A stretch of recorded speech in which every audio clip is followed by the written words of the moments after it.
Tell me where do I go? Tell me where do I take us? Your heart is starting to slow. May the water be safe.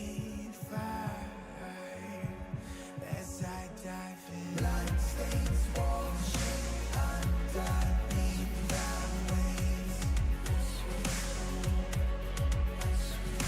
A beat reaching out to give you faith. As we fall, I can't hold on much longer. We're drifting down to the other side. Try to pull us under.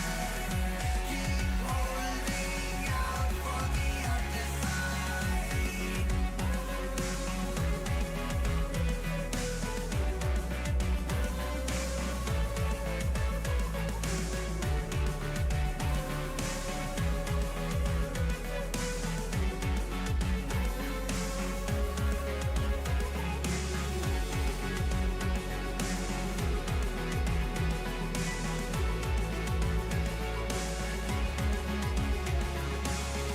Tell me where do I go?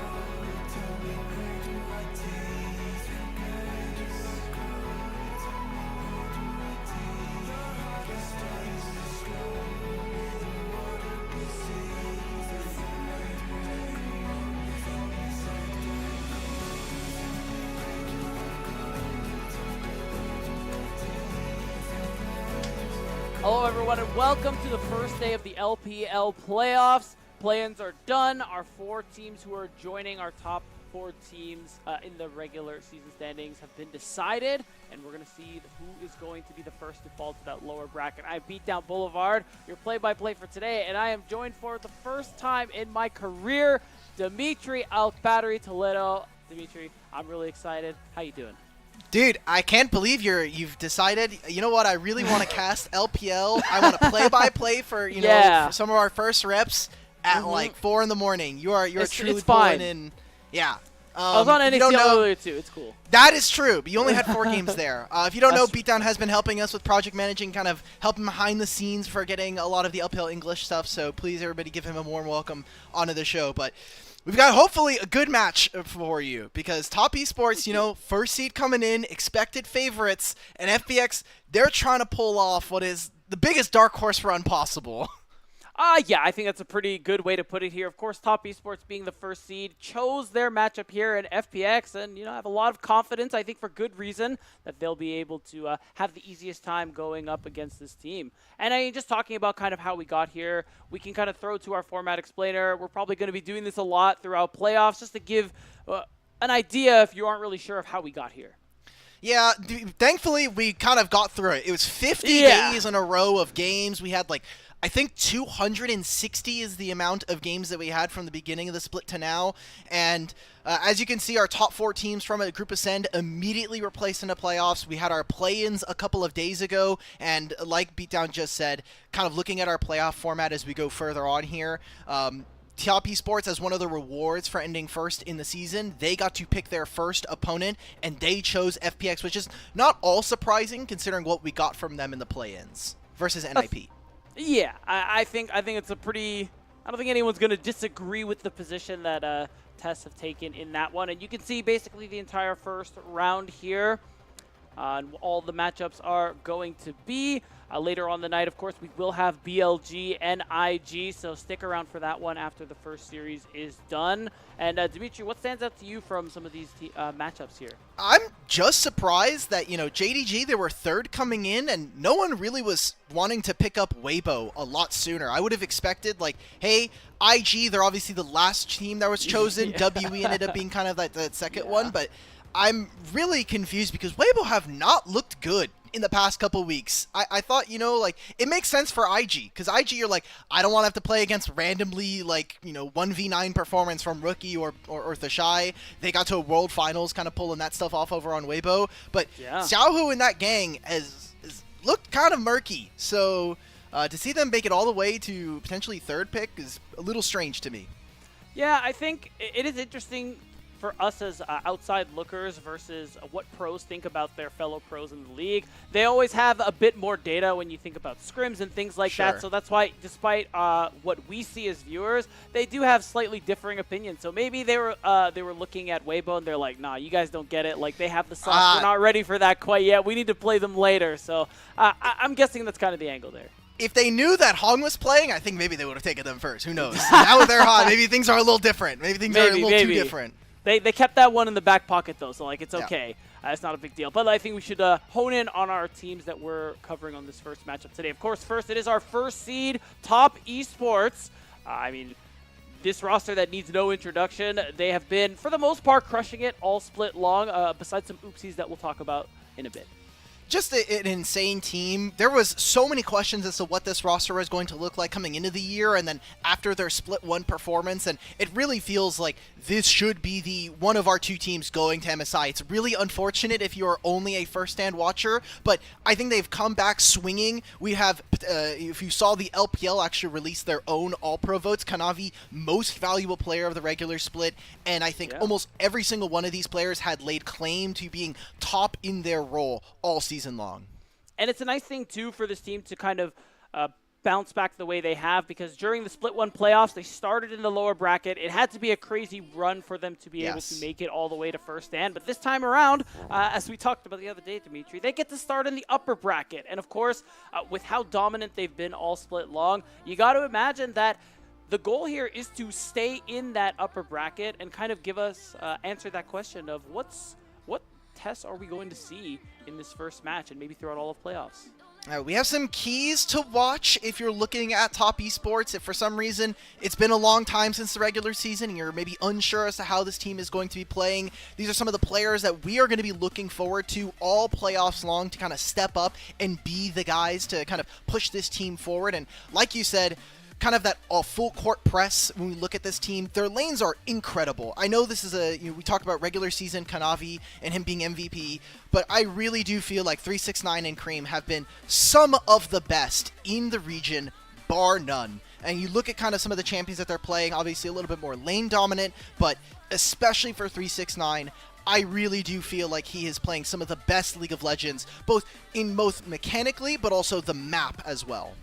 And it's really a great thing to see, too. You talk about a player like 369 who's got a lot of experience under his belt, and when you play for that long, you know there's fluctuations in level of gameplay. But it's really great to see that, him alongside Cream and the rest of Top Esports are really just playing some incredible League of Legends at the moment. And TES as a team are really taking advantage of that with that full court press style. I mean, when you have talent like that, work with it.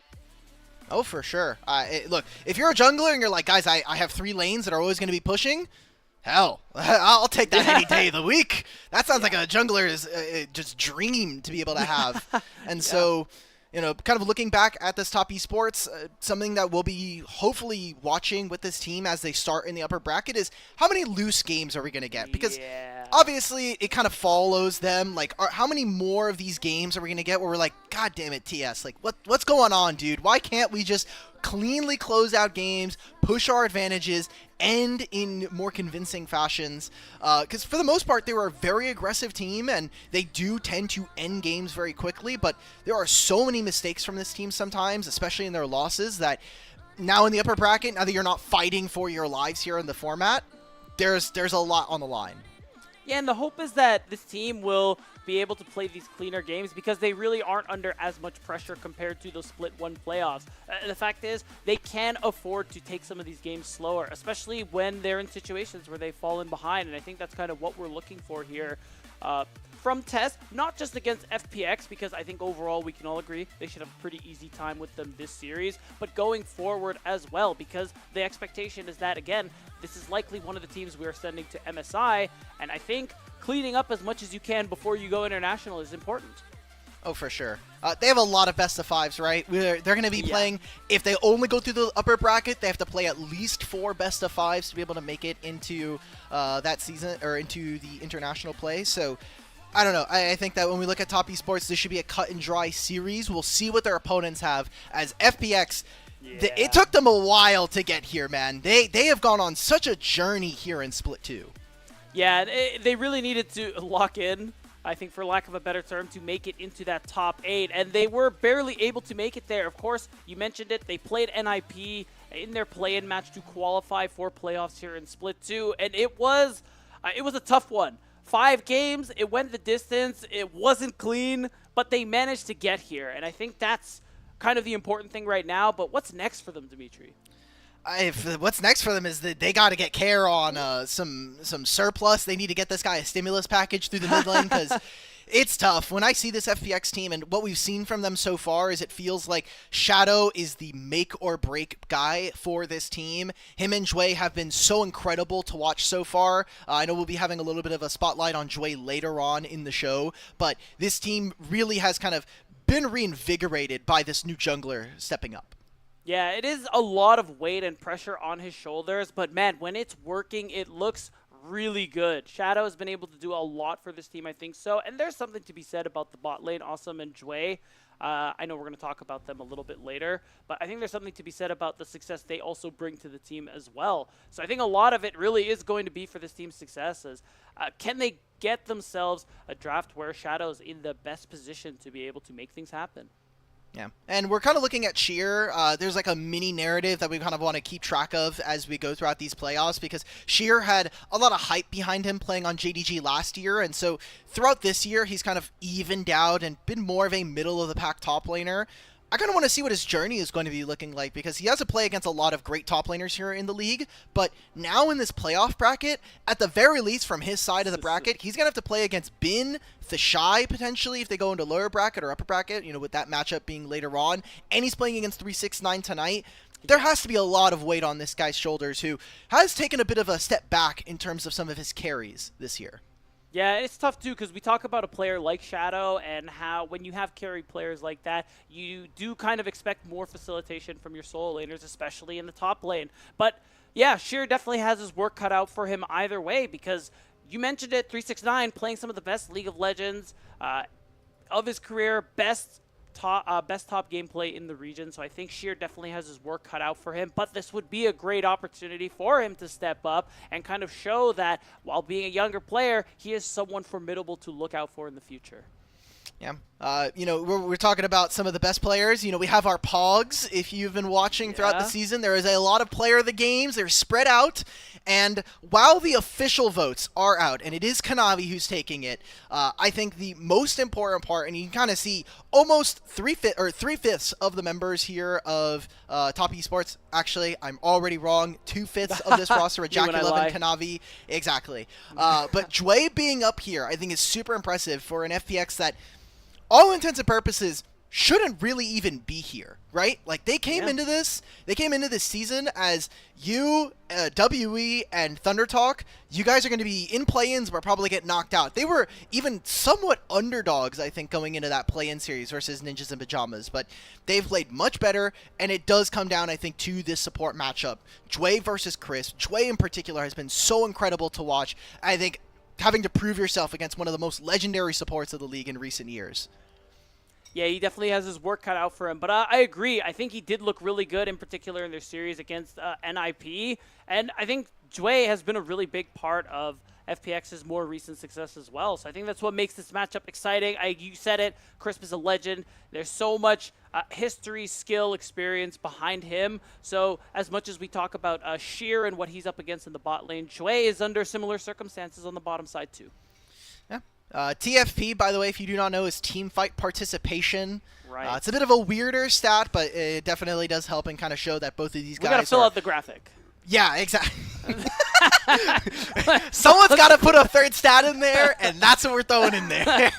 You know what? At least we didn't do gold diff at 13 or 14 or whatever that the number was. That should have been it, man. It should have been, but you know, hindsight is 20/20, so we can forgive Kelsey for that one. I think TFP is still a pretty funny stat, and I think that ends up working out pretty nicely.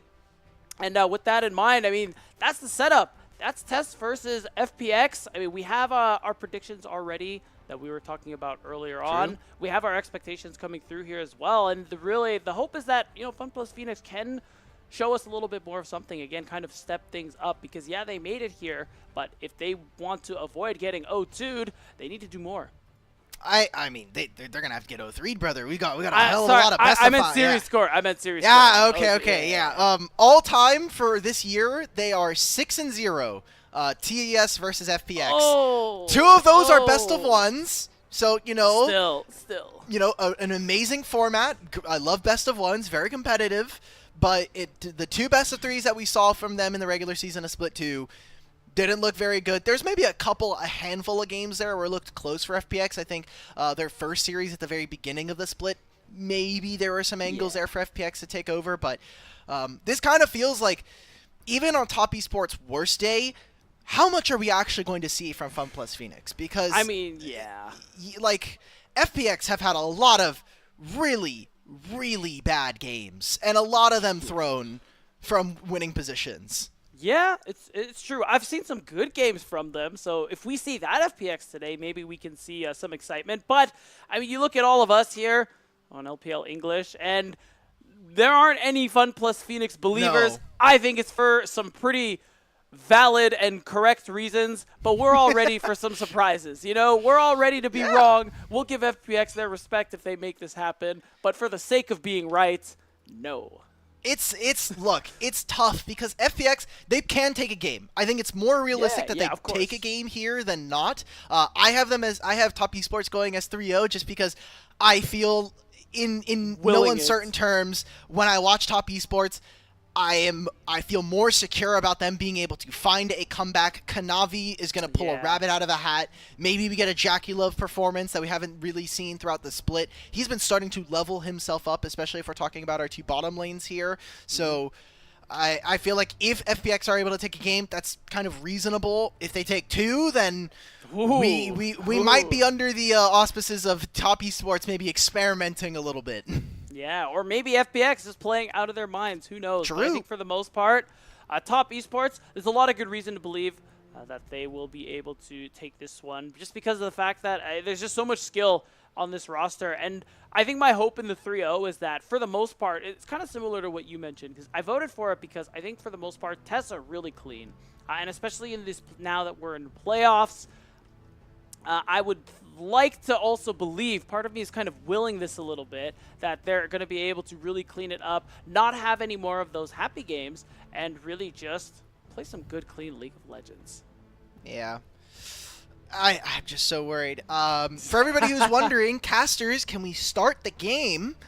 They are currently giving out awards. Yeah, they're currently doing awards. If you didn't know, I think hopefully we can get our socials team to retweet it. But they actually did end up giving out all of the All-Pro votes for the season from the LPL on their side of the broadcast. TES did get coaching staff. I think they're one of the few top teams that didn't have some random coaching staff changes. I mean, Weibo threw out Nofe at the end of the season. Maokai ended up leaving BLG. Something Hope happened over at JDG where we saw CV Max randomly disappear in the middle of the season. So I think they're one of the few top level teams that randomly didn't have their coaching staff go boom. Yeah, consistency certainly helps with winning an award like that, but I mean, there's also something to be said about the success Top Esports have had all split long, leading to being their first seed. Certainly does help a little bit in that regard too, so congratulations to them. It is really exciting to see how some of these awards are going to be shaping out. You mentioned your votes. Actually, we're just going to look at this Kanavi. Oh, wait, first of all. It's value. clean! It's kind of clean. Yeah, what? Okay, what? Why did they have to show the Skarner failing? No. It was important. It was important. Trust. Yeah, look, this is just fair. I think there were maybe a couple of other players, if I'm talking about my ballot in particular, but Kanavi, he looked like a demon this split, man. Like, there were some questions as to whether or not, Top Esports in general, if Kanavi was going to have some more grief games, but especially the back half of this split, man. Kanavi has just looked like the best jungler. I feel like maybe him and Shun were having a little bit of a tussle as to who was going to be #1 there. The MVP vote in my mind was either going to be him or Knight. And I think it is fair to kind of give this over to Top Esports. Their legendary jungler coming in for this year. Yeah, there's one of those where it is a nice thing that there's a couple of choices that you'd be pretty happy with, but yeah, you really got to give some respect to Kanavi and how he's been playing here in Split 2. Just a big part of TES's success. I mean, this top side overall plays really well, but I think Kanavi just being the crux of that full court press you were highlighting really just shows how good he's consistently been and how important he is to this team. And just in general, this team has looked really, really aggressive. You look at their stats right now, 369, some of the best in terms of his CS, his gold per minute, his gold differential as well. He also has the highest DPM of any top laner in the league right now. And you look at his mid laner as well. Cream is doing a fantastic job of getting gold for himself very early on. I feel like when we watch top esports, they're not necessarily slamming you in the laning phase, but they're playing around the fact that in the mid game, once we get out of these lanes, now that there's no lane swaps, 369 and Cream are very, very intelligent about when and where they're allowed to get farm, whether that's in a side lane or kind of creeping around and what waves they're allowed to touch. Yeah, and especially here at the highest level in Tier 1, no matter what league it is, that's such a crucial way to either keep up, catch up, or pull ahead, because I think it is really an undervalued skill, not necessarily in players and coaches, but as viewers, because side lane farm, it is really important to create these big gaps, and if you do it as well as top esports does, I mean, that's how you end up finding a lot of these gold advantages that they find themselves in, and it really is an important skill. Yeah. And just in general, I think that's one of the weaknesses for FPX. Their solo lanes, man, just yeah. Like, I know, man. Sheer has been, a lot better. I think he's, especially with the addition of things like Scion to the meta, there's been, you could be a little bit more lax about your individual play. Sure. But say what you gotta say. Say what you gotta say. Care, man. Care has been jeopardizing a lot of games. Whether it's laning phase or mid-game team fighting, he has looked team fighting. a little suspect, and that's going to be kind of the big difference maker if I'm looking at these two. Jway and Crisp, they only have so much impact, and I think while Crisp and Jway do actually get a lot of dirty work done for these two teams, Care needs to make sure that he is playing some of the best League of Legends we have seen from him. Otherwise, this should be a closed and pretty, dominant shutout series from top esports. 100%, and it is really concerning too in some ways. Care has been on the team the longest at this point. I think he's looking at 3 years right now. Yeah. Kind of that franchise player is how you described it to me the other day, and the fact that he's been struggling right now really just isn't a good look, doesn't feel good for him or the org. So yeah, in this moment, when we say FPX made it to playoffs, now what? What's the next step? I really think that conversation starts with Care and what he's going to be able to accomplish, especially against the mid laner like Cream. There was a couple of years there where I think Care was really exciting, especially once he finally stepped onto the stage for FPX and Tier 1. But for the most part, he's been kind of a middle-of-the-pack mid laner. All things considered, you look historically, he's always been someone that is going to probably show up in team fights, doesn't have that much of a banger laning phase, but he's always been a much better team fighter, and I think his best looks have been when he's more of a support system, when he's a pillar for the team to be able to engage. I think in particular, last year he was pulling out Annie before it was really popular. It was kind of him and Knight who were doing the best at kind of pulling this champion out. And so now that it's back in the meta, we didn't get to see him play it in the NIP series. I wonder if that is going to be something we end up seeing from him this time around, especially against Cream, who has started to slowly get more and more mage play, but I think adding a champion in the middle of playoffs is not exactly the best idea. Yeah, but I mean, that is kind of the beauty of being an upper bracket. On the one hand, there isn't as much stress, desperation. It kind of allows you to just play slow, play your best. But on the other hand, it's like, oh, we got some breathing room to play with. Cream, how do you feel about Annie? I know we only scrimmed with it once. Why don't you pull it out on stage real quick, There's it's FPX, why not, man? Just pull you know what I mean? a slide Annie game. Just if I'm the coach, that's literally what I'm saying. Like, it's Care, man. Like, come on.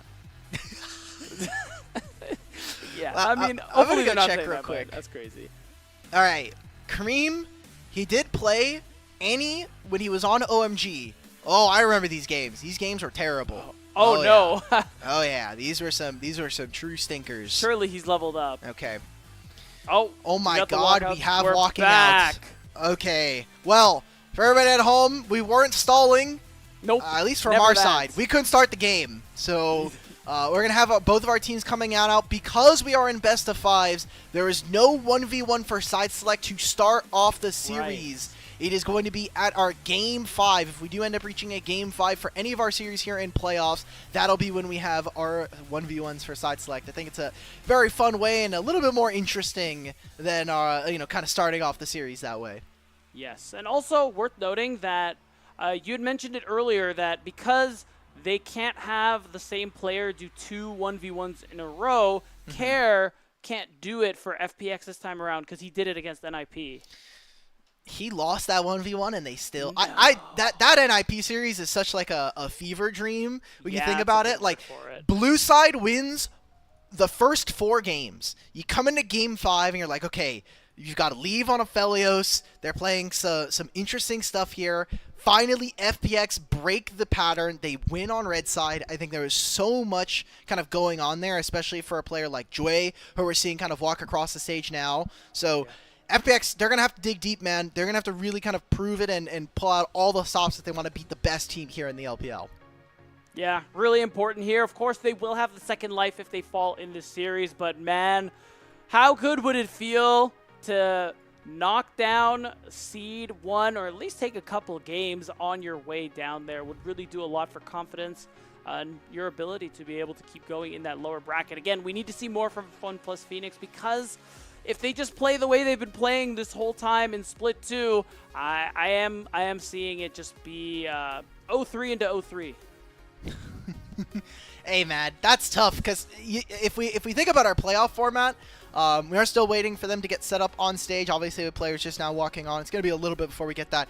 Kelsey, if we could actually just really quickly pull off the playoff format, or the bracket, I should say. That one's a little bit more. If FPX lose today, they're going to have to play against either BLG or IG.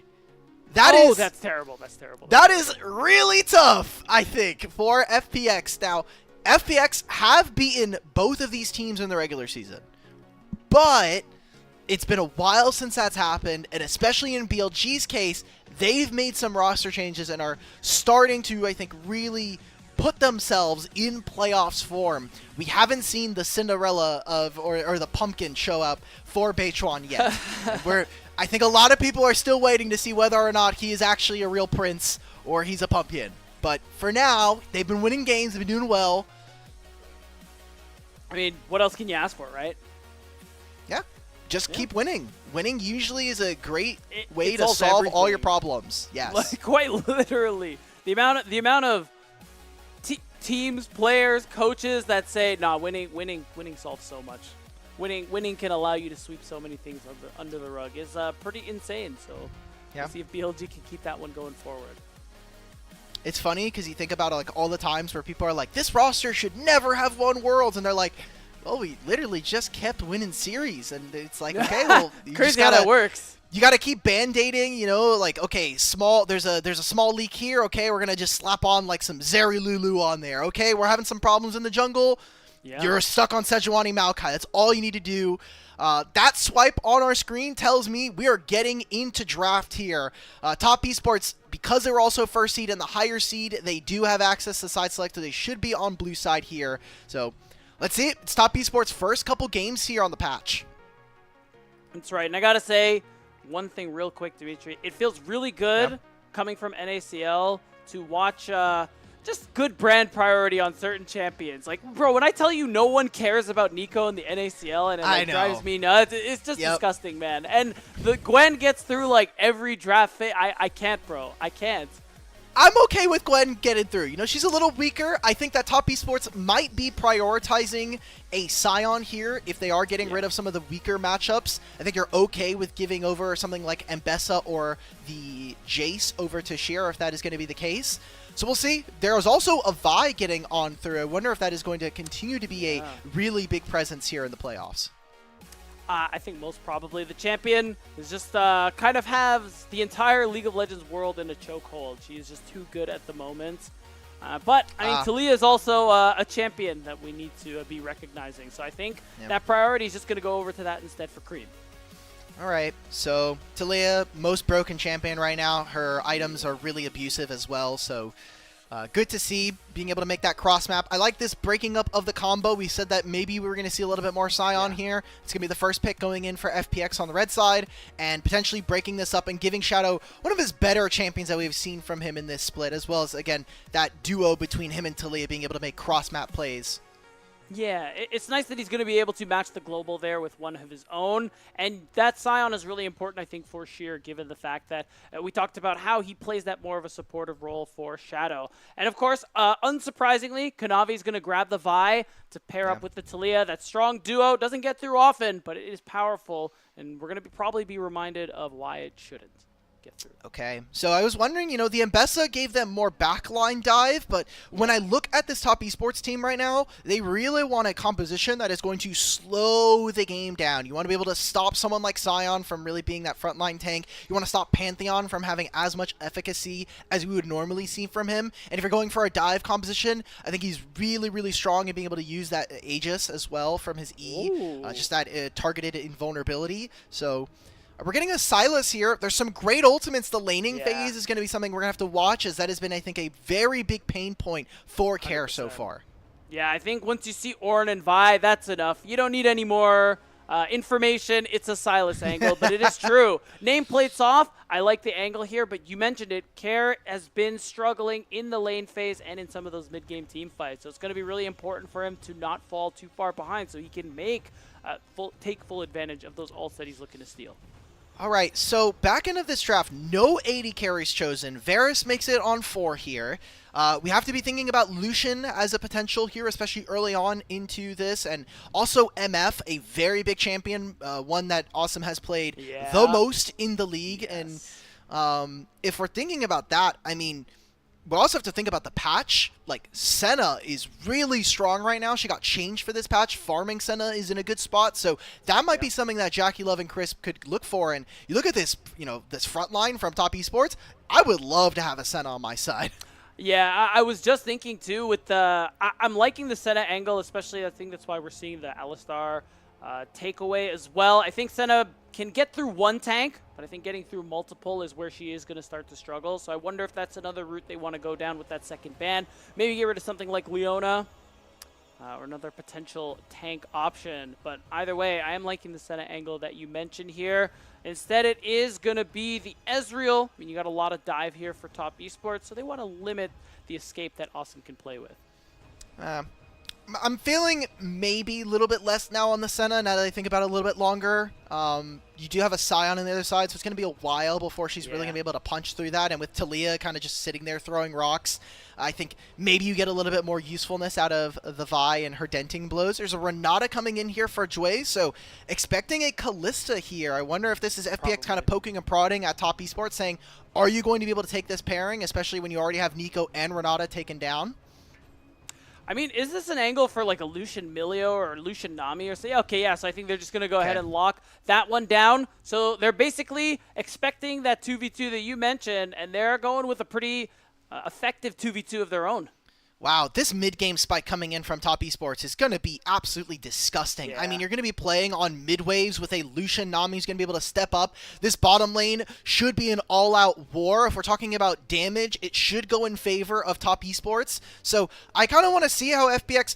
They have to make it through this laning phase, and then it doesn't even get much better for them as this game goes on. You'll have some scaling damage if we're able to get to 4 and 5 items for this Kalista and this Sylas, but I'm just worried, like, you're gonna have the Ornn items coming on through. 1 and 2 items here for Kanavi and Cream is just gonna be absolutely disgusting across the board. Top Esports should slam this early game. Yeah, and it feels tough, too, because you look at FPX's draft, and it feels like Top Esports are just going to kind of end up being better at every stage of the game. So we're going to need to see a lot of stepping up here from FPX to be able to find some advantages. You highlighted Kalista and Sylas, who I think need to go big in that early mid-game, particularly in that mid-game, to be able to get them some advantages there. Yeah, For FPX, I mean, maybe there's something that we could see if they try to go for lane swaps. I know we've been seeing that a little bit more, even with the changes. You have a Scion. It's going to be Scion and Ornn, so realistically, I think it's more likely than not that we actually do see them eventually moving away from matching up against each other.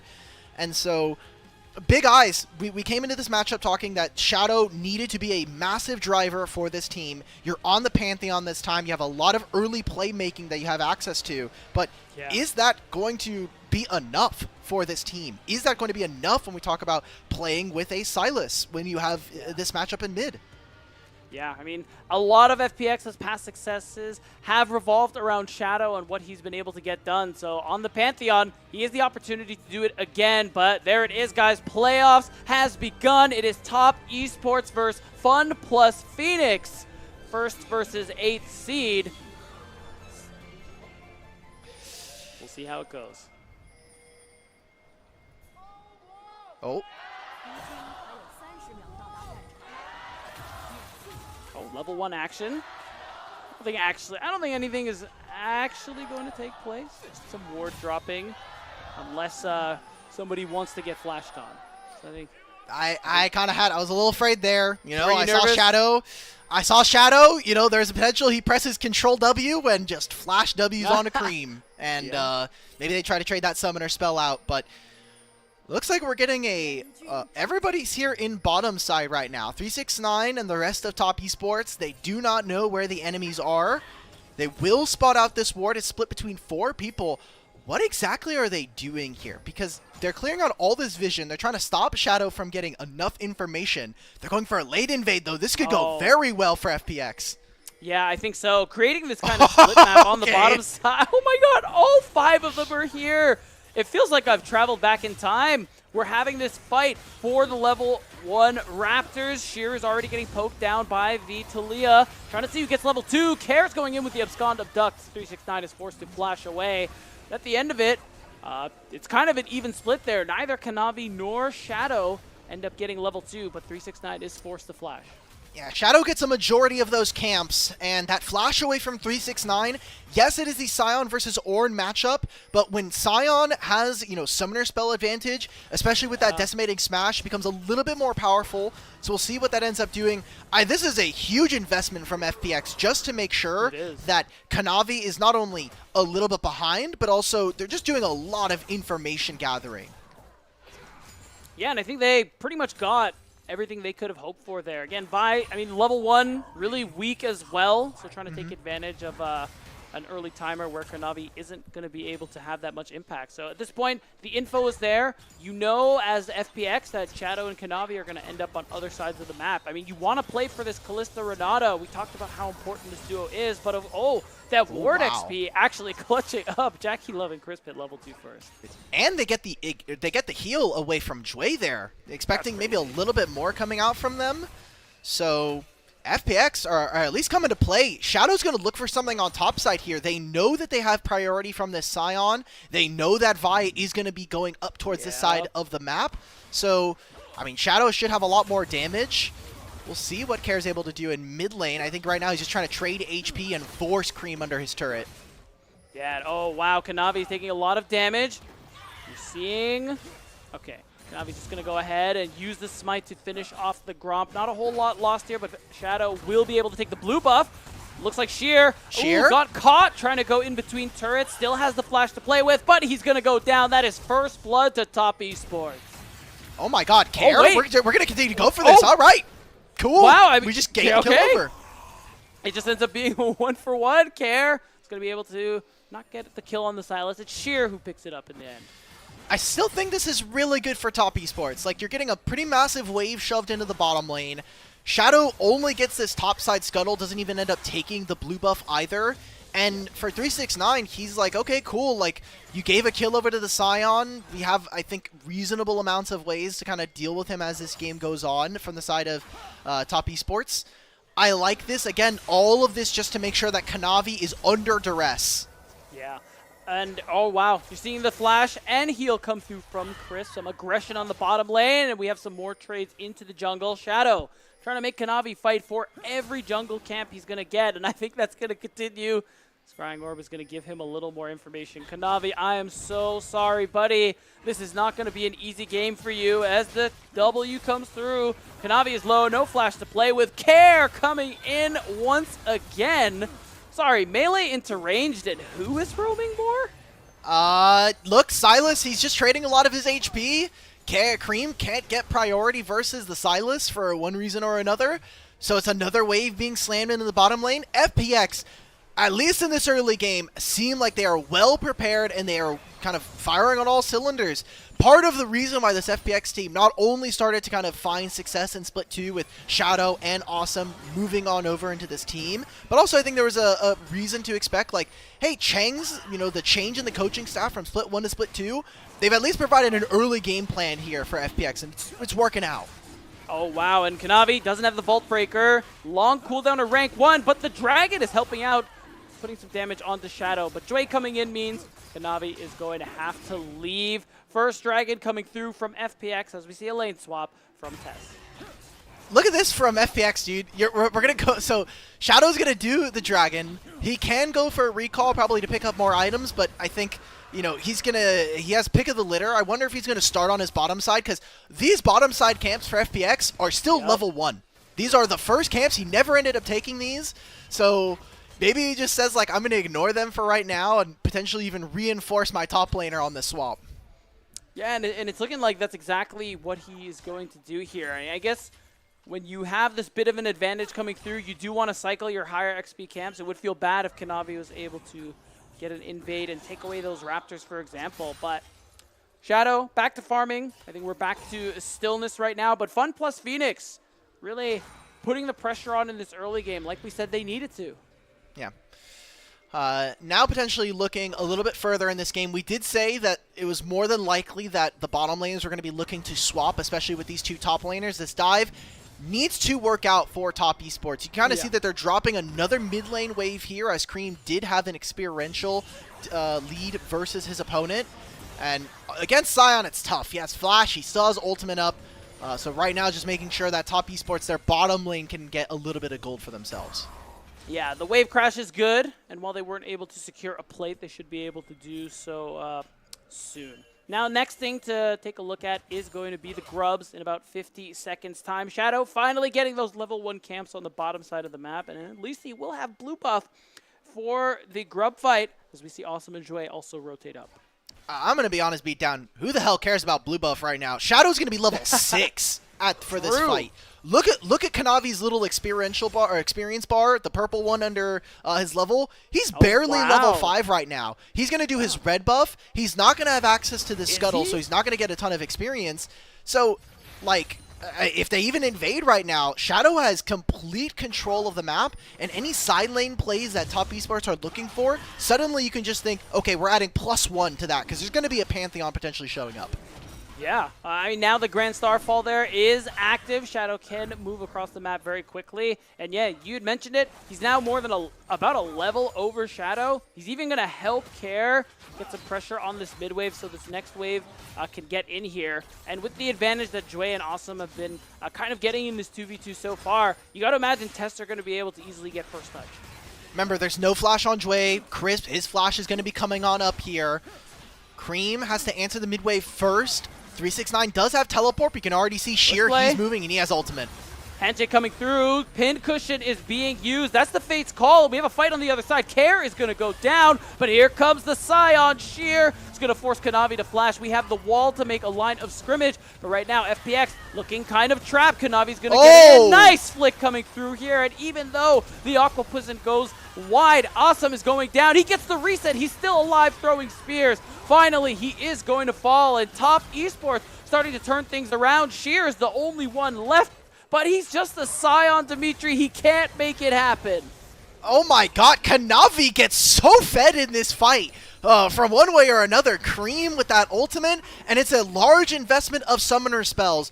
But only one grub goes down. So we're going to go right back to lanes. I think people need to be able to get their gold and experience.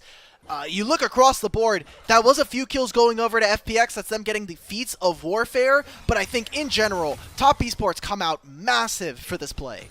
Yeah, and you really feel like FPX are going to need to try and at least get that second grub with Shadow on their way around there. But for now, we're going to see how that first grub went down and what happened in this fight.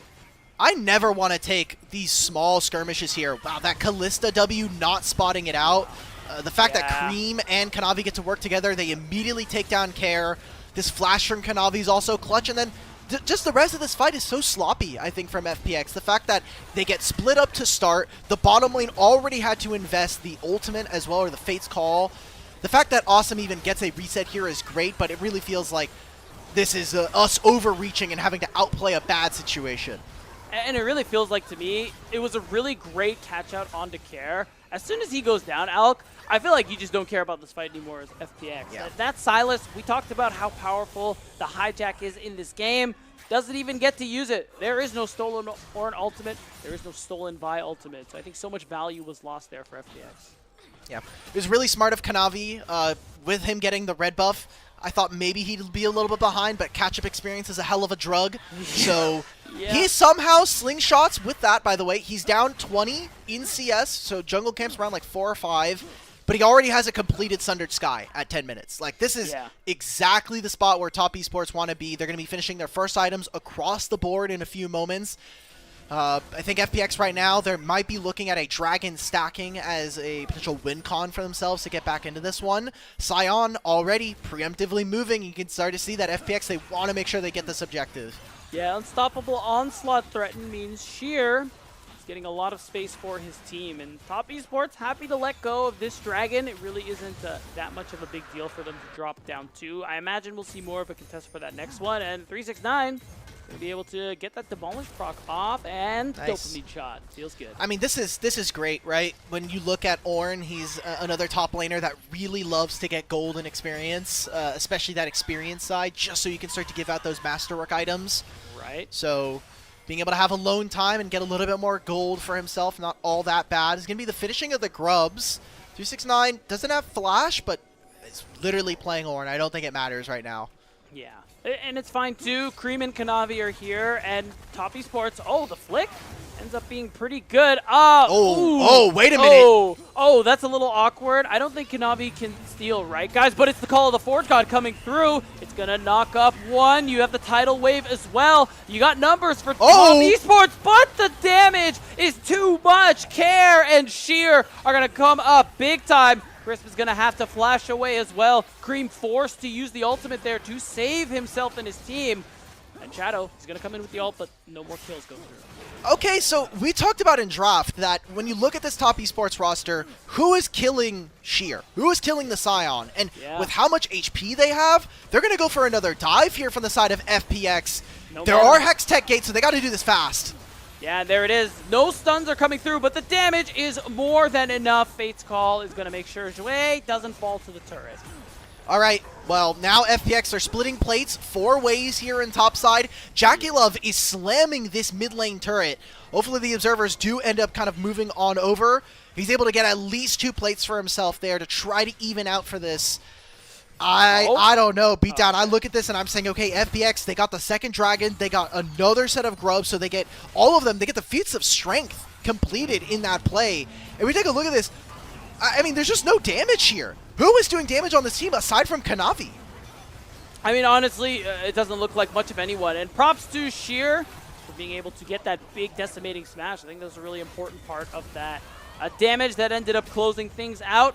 At this point, Cream's wall did save Crisp, but otherwise he could not save himself from that dive on that turret. And yeah, I will say FPX kind of getting a lot of what we wanted them to go for in this early game. Force kills, try and generate leads on their carries. But I will say top esports, I mean, they still have that late game insurance, don't they?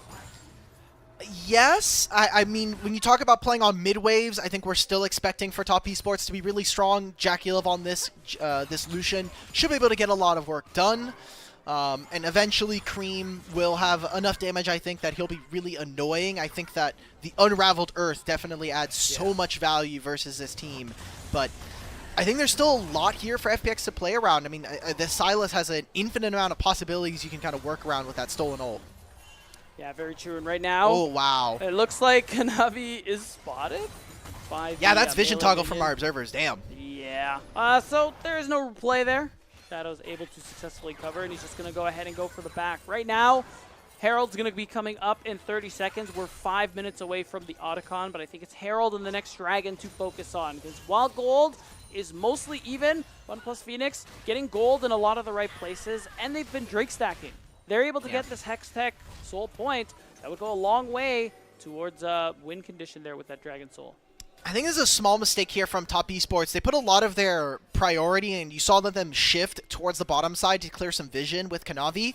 I think especially with Herald coming up, you want to stop FPX from getting this objective because it's a minute before the Dragon, and as long as you have priority, especially with this Talia up in top side, it is very easy for Top Esports with this bottom lane duo to push through mid, take control of the top side river, and then move in for an invade. Get vision down, get priority onto this objective. But by putting all of their vision here, we're already seeing FPX, they get to start this up, and you have this alongside of Kalista, this should be their objective. Yeah, I mean, you can see Jue playing from Fog, making space. The wall's going to come through, but Cream can't stop it. You're going to see the ultimate come through, but Awesome is going to be able to go back, but they're going in. Here comes the hostile takeover and the Grand Starfall. Everything is coming up. Fun plus Phoenix. Shadow's going to flash to make sure the Blast Cone doesn't save Cream, but instead, they want to go for the jungler in Kanavi. Dragon's coming up soon, removing TES's Smite with the snipe. Is going to guarantee FPX get the next Drake. FPX are playing an incredibly aggressive game. They made sure that Kanavi was destabilized. They get the Herald. They win the fight afterwards. I mean, Dragon spawning in 3 seconds. That's going to be them on sole point with this Hextech Dragon. This is exactly the game plan that FPX needed to execute on if they were going to find wins in this series. And we talked about it when we started the day. FPX, yes, you got here. It was shaky, but they made it happen. What's next? And this is the gameplay we wanted to see. This was the next step we were hoping they'd take. And they're doing it pretty well. Look at how they got into this. Remember, they put a lot of their weight into putting the vision on bottom side, so they're late to this objective. Yep. Cream's wall does absolutely nothing here on the Talia. And then this Fate's call into the hostile takeover. Disgusting. Exactly. Beautiful play from the bottom lane of FPX as a tandem duo, and they just take over this fight and are running away with this game. The goal differential right now between these two teams is not incredible yet, but the fact that the objectives have been, for the most part, going over to Fun Plus Phoenix is really, really good to see, especially for our team that is already starting to prove themselves. Yeah, that's right. And a reminder, FPX's keys to success, live and die by Shadow's success. And let me tell you what, Shadow is thriving in this game. Our first playoff match. He's eating good, which means FPX are eating good. He's almost 2 levels over his opponent. He's going to finish these Wolves here. He's going to be level 12. He has such a massive lead. I think it is so funny now that we come over to Beijing. We're playing in the JDG arena. Kanavi gets given his jungler of the regular season MVP, and Shadow is gapping him hard in this game. I think that is incredible to see. It is.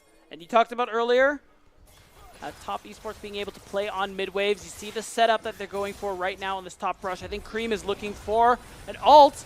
You're going to see the Weaver's wall come through. Herald is going to drop, but Top Esports looking to see if they can try and knock this down. Uh-oh, Jue, he's going to be able to survive, but the flick, nicely predicted. Fate's Call's going to save him, though. They're going in. So much damage coming through, and the hostile takeover just by so much space. That's going to be 2 down in favor of Fun Plus Phoenix as they just can't stop winning. There's no more objectives for them to take, but they use that ultimate.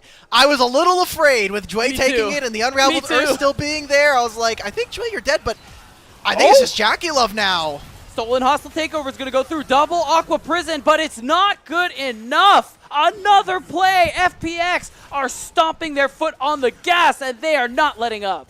Yeah, Top Esports might just be done. This game might just be completely wrapped at this point. 5,000 gold lead at 19 minutes. We've got Dragon spawning in 2.5. There's an Otacon in 1. FPX, it started with getting a lot of information onto Kanavi, making sure that he was unsafe. And then here, Cream, this ultimate, no one's in position to play for this. They're trying to stop this Herald from coming on through. At this point, I feel like you have to be able to cut your losses. Even making this engage onto the Renata is risky business. Kanavi has now invested a lot of his mobility spells, and then we just get to see this hostile takeover. Jue with this Renata has been so incredible. Yeah, and that inability to take down the Scion Sheer has been this immovable wall of the front line here for Fun Plus Phoenix. And now, with so many crucial cooldowns out of the way, Top Esports kind of overstepping a little bit. You can see Care jumping in there with that hostile takeover. A player who we wanted to see more from. in this playoff series. And 4-1-7, I think that's the more we wanted. Exactly. I think it is very funny to think that a team is overstepping by walking up to their inhibitor tier. I think no, the it was mental a tier image of 2 to be that- fair. It was Yeah. But it's still funny. It's still funny. Yeah, it's and still we're in the middle of the replay. Yeah. Care, show some respect. There's only one place on the map that they can be, and it's bottom lane or top lane right now. Care. Oh, a lot is coming through here. It is going to be the cease and desist into the call of the Forge God. Chris doesn't even need to assist, but he is here with the rest of the team to secure the Otacon. It looks like there won't be a response. All right, so let's see, does FPX, how much more can they grab? It seems like they're just going to be focusing on turrets for right now. Otacon with the changes, the Thornbound Otacon, you can get it once you get the kills, but especially when you have a Renata on the enemy team, getting those kills and getting that explosion is a little bit tougher. I think for Top Esports, they really want to make sure that they can get that experience because of the Otacon going down. It's going to sweep up all of the Blood Roses that are around the map and give them a pretty nice boost and incentive to kind of little play out this map, but 30 seconds now. They have no Vi ultimate coming up for this Dragon play here. The Ornn ultimate is also going to not be available, so how are Top Esports really going to put themselves in a position to actually contest for this Dragon Soul? It's going to be really hard. If they stall, the Vi ult might be back just a little bit after Dragon starts, but just lacking the Ornn ultimate, especially when you can see Care is already holding on to his hijacked version, it's going to make it really hard here for TES, and they've just lost too much in this early game. They can't let this Dragon go, but hold on. We have a fight coming through here. They're going in for the Unstoppable Onslaught. Grand Starfall means Jackie Love is gone. That is Dragon Soul guaranteed. All right, Kanavi, let's see it, brother. I need to see the Smite Steal of all Smite Steals here because, I mean, maybe if you are Top Esports, you're saying, okay, we give up Soul and we play for Elder, maybe. I think it's so risky here coming in from Top Esports. Question is, do they have a choice? You're seeing the flick come through. Sheer is playing great defense, and that is it. Hextech Soul earned by Fun Plus Phoenix, and Top Esports going to be running for the hills. A little bit of poke coming through here, but Sheer, he's just too tanky. No one can hurt him. My God, Cream is throwing out every single rock known to man right now.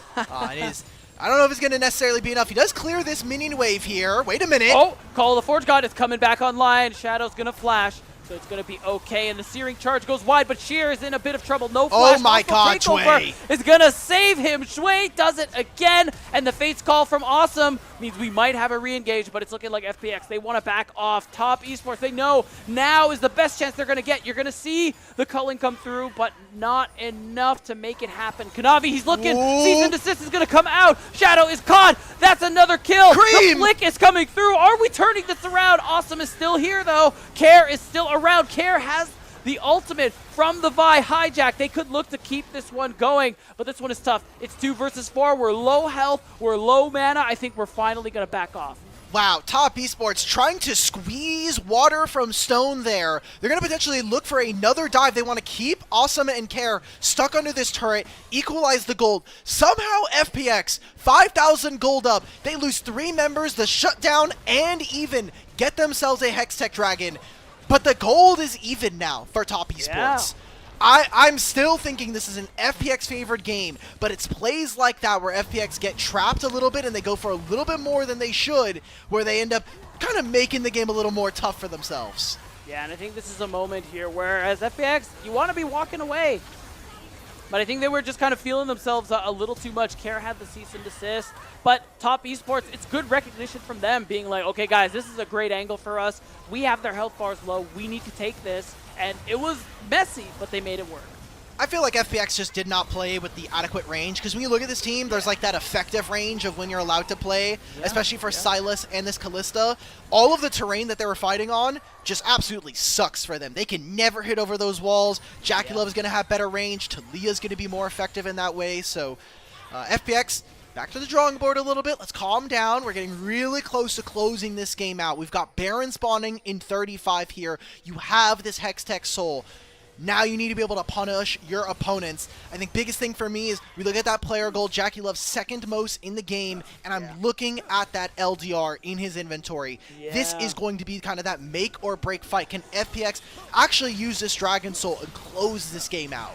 Yeah, they still have that buff, and while 369, he has hit level 14.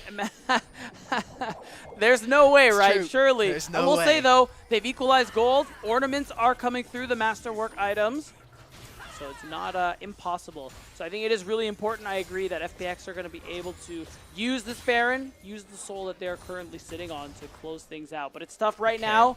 Top Esports, they have a mid lane set up. I wish kind of Cream would have stayed bottom lane, get a little bit more damage. I know he wants to be in the area to make sure that he has this, but he has teleport. I feel like right now you're so focused on getting Cream his items. He's vaguely close. He's relatively in the neighborhood of potentially finishing his Blighting Bloom, Jewel, whichever probably. kind of, either Crypt Bloom. I think in this game with how much magic How resist tanky- is on their yeah, team, yeah, I think maybe this is a Void Staff game, Yeah. but... I feel like if you are Cream, you're really trying to get to that third item and close this one out for yourself. And put yourself in a good position to come back in this game. As Top Esports, they're jockeying for position. They have control of the mid wave right now. Yeah, they're looking. Stun's going to come through. They're going to go for the call of the Forge God. Kanavi is going in. He's got the ultimate onto Shadow. Care has an ult in response. It is ult back and forth. But Care and Awesome are the ones who are turning it up. We needed Care to step up, and he is doing it big time here. After stolen ult after stolen ult, and Fun plus Phoenix. They're making it happen. They don't need the Baron. They don't need the Elder. And they're going to take this fight and probably the game.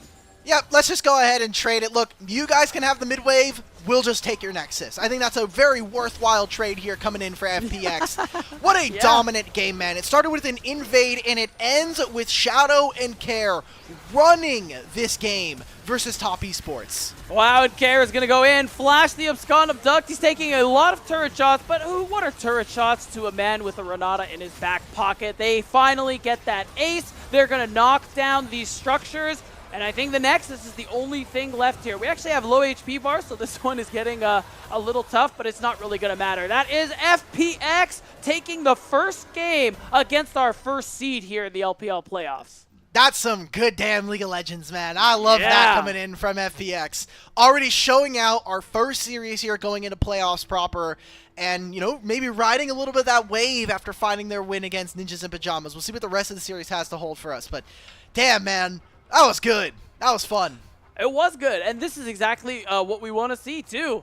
From a sort of upset like this. Of course, the series not over, but I mean, you and I voted 3-0, Top Esports. Our predictions are already wrong, but these are the ones that we can be excited about, because Fun plus Phoenix played that one well. But anyways, I think that's it for game one. We're going to throw it to a short break, and when we come back, we'll have... No, we are not throwing it to a short break. I lied. Not throwing it to a short I break. apologize. No, we're stuck here, unfortunately. Oh, we're stuck? We don't do... Okay, yeah, we're let's stuck do it. here until we get to POG. Once we see the POG graphics, then we're free. That's right. We're out of prison. My fault. So, Dimitri, since we're still here and we're not going to break, tell me more about what you thought about this game. I mean, the Pantheon was OP. There's a reason why it's one of Shadow's most played champions. I love the early aggressive takes we saw from him. And Cream just saying, look, I'm going to play for my jungler. It's not necessarily that my jungler is playing this hyper carry that's going to be able to 1v9 games, but like the fact that he just gets to kind of walk around, he always has his mid laner to walk in and invade with him, is exactly the kind of care that I wanted to see coming in, and kind of the care that I needed to see all year long, really. Because Care has never been in his own like a 1v9 player. It has almost always been him kind of playing for his jungler. I mean, literally made his name last year by being Milky Way's second ward. That's funny. And yeah, I mean, it is a really great look there for FPX. And yeah, we got to give those props as well back again to Care, because you know what? Yeah, it took him all year to kind of step it up, but I say better late than never. He is going to be able to come through for FPX, and they get a big upset. I mean, hey, I think it'll make up for all the nonsense I've watched these last couple of weeks. Yeah. FPX though, I mean, just in general, I mean, the just watching that last fight, perfect. I think we see that they try to make it engage on the Shadow. He throws up his E, and there's an entire ultimate from Jackie Love that is just getting immune the whole time. Just no damage is going on through. And for Top Esports, man, what the hell is this perfect LPL gold graph there? But just what was cinema. going on for them? I mean, we never really got to see this Lucian and Nami take over in the mid game and kind of play through those mid waves.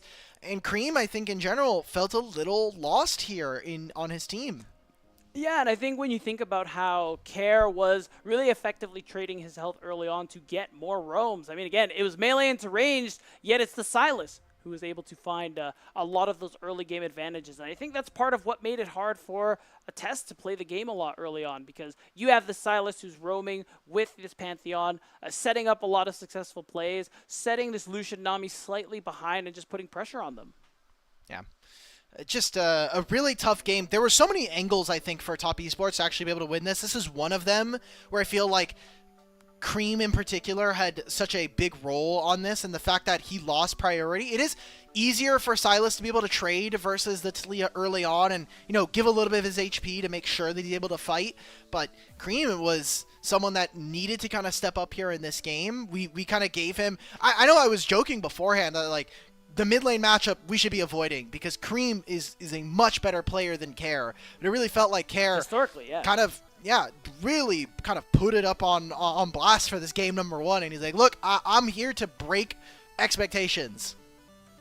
Yeah, and I think he's been doing a great job of that so far. I'm really hoping it isn't just the one and done and FPX just kind of keel over, as we have seen happen in many different regions, many different times over these last couple of years. But yeah, FPX has really shown us that we have an exciting series on our hands, because surely Top Esports are going to be able to bounce back from that one after all the dominance we've seen from them so far here in Split 2.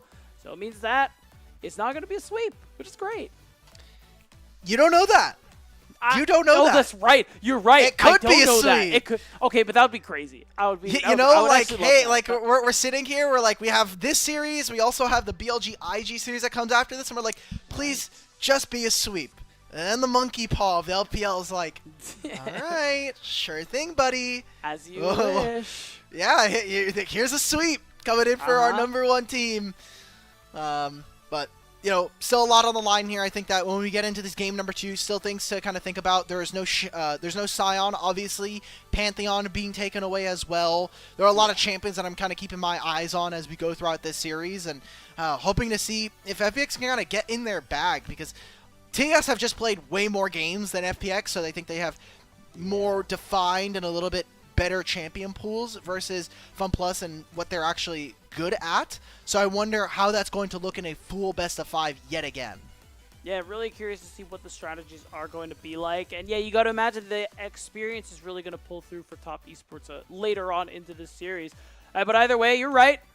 It could still technically be a sweep. I really do hope, again, that we are going to see more of that kind of gameplay there for FunPlus Phoenix. Going into this day, I mean, we talked about saying, all right, what's next? Can they step it up? But it was not on my bingo card. That's all I'm going to say. Yeah. You know, I'm taking a look at this. I want to say thank you to you over on Twitter. She's been great about, you know, posting a lot of the post-game interviews and stuff. But Kanavi, after receiving his Split 2 MVP, he's like, it feels the same as when I last got my regular Split MVP back in 2020. Which is insane. He was on JDG. Wow. That was the JDG that ended up kind of making it to top 4. They beat Fnatic in quarterfinals as their 5-game series. That's the Pog music. Oh, I remember that series. Oh my god, that was a reverse sweep. It was actually so traumatic tough. for me. It's Care. Oh my god. Yeah. Let's go. Dude, honestly, really deserved. And what a great feeling it is to just watch this. And it must be experience for him because, again, like, Care has not been the guy. If this is your first match, if this is the first time you're watching FPX play this year, you're thinking, wow, this Care guy's the GOAT. Respect. But like, this has not been what we've been seeing for these last couple of months. So it is great for him to be able to bounce back. Yeah. And it's his first one of the Split too. I think that's really impressive either way. Yeah, it's good. And now that we've done the Pog, I think I am allowed to throw it to break. But before that, of course, we have to shout out our coffee, and YouTube subscribers. We are extremely grateful for you for all the support that you give us. A lot of the initial payments go into upgrading the broadcast, but a huge bulk of it, of course, goes to playing on-air talent and content creators. Subscribe to our coffee linked in the chat to unlock perks like early access to content and the ability to ask interview questions for our unique on-site interviews that Patty is doing. So go ahead and subscribe if you can. We really appreciate the support. And now we're going to throw it to a short break, but we will be right back with more Top vs. FPX.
Welcome back, everyone, to the LPL English broadcast for the playoffs of the LPL.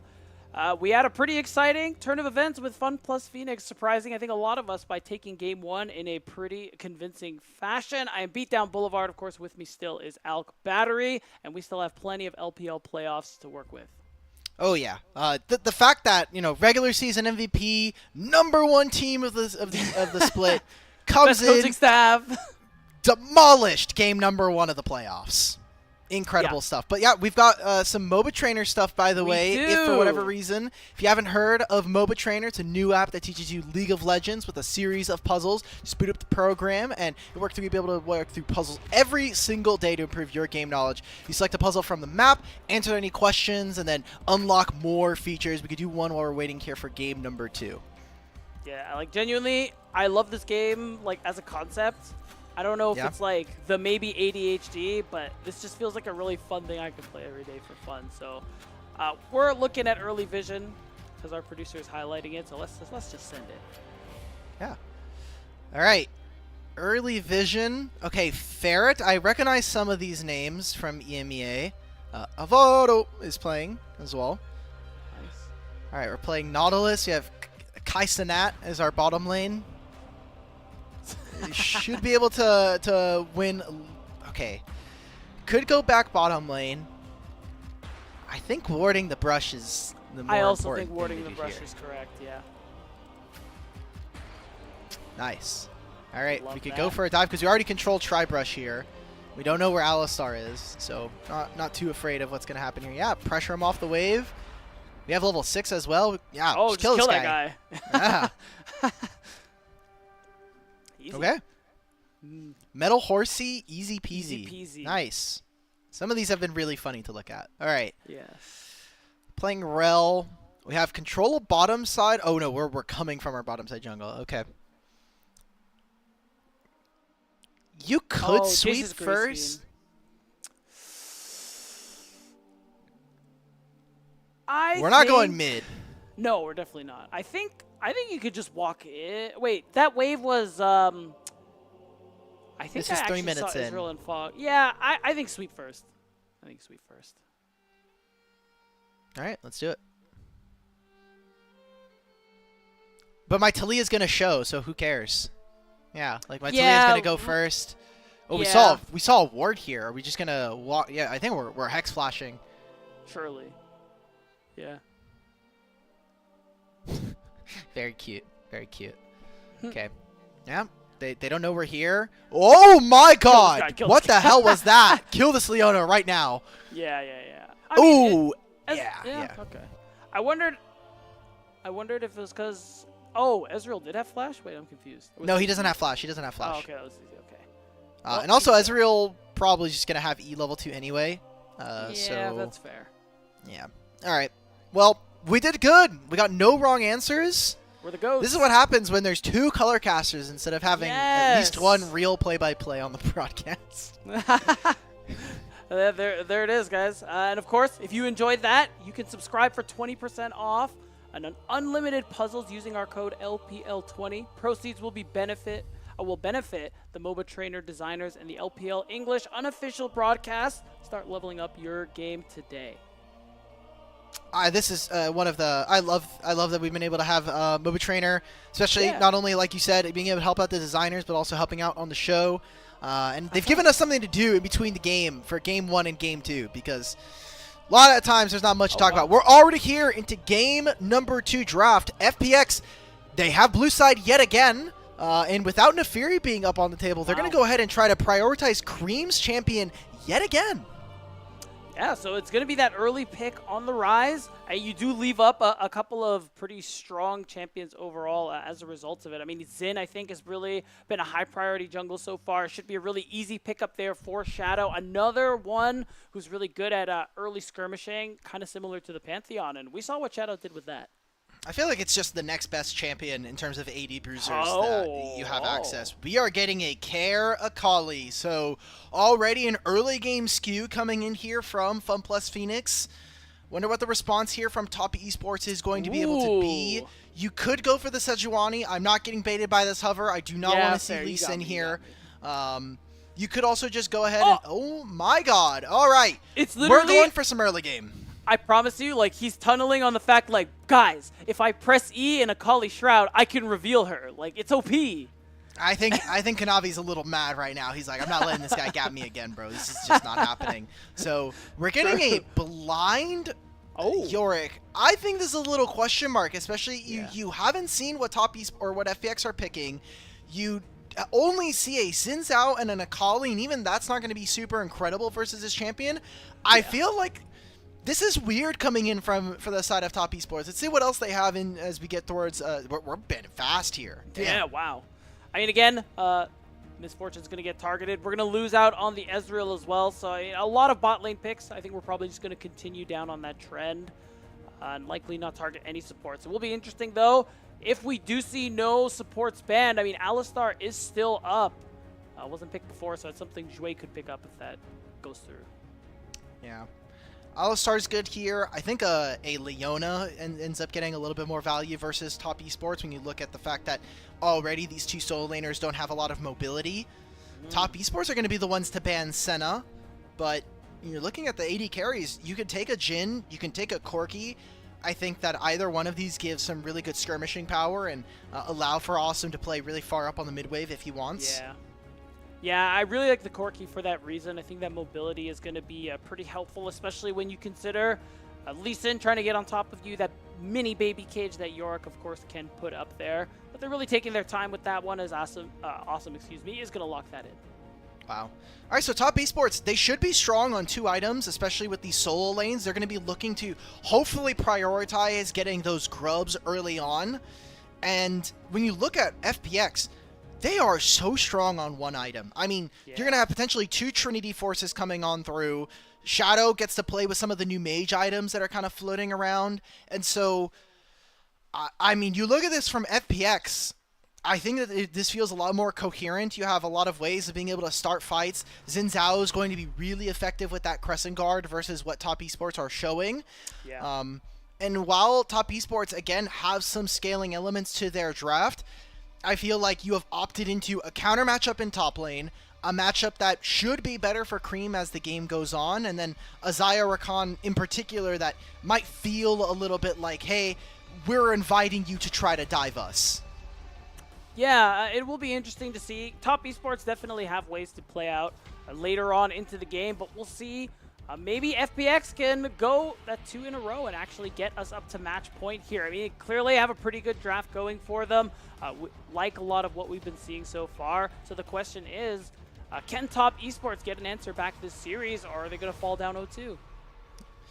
A lot of on the line here, I think, especially if you already go to match point so early on into the night, right? Like, top esports, let's see them kind of pull this together. I still feel like this is a draft that they should be able to pilot, and in particular, find some level of strength. Now, for FPX, one of the biggest pieces of criticism that we have levied towards them is sometimes they kind of buy in a little too much. They end up kind of biting a little bit more than they can chew. We saw that in bits and pieces in game number 1, but they had too much of an advantage from that point. Can this Lee Sin actually get things done this time around? I mean, even though it isn't very popular right now, it is a Kanavi special. He's famously very good on the champion, so he's trying to make something happen here on the. But a lot of the carries that FunPlus Phoenix are working with are pretty mobile, so we'll see if he can make it happen. It is game 2 of our first playoff series going down here. It is FPX again who are working with the lead. As of course, observers, they want to remind us we're in Beijing at JDG Stadium. 敌军还有30秒到达战场，碾碎他。 Where are the FPX fans? Bruh. If not now, then when? Yeah, you guys won game 1. Maybe last time this happened, I forgot who I was casting with, but they were like, maybe they were in the bathroom. Maybe, you know, they were getting popcorn or whatever. And I'm like, guys, if I won game 1 like that, I'm an FPX fan. I'm sat. Like, real actually. You guys cannot get me to leave that unless it's like, as soon as game 1 ends, I'm running to the bathroom. I'm being the lines. Yeah. No, so true. I don't know. We'll see. Maybe they don't want to believe. Maybe they're cautious, you know, because this is already an unexpected result. You know how fans get. A little superstitious there. with their excitement. So right now, I think things are opening up pretty slowly. You kind of highlighted Fun plus Phoenix, really strong on one item, especially looking at this top side. The Akali and the Jax, really good duelists in that mid game. I think something TES are going to have to worry about. Junglers starting on opposite sides here now with Kanavi going with this Lee Sin. You have a little bit more flexibility as to what you're allowed to get away with. But, I mean, Shadow is just going to be more effective as this game goes on. And for the bottom lane 2v2, I know we've been seeing a lot more Zyrakan as the season has gone forward, but I still really feel like Corki with that armor shred that he has and the guaranteed crowd control you're going to be able to get. Also, Jway going for the Ignite instead of the heal we've been seeing from our supports does mean that should be seeing this 2v2 really be pretty dangerous for top esports. And also considering Shadow is pathing downward as well, so it could be a setup there for a dive alongside Awesome and Jway. Of course, looking at our Twitch chat predictions, a lot of people, we got some TES believers. I think it's pretty understandable, but that just means, Dimitri, FPX have a chance to do something really funny. Yeah, game 1 was 81%, so a single game loss bought like 15 plus points from Twitch chat. They were like, okay, maybe you put some respect on FPX here. Let's see if 369 and Kanavi are able to do much into this Jax matchup. I imagine that without him getting chunked in the next few moments, probably not going to be seeing too much action from Kanavi. And in this game in particular, what I want to see from our two mid laners is what exactly happens in the Ryze Akali matchup. Just because early on, Akali can be pretty slippery to deal with, but Cream is going to get more and more health as well, and he's going to get more damage just by going for that Rod of Ages and the Seraphs. So it should be a moment where we get to yet again hopefully see Cream actually take control of the mid lane and put Cream behind. I will say, I think Akali actually feels pretty good on this current path. Oh, we need to hold that. Shadow is here. Ridgeline lands. The heal is going to allow Crisp and Jackie Love to walk away. And then back to the Akali thing. I will say, Kair's probably going to feel nice this game because, I mean, this patch has done wonders for AP Assassin items. Rocket Belt is in a really good place. Shadow Flame is in a really good place. I don't know if we'll see Horizon Focus, but on a chance for Kair to do some real damage. Oh my god. We're bringing 3 members here, okay. Sheer, let's see it. And you're going to see Leap Strike. It's going to allow Sheer to walk away from this one. But now Cream is in the building, guaranteed. With that Empowered Rune Prism, Flash is going to have to be committed. Counter-Strike is going to come through. Oh, but it's going to be another Flash from 369, and it's first blood for top. Oh, and Shadow was on his way, so really clean connect there from Top Esports. That was very dangerous because 369 took a little bit too much damage there. You had to back out of the trade. I thought maybe they were going to invest a little too much there, but I think that's a pretty worthwhile trade. Top Esports, though, they had to invest 2 summoner spells for that kind of play, and that kill going over to 369 is great, but we'll have to see a lot more, especially from this Lee Sin. Well, still, at least for the most part, Kanavi has begun to deliver. We'll say Kair was able to get a pretty big wave in while Cream made that move topside. But being able to get that roam, I think, is really nice because Kair kind of got the better of him in that regard on the Sylas in Game 1. Oh, yeah. And right now, Dragon is about to spawn. First Dragon of the game here. We're seeing resets coming through. I think FPX's bot lane's going to come back. But Shadow, he wants another game. Oh, Flash for Flash. Crisp is here to turn it around. I don't think it's going to turn into much. Empowered Rune Prism, though. Oh, hold on. There's a lot of damage coming through, but okay. Shadow's fine. If Kair was a little closer to level 6, you know, fighting in this mid wave, it could have gone a little spicier, but I think it's a worthwhile trade. You know, Shadow trading his summoner spell so that Cream no longer has Flash. He just teleported back in. It's going to be an advantage going over to FPX. So want to see a little bit more coming out from Fun plus Phoenix. How much can we actually squeeze from our mid lane matchup? Cream already after taking another recall. And Kair, he's going to have level 6. He can take another wave and really kind of opens up for him to be able to go out anywhere they want on the map. They can actually kind of play the numbers game on whichever side they want to look towards. Yeah, and it's starting to seem like Dragon isn't actually on the cards here for Fun plus Phoenix. You can see Shadow, he's going for the recall, just wants to spend more of his gold. And it could just be more of a focus there onto the top side. Maybe he either wants to cover Sheer, maybe it's more important for them to Shadow to just get level 6 as quickly as possible and maybe make a play for Promise. Yeah, what we're seeing right now is that Top Esports, they just have push in a lot of their lanes right now. That, 369's getting shoved. Even with Cream taking another base and coming back to lane, he still has priority. And because Xayah, Rakan, just by proxy of using their spells, are going to naturally push the wave as well, it means that Top Esports, they get a situation where they can just have priority. We already saw them make a top lane dive. They're going to make a play on a bottom lane here. Oh, Grand Entrance going to force Shui to flash. Wind becomes lightning is going to dissuade any further action here. It's interesting though, TES used that bit of a dragon timer to force Shui's flash, but now Kara's here at level 6. Midwaves are crashing, and I think as long as Shadow secures this one, should be able to hit level 6. And that should give FPX prior over the dragon. They're still not going to have their bottom lane wave. Kanavi's going to do red buff while all of this is happening. I think it's really tough, and I'm just looking right now, 369 still shoving in, still getting damage down onto this Jax here.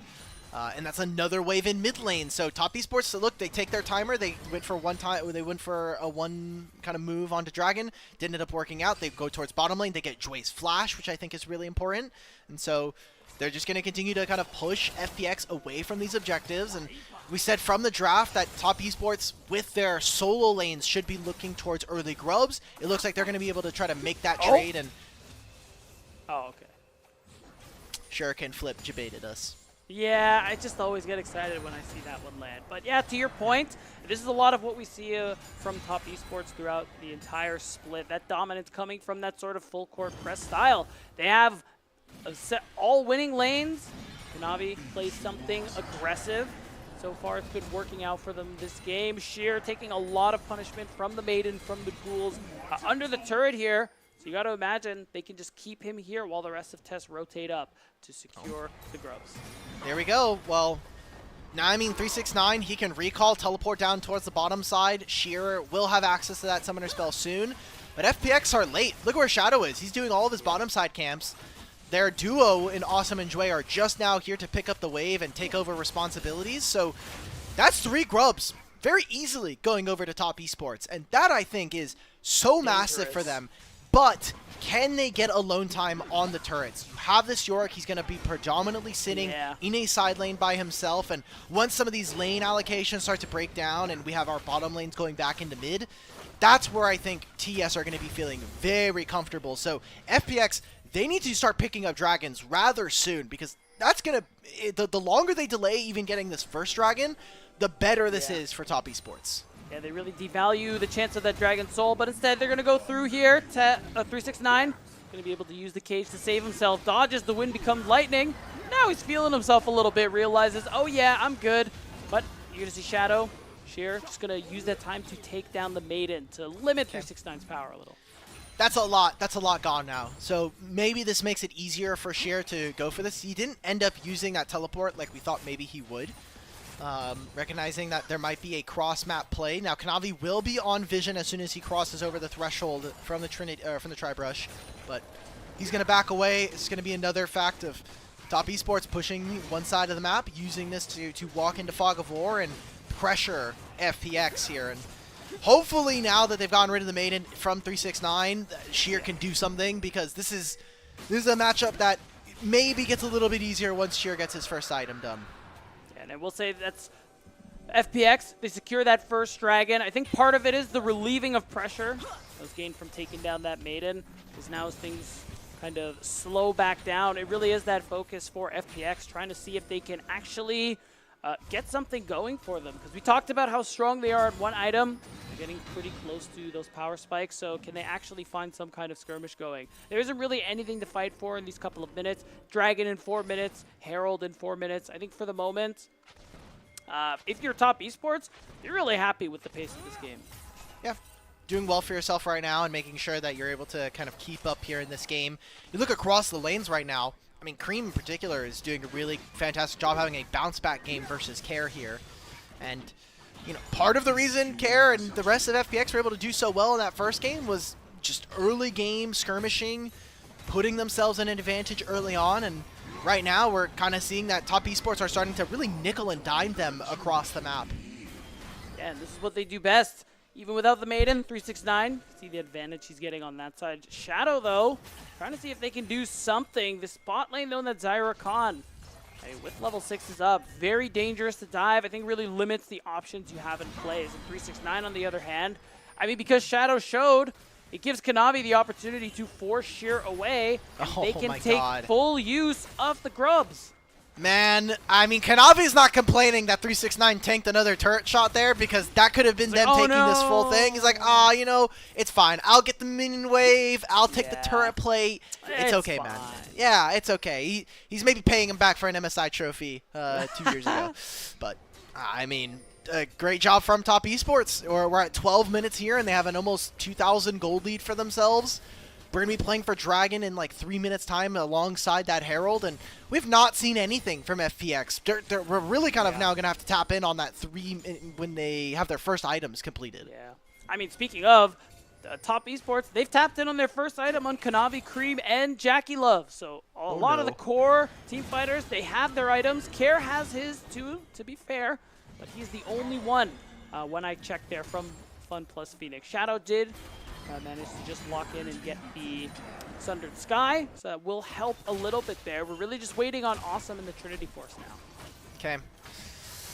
Well, FPX, what else are we going to be able to really do here? Because it has been a quiet early game. Even that first blood, kind of a big nothing burger aside from a top lane dive. But aside from that, the gold has stayed pretty steady here, and again, looking at these two teams, for FPX, it would mean so much for them, not only to take a couple more games, but even win this series. I mean, they're coming in as the 8th seed. They almost didn't even make it into Group Ascend when you looked at their promotion and kind of their placement games coming on through. They ended up beating up on a WE. They ended up winning versus LGD as well to make it in. And the fact that they're here in playoffs is very surprising when we talk about preseason expectations.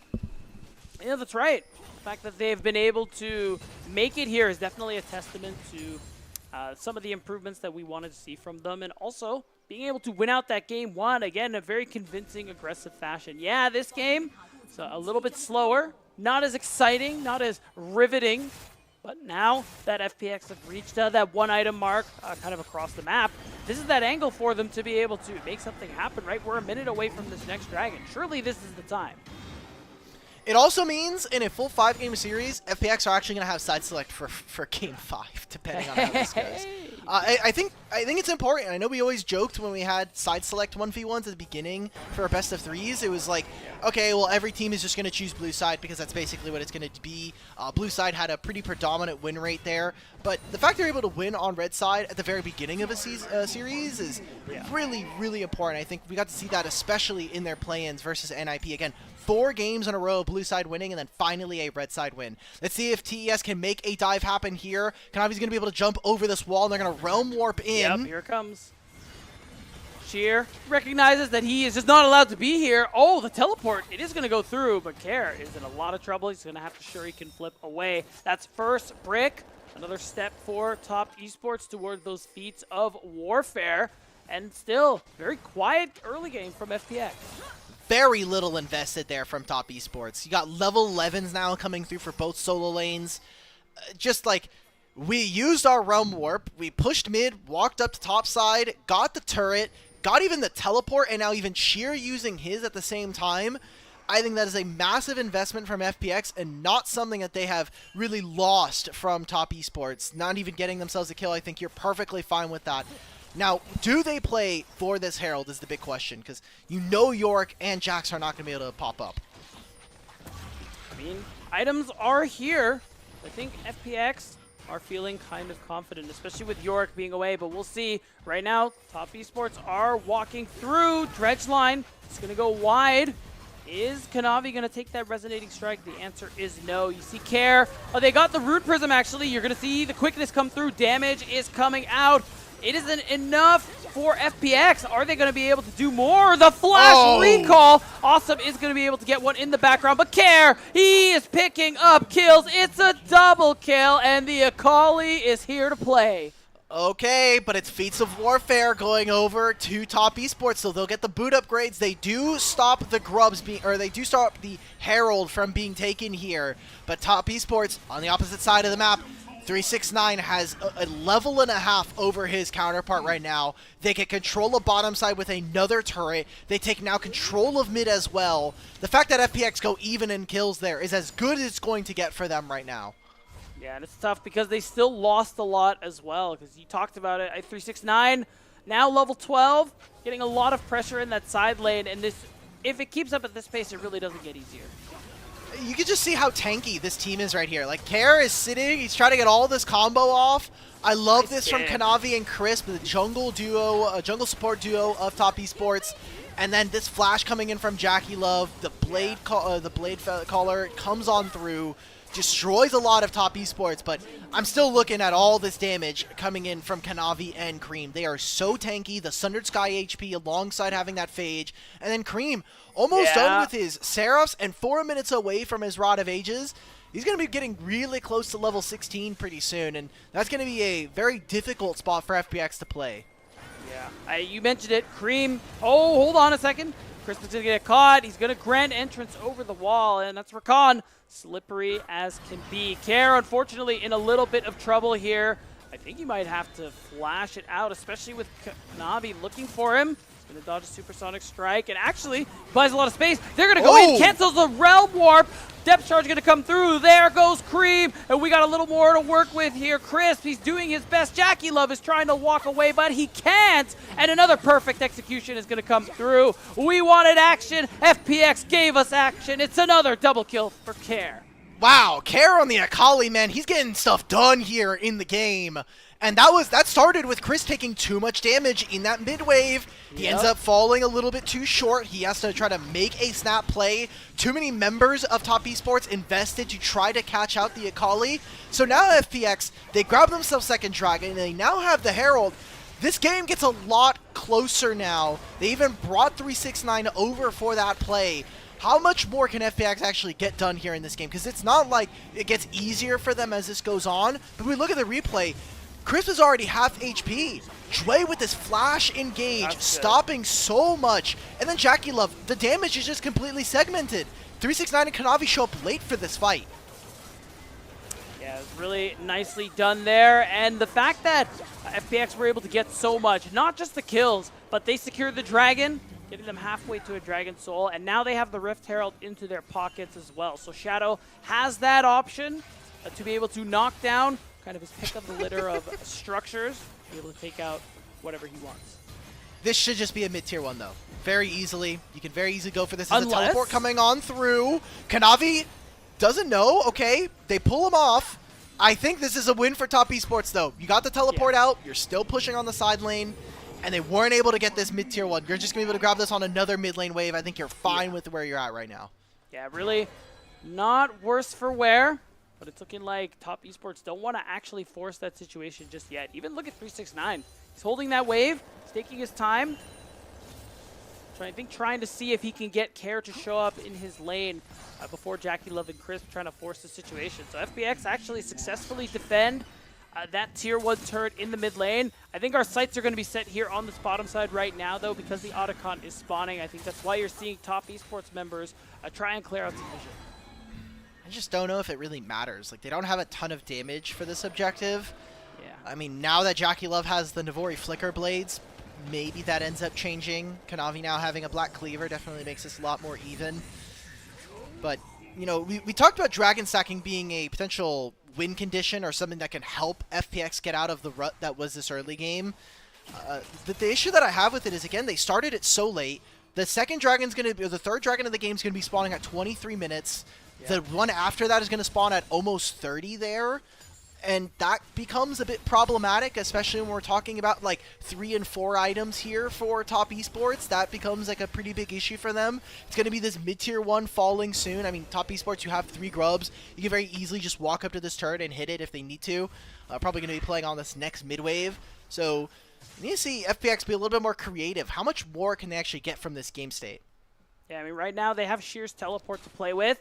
So it could be another potential flank TP like Care was trying to attempt earlier. But it is true. As time goes on, even as they play for the soul, Cream is getting stronger. 369 is getting stronger. And even Jackie Love is getting stronger. So more of those fights that we saw early on is really the key to success here for Fun plus Phoenix in this second game.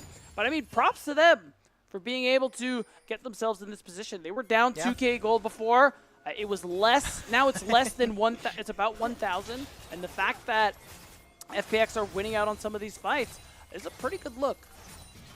Hey, look, took only one member. Is 369 soloing this? I mean, he has he can. grubs. I mean, wow, yeah. This is insane. There's no way that FPX would know. Look, they're recalling. I don't they know genuinely if don't Cream know. Yeah, there's no reason for them to know. There's no vision here. Yeah. I mean, Cream teleports so that they can try to make this play. It's going to be the Otacon. Now it's going to be setting up the Dragon as well. This is a very smart play from Top Esports, making sure that FPX are caught unawares. They're going to have to summon the Rift Herald, and it's going to be a mid-tier one, but priority over the Dragon still going to be in favor of Top Esports.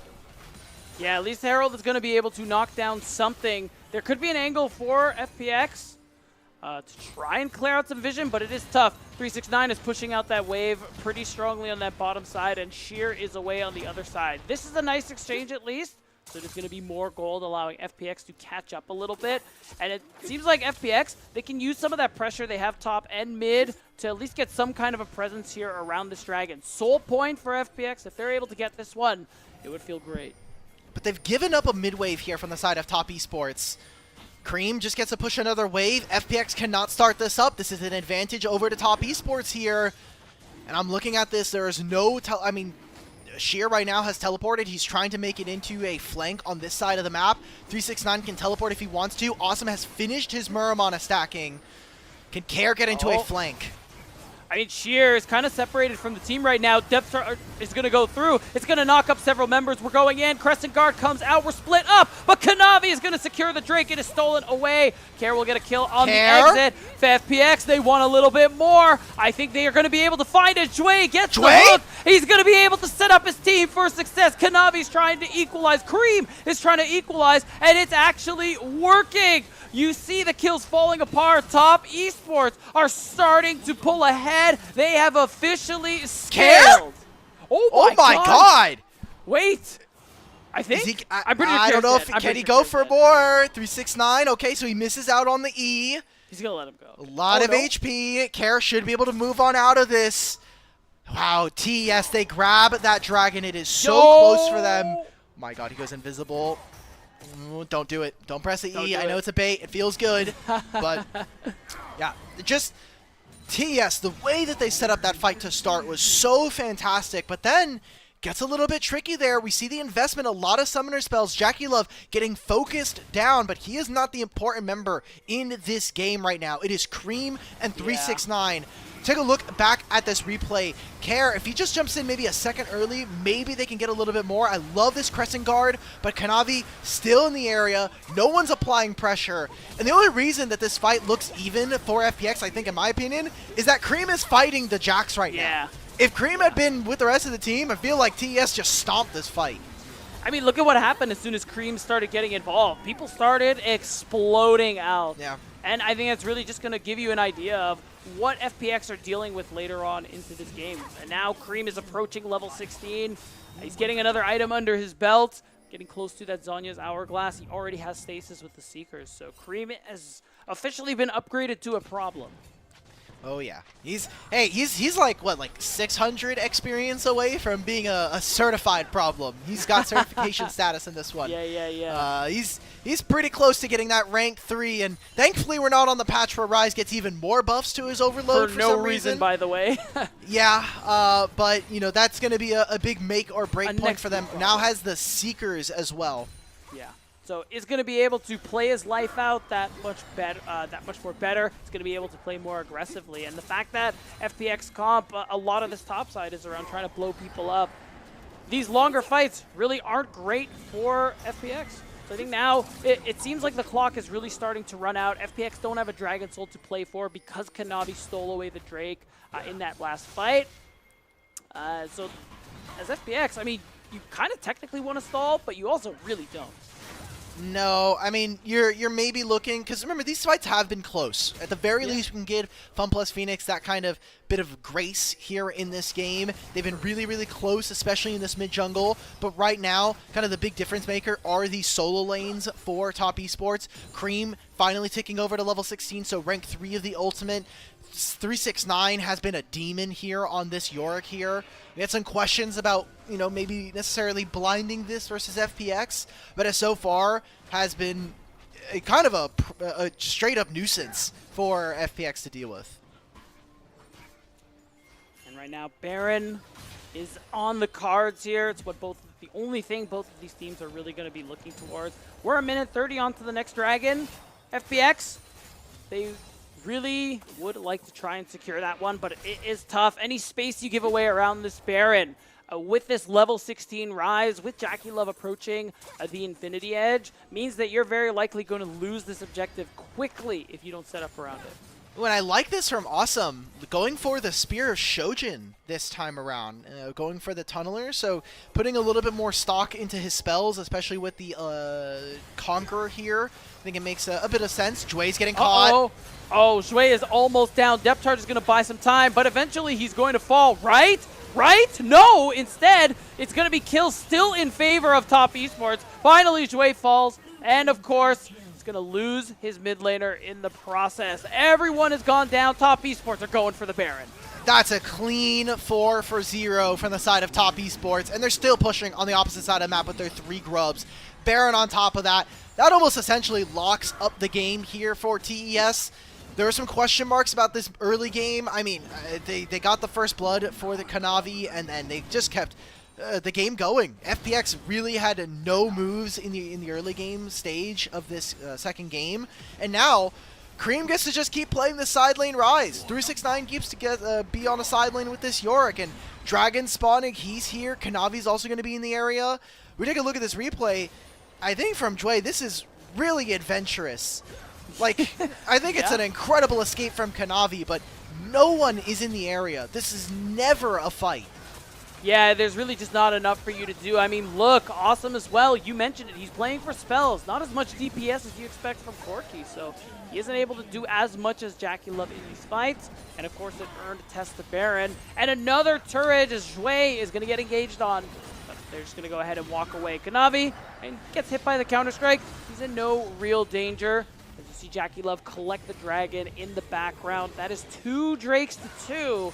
And if FPX getting a Dragon Soul was a wish before, now it's just wishful thinking. It's gonna be Make-A-Wish from this point on. They're really scampering for that one. Yeah. Potential flank coming in from Care. The rest of FPX gonna try and make a defense on the inhibitor line. They're going in. Sheer is forced to use the stasis. Some damage is coming through, but they're going to be able to secure it. Kanavi gets one, another for JackeyLove. Can Care save the day? You're seeing the flash, but he explodes from the blade recall. It's going to be a triple kill as the rest of FPX are going to fall to pieces. There's the Realm Warp, and that's going to be the end of the game. FPX, no early game plays, no chance of winning this game number 2. That's right, and Top Esports, they're going to equalize the series. They are not going to make this one easy for Fun plus Phoenix. A little shakier, maybe, than we would have hoped, but this is more of that Top Esports we're used to seeing, Dimitri. Where the hell was FPX in this game number 2? I mean, Sheer got a little gapped here in top lane, not too unexpected when we look at these 2 top laners and their pedigree, but I mean, that was a rather clean game, all things considered, coming in from Top Esports. They made an early dive on top side. Then the game just was quiet from like 5 minutes to 10. And that is not what we needed to see from FPX. No, really not taking advantage of those one-item spikes that you were highlighting during that game. It finally came through, but it felt like it was already too late because some of those early skirmishes were really going Top Esports' way. And when you're winning early with a Rise and a Yorick, I mean, I feel like we could just wrap it up. Yeah, again, the onus was for Top Esports. Make sure that our solo laners get to a good spot, 2 items. If we get grubs, even better. We ended up doing both of those things. Cream was under 0 threat. That's why I thought, hey, like, we have Rise. We're first picking it. We're picking the Akali. We were surprised. Like, why are we making this game have to end at, like, 15, 20 minutes? Why are we saying, as FPX, we have to try to outplay you in the laning phase? This has never been their strength so far in 2025. No, and I mean, while it worked out for them in game one, overall this year, yeah, it hasn't really been a big strategy for them. So we'll see if they're going to be able to change that one up going into that third game. Because, of course, series is tied up right now. It's a big win for Fun plus Phoenix, but Top Esports, our first seed, of course, not unexpectedly, we're able to get an answer back. And I hope you got some water near you, Dimitri. We got a long one on our hands. Oh, I'm used to this, man. I'm used to having to be here for forever and having these forever games. Yeah, and really excited to see.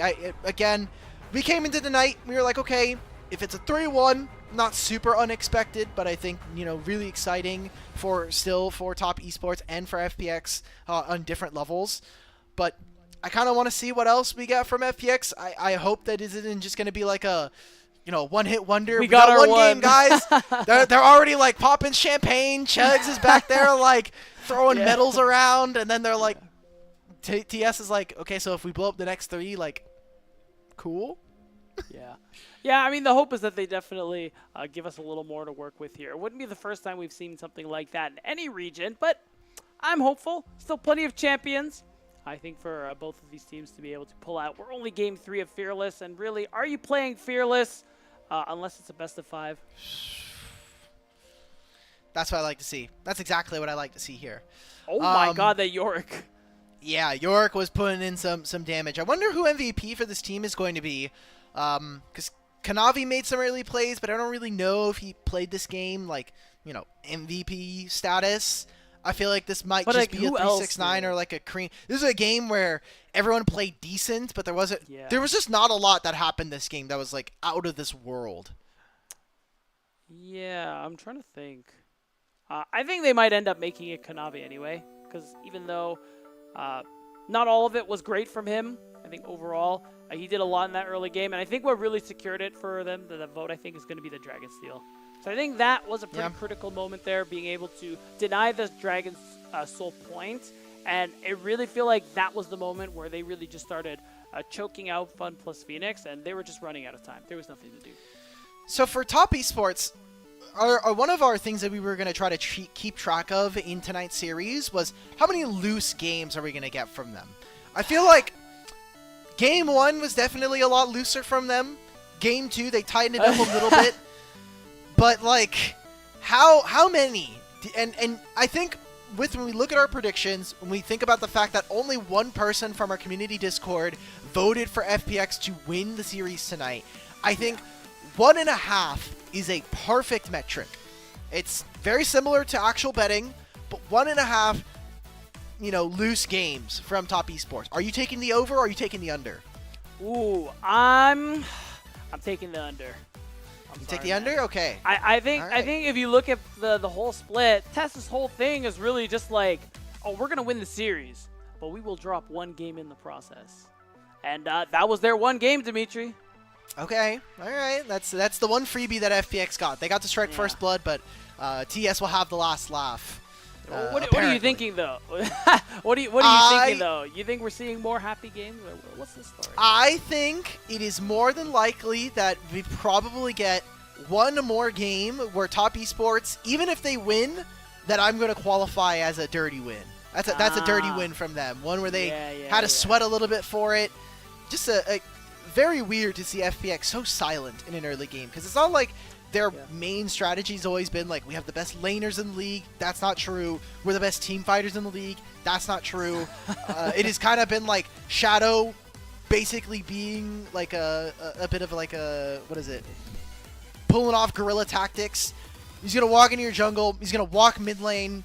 He's going to do something that you just don't expect and kind of make the game very uneven and not really predictable. Embrace that chaos. And while these aren't FPX's strengths, I mean, something that they got to be ready to do is, if you're going to draft a comp where you spike really hard on one item, you have more impact early, you better make some goddamn moves, man. Because it's really sad to watch an Akali Jax Xin do nothing for like 15 minutes and then just kind of lose the game. Yeah, that game was pretty boring. I'm not gonna lie. FPX, let's step it up a little bit.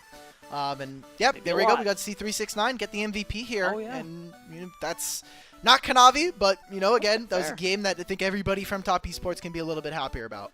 Yeah, I think there was a lot of arguments you could have made, and I mean, congrats to 369 for a good Yorick game. It was pretty sad to watch. I don't like that champion, but it's good. So, you know, we're professional players. We're trying to win. That's going to be it for Game 2. We're going to throw it to a short break while we get set up for our third game as we see who's going to try and take the lead in the series.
Welcome back, everyone, to the LPL English broadcast. We are continuing our coverage here of, well, our first match of the playoffs. Top Esports, they answer back against Fun Plus Phoenix. Is very exciting and surprising Game 1 win, and we're basically at a best of 3 now. Alec, welcome to the stream, everybody. Yay! We're starting off our series right now. Woo! Guys, and look, we're even starting at our normal time. It's 1 Yes. a.m. PST. It's perfect. It's like you didn't even miss anything. You didn't. It's great. Yeah, unfortunately for some of those fans who might just be joining us and thinking, what's going on? There is not going to be a side select. You don't have to watch. Well, not yet anyway. Maybe we get to a game 5.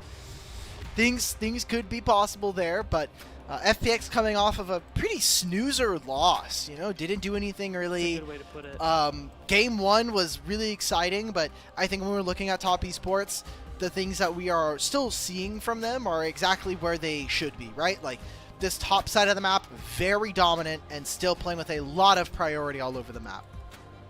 Yeah, I think that Game 2 was definitely more of what we expected as well. And we saw some uncharacteristic, I think, aggression from FPX in Game 1, which was great. It was welcome. But then I'm kind of getting worried we're never going to see it again, Dimitri. I'm going to worry that I dreamed it when I wake up tomorrow and whether or not this really happened. So I do hope that if Fun Plus Phoenix, they pick another comp that is about more the early mid-game, that they're able to really execute on it and actually participate in these fights. Because I agree, like, it was a snoozer. There was so much kind of going for them. We were kind of riding the high, or like, oh, okay, FPX, we could do something. We did. Yeah, we won the first game. That was so exciting. But then we get dove on top side, and then my Xin Zhao is just full clearing. Okay. Yeah. All right. You know, that's something I used to complain about a lot when I first started casting. I got like, what did I call it? I called it farming fever. Oh, yeah. Where like J4s, Zins, Lee Sins, where they're just farming until like level 6, and I'm like, that has to be a crime, bro. It's okay. Jarvan has a really big power spike at level 3, but we don't need it at level 2. That's fine. My level fault. 6. You're right. We can press the R button this time. Getting all your buttons definitely feels better. As we see our players getting ready for game number 3, FPX should have access to side select this time. This is the first time in the series that they will be able to choose their side. We're expecting them to be on blue side, and I know we talked about it a little bit before the series, but I am wondering, like, how much of the patch are we reading? Because FPX, they didn't get to play with Annie before the changes. They didn't really get to play her too much towards the end of the season. And we haven't really seen all that much priority. I don't think that Cream is going to be a player that pulls us out. I feel like this is such an easy way for FPX to just get things going and get fights started for them. Yeah, it is pretty curious. I'm pretty sure, yeah, but in both games, she didn't show up in pick ban at all. Zero presence so far today, which is really surprising because, yeah, the champion, I mean, with all the changes coming through so far, she is very potent, very powerful.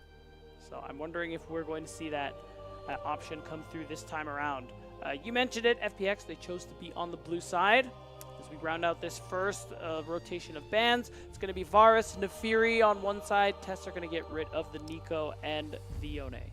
Alright, so what else are we going to be looking forward to? Maybe they get rid of a Gnar or a Jace. Rumble falling all the way through. You're very happy about where he's going to be. There's no Yorick anymore. You also have the Ornn and the Scion gone, so I'm expecting for Sheer to kind of snap this up.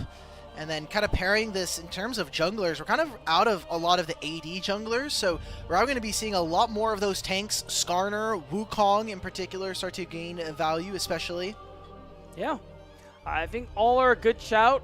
We'll see. It's been a lot of mid-priority so far, I think, on the earlier picks here. But FPX, they do have an opportunity. Could just grab something like the Skarner for them early on. Or maybe if they want to grab Jace right away, since that one is still up and available. And there's no Scion to respond. Oh, Gwen. Wow.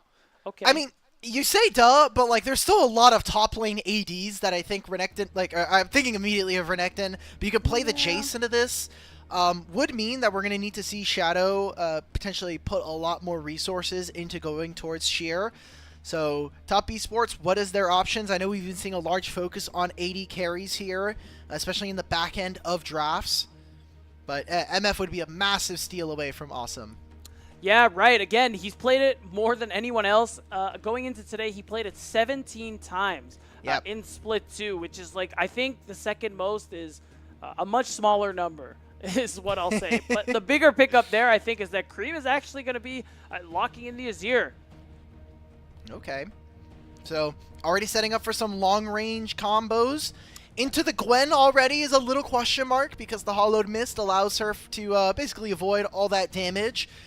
I think that Leona starts to gain a little bit more value as I think that top esports are looking to try to get things like an Alistar to set up for their champions. I think that top No, esports do need a ton to be able to actually get stuff done, and they need a lot of frontline here in particular. Yeah, very Okay. true. And it's going to be the instant Tristana that Care teases with the Echo Hover. And it is too late for me to remember that hovers are fake. So, I mean, True. Tristana, there is that flex angle, but very likely going to go into Awesome's pocket there in the bottom lane. Does give you some of that raw carry potential later on in the game. Kind of match the scaling Azir have. All right, so see what the last pick here for top esports is. I like this Poppy. You know, does have that flex into 3 lanes. We haven't actually seen Yeah. 369 play this champion in top side this year so far, but you always have that potential. Into Gwen feels a little less likely, but if it is in the jungle, I think it allows for Kanavi to be really, really potent and allow for him to be a bit more snappy with some of his engages. So back into this draft, I think a big focus is going to be on those supports. Yeah, I mean, for now, it is Jason Senna out of the picture. But yeah, with going into this game 3, a lot of supports already out of the picture. Maybe want to pinch that pool just a little bit more. Again, Alistar, Leona, both notably untouched so far this series, up and available as top esports. Going to continue the AoD carry focus there and take out the Kai'Sa. I want to make sure that Awesome is really uncomfortable. I mean, Kai'Sa, Callista are already gone. MF taken away. Corki's gone as well. True. I think if you're FPX, maybe you're looking at a Jhin game here. You already have a reliable marksman in terms of DPS coming in for the Tristana. You want to have someone that's going to be able to match the Misfortune early. If not, maybe we're dipping into Ashe Braum, which I think is actually not all that bad into what top esports are showing. Yeah, honestly, I respect the Cannon Hover. 369 almost certainly plays it. It's a really bad matchup for the Gwen. So instead, it's going to go for the Gragas. Wow. Be able to break up team fights with that exploding cast. You don't seem, you seem unamused. You seem unimpressed. You not like it? I just don't know. Like, it's good into some of, like, if this is going to be end up a Jhin, then sure, like, you get a little bit more value in some of the immobile members there. But aside from the laning phase for 369, I feel that the worst case scenario here that ends up happening is MF goes to throw an ultimate, and then 369 throws in a cask, and we're all a little sad here. I feel like from the side of top esports, it's another draft where they're having a lot of priority in a lot of these lanes. Misfortune, the Azir, even the Gragas should be able to poke out the Gwen early on, but I feel like this is a draft that, even with this Alistar coming in, I have a lot of problems with this. FPX, they have the range. I think that this Sejuani is going to have a lot of value in this game as there's not too many champions that are going to be able to tank up an ultimate and then also live. Tristana on 3 items, Jhin on 3 items is going to be very difficult to deal with. So top esports need to win the early game, and they don't have they have priority, but that means that Kanavi's going to have to get a lot of work done here. And I mean, historically, so far this split, that has been the name of the game for top esports. But in a draft like this, you know, you're kind of turning up the fire a little bit. You're turning on a very big digital clock saying, like, all right, boys, this is how much time we have. No pressure. Don't worry about it. All right, well, let's see it. I want to see if FPX can play this. I mean, you have the Tristana versus the Azir. I think you're kind of happy about where you are on that side of the matchup. I think that maybe your top side is a little weak, but in terms of engage, there's not all that much coming in from the side of FPX. They're really trying to play the range game very, very well, and that means that Shadow needs to be a little more cautious, which just hasn't been his kind of player archetype that we've seen so far in Split 2 and throughout 2025. Yeah, I mean, again, a lot of the success there for FPX, specifically with Shadows, him being able to be aggressive, him being able to make the game more volatile, and especially that has led to a lot of the tank play we're used to seeing from Sheer in the top lane. But now, the player who we wanted to see step up against a legend like 369, he's playing the Gwen, has that opportunity to carry, has that opportunity to be a menace in the side lane. So now, he has a chance to go big. Okay. Well, let's see it. It's game number 3. We're match point here in the series. Top Esports with a pretty dominant draft, but FPX can strike back. 欢迎来到英雄联盟。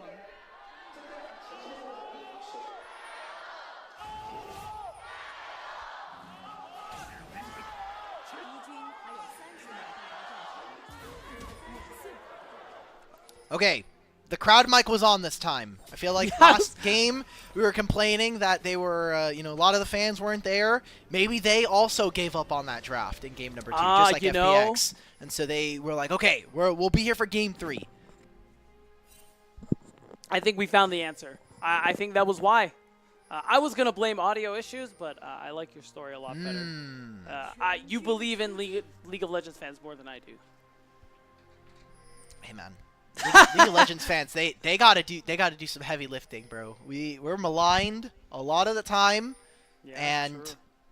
you know we've got to get something. Someone's got to be our biggest cheerleader, dude. Because so true, yeah. Everybody wants to hate. It's cool to hate on League of Legends. It's not cool. It's anti-hip to try to talk good about League. So I'm glad the fans are at least showing up. Yeah, fair. I mean, it's really nice to see overall. I love watching Eastern fans, whether it's LPL or LCK, because in general, even if it's in other esports, like they have great fan chants, they go hard with the signage, the cosplay, like fandom is a really cool thing there. And then I look at fandom in North America, and I want to die. Well, you know, the fandom in North America, they don't even get to watch their games half the time, because usually they're in the closet for LTA. Yes, All right, thank you for referencing the closet. Coming back to this game, though, it is going to be, right now, Shadow on this red side. He's starting to make an invade, and already we're seeing FPX with a bit of some vertical jungling here. He's on the bottom side of his map. Kanavi actually, okay, so this is some tech that we saw from him last week. All that is bottom lane starting to fight. Yeah, 4th shot's going to come through, but Awesome has to reload, loses a lot of HP. Jackie Love and Crisp getting the better of that. Look at Kanavi right now. He talked about this the other week, where he was like, I saw some other junglers like Canyon flashing over the wall, and I wanted to just try it. I thought maybe this is something that they could do. They're going to Hex Flash in. That's crazy. Oh, wow. But Kanavi, he's here to save the day. Sheer has flashes. Jungler is nearby, so this isn't quite set in stone. Now Shadow's going to come through here. Kanavi's going to try and walk away with the steadfast presence, but that means Shadow can go in to his heart's content, so 369 will have to flash.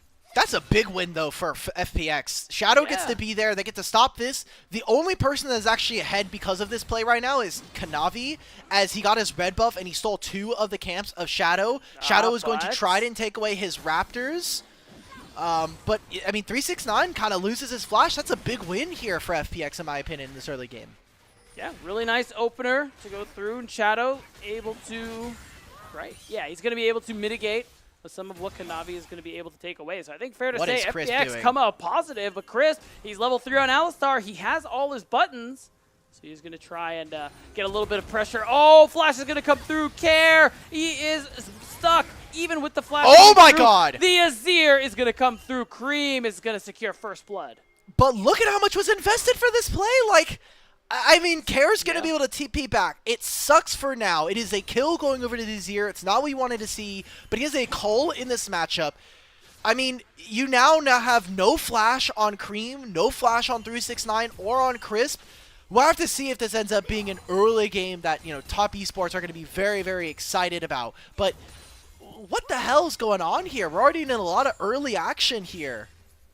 They heard you. They knew how important an early lead was, how important the volatility was going to be. So they said, all right, Dimitri, we hear you. We're going to start fighting ASAP Rocky as much as possible. And they've managed to make that one work. It didn't work topside, but now Cream on this Azir has a kill. Should assist in gaining some of that priority that's kind of hard into the Tristana. Maybe TES can turn it into something. I would be very worried if they're for some reason listening to the LPL English broadcast. I would be putting into question more and more that coaching staff of the Split. But What do you mean? You're just the GOAT, man. I don't know.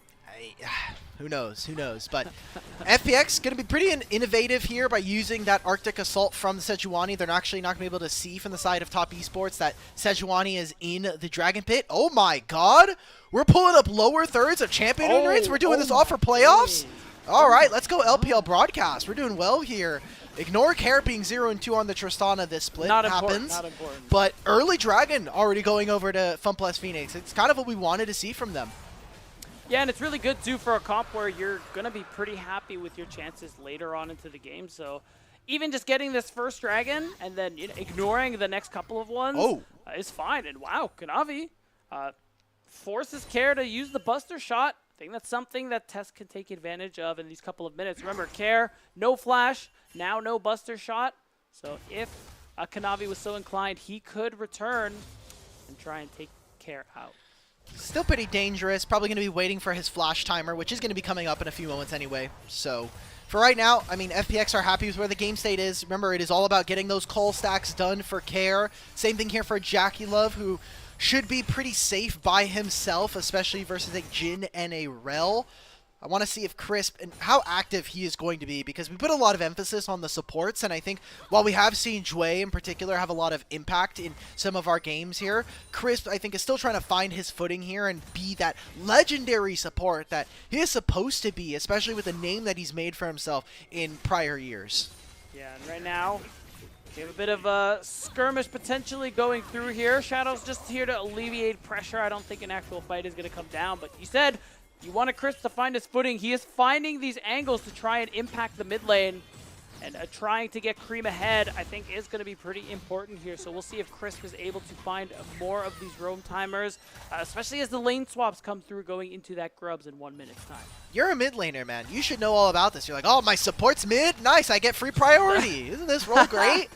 I get babysat for the whole game, and then, you know, I get to just kind of sit there and win the game from range, especially as an Azir. So making sure that this mage gets his 2 items when he gets that Nashor's Tooth, and then either Leandri's. Maybe we see something a little bit different with the itemization changes for mages this patch. But that's going to be really important for Top Esports, just making sure that Cream gets his items. Yeah, and I mean, you can already see it. He's getting there. He has the recurve bow, a blasting wand, even the amp tome. So that's going to be a Nashor's Tooth pretty soon. He's probably going to forego the boots just to get that item as quickly as possible. And much like we wanted to see from FPX in that last game, Top Esports, once that critical first item comes through, they want to see some action. And Crisp, going to get some action started here on the top side. I don't think much else is going to come from this. We're just trading some auto attacks. However, Kanavi is here. Ward is going to spot him out. Kanavi has level 6, and right now what I'm looking at is that Shadow made a visit into mid lane. That's a pretty big wave that they're shoving. Bomba. 369 getting some good poke down onto Sheer, but it is all about playing for these Grubs right now. I feel like this is a good spot for FPX as long as they don't lose too much HP in the next upcoming moments. Especially in the side lane too, because 369 can join at any time. Sheer is not able to cancel that teleport. Gwen has no hard CC in the kit, so Top Esports going to go ahead and start up the Grubs. Guaranteed to get one. I think they want to go in. Glacial Prison comes out. Crisp is getting really low. He flashes in to die, and Kanavi gets 2 with the Keeper's Verdict. So FunPlus Phoenix, they need to get the hell out of dodge, as they're going to be able to walk away. Grubs reset, but the poke is still really good here. You're happy about this. Awesome are back here, but it's not over. Bullet time. Shuffle is coming through. And that 4th shot from the Jhin isn't quite enough. This is the longest fight I think I've seen. But now TES, they're going to have to flash out of here, and they're going to walk away with 1 grub, 1 kill. Okay, 369 is going to teleport to our top side. It's going to not be the completion of Grubs. If FPX were able to kind of stall out and let Top Esports continue fighting over this objective, I feel like they could have continued to go for that. I like this coming out from Care, though. Still has the Buster Shot, so he can stop Chris from engaging upon him. And he has his flash if he really needs it, so he's just going to get shoved out of this mid wave. And that's a very close fight for Top Esports to take there. Yeah, but at the end of it, even though they were forced away, you can see Kanavi, he's back on that Grubs, use that jungle privilege to heal up. And now he's going to be able to secure all 3 of them. So it's 2 games in a row now. Top Esports having all 3 grubs at their disposal. Not really any dedicated split pushes on their team, so there's no Yorick. There's nothing like that, so they're not going to be able to get that much value out of it. But when they overload, try and force that first brick, it will be impactful. I think it's really good for, obviously taking it away from FPX when you have a Gwen and a Tristana. Very, very nice. Azir in a side lane is going to be particularly potent. So we'll see what Cream and the rest of Top Esports are actually able to do with these grubs. Obviously, grubs being a win more objective. Anytime you're allowed to hit turrets is usually a moment where you're doing okay for yourself. Yeah. And that was a very close fight, all things considered. I think that there's still a lot for FPX to be able to play for. The item spikes are going to be coming in a little bit sooner, especially, but I feel like they're going to be on kind of different wavelengths here. Because Shadow's going for the scaling item with the Heartsteel. Awesome going for this Youmuu's Ghostblade Rush that we've been seeing across the leagues, especially in LCK and here in the LPL. But once they hit 2 and 3 items for FPX, that's kind of where it gets very scary for a lot of their carries. So, for Top Esports, Wow. Observer that bug, looked weird. or I don't really know what happened, but at the end of it, Cream ults and dashes away. Kanavi in a little bit of trouble as well, but otherwise, I think that pressure should give FPX a pretty easy time to start walking towards that Drake pit. But Jackie Love and Crisp, they do have Prio. Oh, Sheer is now fighting 369 on the opposite side. Awesome is nowhere near this objective. They needed to be able to link up and very cleanly get next to each other. Maybe they just trade this for a kill. Oh, the turn. Oh, and it is the flash from Sheer, who's going to snip 369, but we got more fighting going on here. The headbutt somehow misses Shadow. I really want to see that one in the replay. So, otherwise, everyone's going to walk away. FPX not worse for wear. Sheer is very happy to pick up that kill on the Gwen. You get that kill onto Gwen, you're happy about the state of the game. It also stops the Dragon here coming in from Top Esports. So someone needs to be able to match Sheer now. Who's going to be able to walk up? By the time they get over here, you see the pings coming out. Fun plus Phoenix, they want this Dragon. They want to get to soul stacking. Now, what Dragon are they going to have access to? Because it's already the Hextech, it's already the Ocean Drake. We get to see this engage coming in. He barely nice gets spotted there. I mean, 369, this is the problem with this matchup. After you get out of the laning phase, once Gwen gets her items, it becomes much more difficult for you to be able to find anything. And, I mean, this is a pretty big investment, I think, all things considered, coming out from FPX. Awesome tries to play up on the mid wave and nearly goes down for it. Yeah, bullet time from Jackie Love. Going to do a lot of work here. But at the end of it, FPX going to walk away with that Dragon. It's going to be their second one of the game. And with Shui here in the mid lane, Awesome feels comfortable enough to go ahead and get some farm. But on the other side of the map, you mentioned it, Cream being potent in that side lane is making use of that grub to just collect many, many turret plates. He already has Nashor's Tooth, so any gold you can get him is just going to make him that much stronger. I just love this, and maybe Jackie Love's just dead. Yep. All right, cool. I mean, I don't even know why we cleansed that one. Yeah, like you know that you cleanse, and then you're just going to have to deal with the Jhin ult. But look at how Top Esports prioritize...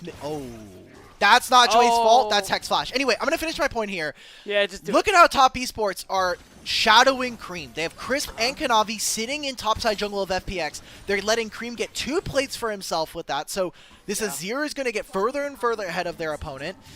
And we can kind of come back to Joy there. That's just where you are using Hex Flash, and your Flash comes up in the middle of it. Okay. All right. Never mind. That might just be a gap. That might just be a Joy gap. I'm sorry, brother. You know what? He decided he wanted Hex Flash. That's just what I'm going to tell myself. Hex Flash is more broken. Yes, exactly. You get it. So that's all well and good. Shui has access to that disgustingly powerful, unmatchable summoner spell in the Hex Flash. And we're just going to kind of go back to the neutral. Next thing coming up right now is going to be the Rift Herald in about 50 seconds time. FPX, remember, halfway to a Dragon Soul. So that next Drake on the horizon, Chemtech, something that they're also going to be setting their sights towards. FPX do need to make a decision here. You know, there is that Herald spawning in 30 seconds, and right now it seems like they're putting a lot of their eggs into making sure that Sheer gets ahead. So FPX, and what I want to see from kind of the mid and bottom lane duo, is them jockeying for position around this objective. Glacial Prison. 369 is going to go down. He tries to Yeah. save himself with the exploding cask, but really, no dice. This should just be a full turret coming in from Sheer. I mean, he'll have another mini wave to play for. It's 25 seconds before 369 will be back up. Cream's going to get himself a full turret, which is not bad. He's going to get closer to having level 11 as well from this Azir. So FPX, or for the side of Top Esports, playing for this Herald is very important for them, especially the fact that they'll be up in ultimates.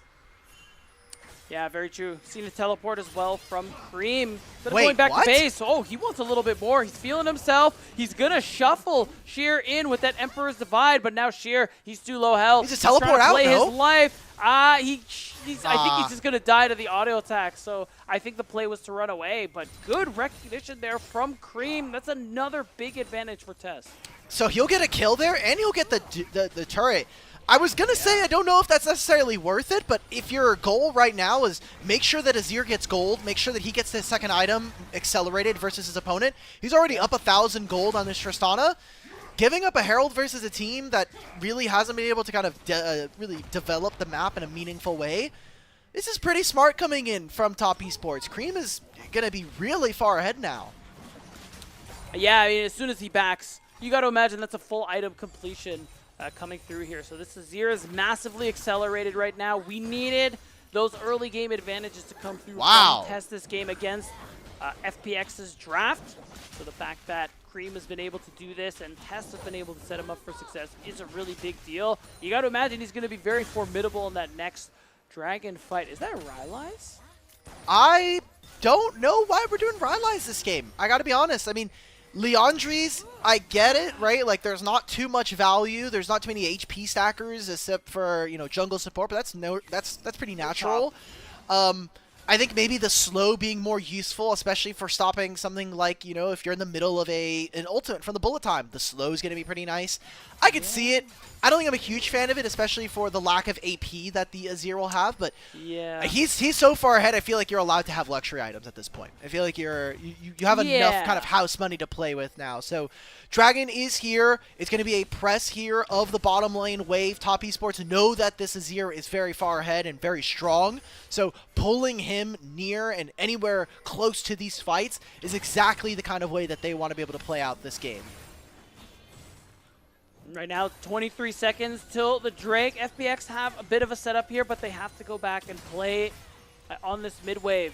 You can see Care, he is not nearby, so a lot of the DPS isn't around right now, even though we're poking things out. We're throwing spells back at each other, but we're really stalling for this Tristana to be able to get this wave in, and it forced that immediate response from top. All right. Herald's going to spawn. They're going to try to use this to just grab the turret, but you're already seeing they have such a disgusting wave advantage right now. Jackie Love and the rest, we're seeing it. Top Esports, this Dragon is gone. Shadow, unless you make a masterful steal, you still have this Azir, you have this Poppy and Alistar. You're never getting into range. That teleport's going to come through. I think we have a fight on our hands. Keeper's Verdict is going to knock away one. It means Shui is in trouble. They're going to have to open up the curtains. Wow. Shui turns it around at the cost of his life, and it's looking like FPX don't really have an answer. They are fighting on two fronts, and neither front is winning for them. They are running tail between their legs as Top Esports find yet another advantage. What an incredibly sloppy fight, though, from FPX. As Top Esports are like, thank you for the free Dragon. We'll get another kill for ourselves. The best you can kind of hope for if you are FunPlus is like, we got Cream's Flash. All right, sure. That's fine. Maybe we can make a play, but you're still waiting on your item spikes. Care is pretty far behind, and even though he does a fair amount of damage, Cream just has too much HP from the Rylai's right here. Again, the reason why I wanted to highlight Jue in general is this guy just gets so much dirty work done for the team. Like he is going down either way, but the flash engage to be able to stop the Misfortune ult, it's cool. I just don't know how useful it is. Who else is actually getting hit by this bullet time right now? It looks nice, and you know, maybe if they were able to get this engage onto Cream, I mean, it's mostly just a stopgap measure. Right. It feels like a snap decision you make in that moment because, like, all right, guys, if we're fighting, like, I'm going to try and make something happen. But unfortunately, you called it. Really sloppy fight from FPX. Fighting on two fronts, not fighting either of them really well, and lose a lot of resources as a result here. The Drake stacking has been halted. They lost more space on the map. And it feels like Top Esports are continuing this snowball here. What else can Top Esports get in this situation? Otacon is up, and they have an Azir with teleport. So a single pick onto one side of the map makes it very easy for TES to make their way on up and start this objective. I love how aggressive Cream is playing, by the way. He literally just moves on forward, shuffles towards Care. Care just jumps back. He doesn't know where the rest of his team is. So very dangerous stuff here. We're seeing that FPX are putting pressure and putting bodies in the zone. But Top Esports, they could just muscle their way on through this top side and put a lot of pressure onto this objective. Yeah, speaking of muscle, Cream is also muscling Care on that bottom side. Kanavi not able to steal. He's going to get hit with the Deadly Flourish. Also the Permafrost. They're going to go with the ult. Bullet Time's going to come through. Big knock-up from Chris. Jackie Love almost gets the full channel. Shadows going down. Jackie Love has to flash. Sheer is in the middle of so many, but Cream's FPX coming. finally get a kill. That's right, Cream is here. The Emperor has returned, and no amount of curtain calls are going to be able to turn it around. Even though Care is able to secure the double kill, it's still big for TES. They're going to take another turret here. Cream gets right into this fight, and it is so difficult now. Look at all of the carries of TES. In one way or another, they have ways of stopping you from finding kills. It's the Seeker's Arm Guard. It's all this HP that Cream has. It's the Bloodthirster and the Seraphs for 369 and Jackie Love. It is so tough, especially, again, Care without any of his real items here does no meaningful damage. Yeah. And you see how long it takes for FPX to find this pick onto Kanavi? It delays, and it is such a massive stall. This bullet time just splits the fight perfectly. Yeah, also the triple knockup from Chris to really keep this fight extended was really nice too. And once again, FPX really splitting their time, splitting their focus in these fights, and it really just hasn't been working for them. Big deal for Care. Be able to get that kill, double kill, excuse me. At least it will allow him to reach those breakpoints a little faster. You got to imagine that IE is on the horizon. Yeah, but he's 22 minutes, and does he finish IE here? Maybe. He's still like he's still missing like 600 gold for the combined cost. So even if he does that, he still has to buy an LDR afterwards, right? Wait. He will actually deal damage. Shadow's just dead. Yeah, I mean, he's stalling. Respect. I mean, Chue, brother, I don't know if this is the angle, but then again, the marksmen are here. Kanavi gets the double knockback, and it's going to force Care to flash, but he can't flash far enough from the bullet time. It's a double for Jackie Love. Kanavi goes low to the curtain call, but he is not out. Sheer is the only one left, but he is forced to flee. Maybe actually with Sheer delaying this, maybe that stops him from taking the Otacon. Kanavi has a lot of HP that he's regenning through, though. It's going to be the Otacon started here. No Magnet Storm, only the Needle work coming in from Sheer to be able to make a turn. That's just going to be the Thornbound Otacon. It's going to be a lot of gold, experience, and Adaptive Force now being claimed by Top Esports. Yeah, just another big objective win here for TES. As Fun plus Phoenix, despite their best efforts, falling further and further behind this game. Even now, after losing that space in that objective fight the way they did, they're only just now scrambling to try and get towards that dragon. This is their Dragon Soul point if they're able to secure it, but really they're just not in a great position to be able to do so. What happened to the FBI? Oh my, Care. My You just days. walked up, took 3 autos, and you're half HP. He got his Infinity Edge before that last fight, and it still felt like he does no damage. We'll see if FPX can claim this bounty. It is 600 gold for them. Oh, wow, Cream. A little slide and glide, but it's going to be dodged out. He's going to go for the flash. It's 4 people, though. Surely he's not long for this world. And Sheer getting the shutdown, I think, is really nice, too, on this Gwen. Dragon trade on the other end. It's only the second Drake. And Yeah. not a big loss there. They're able to get Cream off the map. You know, yes, I will, also say that having tenacity as well as shield power increase is not incredibly heal power. bad. Yeah. Okay. Oh, wow, yeah, we're fighting this one. Jue's dead. Keeper's Verdict comes through. Jue is done and dusted. Chris instantly ults to get out of the permafrost. And Top Esports, they can turn this one if they want to. They're actually forcing FPX to run for the hills. And look what's happening on the other side. 369 is able to split while his team is winning out on the other side of the map. There we go. They have 3 grubs. It'll be another turret. They're gaining gold across the map. TES are not worried about the game state right now. That shutdown may have gone over to the Gwen, but if you are 369 and you are the rest of Top Esports, you're saying, look, we got ourselves second dragon. There's no potential of a soul. We have our Otacon as well. Probably going to be looking at Baron with a Misfortune and this really fed Azir. Yeah. Objectives are paper thin to us here. And FPX, we just haven't seen the team fight really come together. Yes, they are a much slower team, especially. You're talking about double marksman here. They're going to have access to their third items coming soon, but what did you trade in that time? We're going to be getting to 30 minutes here before the next dragon. And if that's how long it takes for you to get 3 items on both your marksmen, I feel like at that point you may have traded too much. You've already lost most of your outer turrets. Yeah, the fights have been really messy and unorganized for FPX. We talked about dirty fighting from Top Esports. I mean, FPX have been doing a tremendous amount of dirty fighting in this game too. It's been unorganized, to say the least. And I think it's really cost them, because I agree, it feels like they really have given away too much. The only thing TES really can play for at the moment is another dragon in a couple of minutes. Baron is on the map, but you can see a big focus on FPX to try and set up a vision presence there. So I don't think it will be that simple unless FPX leave it big open. Okay.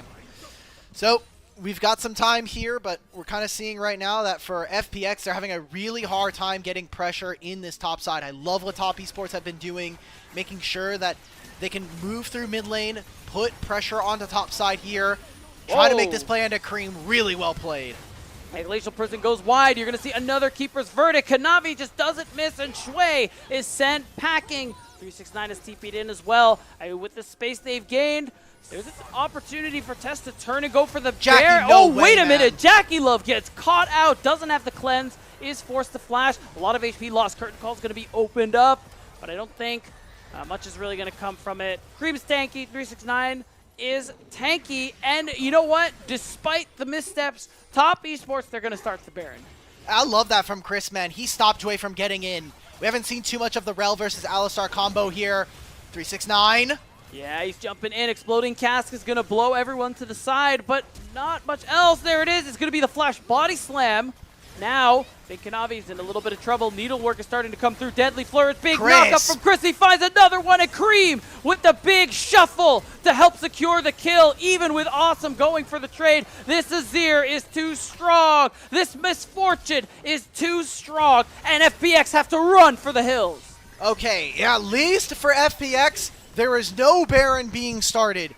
Maybe there still might be, even with this Azir. They're going to take their recalls, they're going to reset and get ready for this next dragon here. But FPX, they have no damage, they have no front line, and now they've lost all of their summoner spells before this next big fight. Imagine they even contest for this dragon. If they lose even one member, that's a Baron, and that potentially is going to be the end of the game with 3 grubs on the side of Top Esports.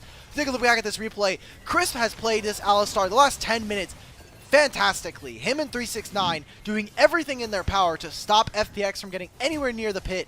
And it's a flash engage from the Gragas.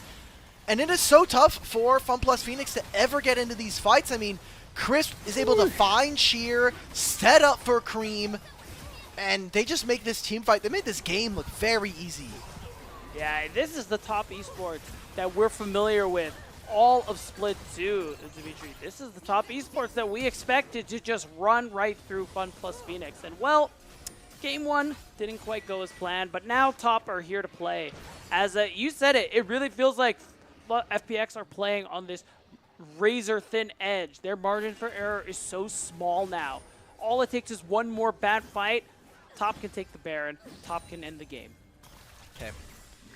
So for right now, what we'll see from Top Esports is how much can they actually get done. They're actually going to have, I think if you were smart right here, you're just letting this Azir solo this objective, even if it is on Vision. Pings coming out from FPX. They're too late to this already. I mean, Top Esports can very easily move back over to this side of the map. They have 3 members. Azir's going to finish this now. Soul point here for Top Esports. And can FPX finish this Baron in time? Maybe they're doing it really quickly. This is a very fed Tristana, but there it is. Keeper's verdict. Shadow is out. There is no smite. This is the easiest steal you've ever seen. And Top Esports, they're going to get away with everything. And that's not enough for them, Dimitri. They want more. And they're going to force FPX back. All right, they've got another minion wave in mid. They'll be able to take the inhibitor at the very least here. FPX are putting themselves, or they're just corralling themselves in the top side. Why are we not recalling? Guys, they have 5 grubs, or 3 grubs, plus Baron. We are going to lose our base just to defend a single top lane tier 1. Or top tier 2. What?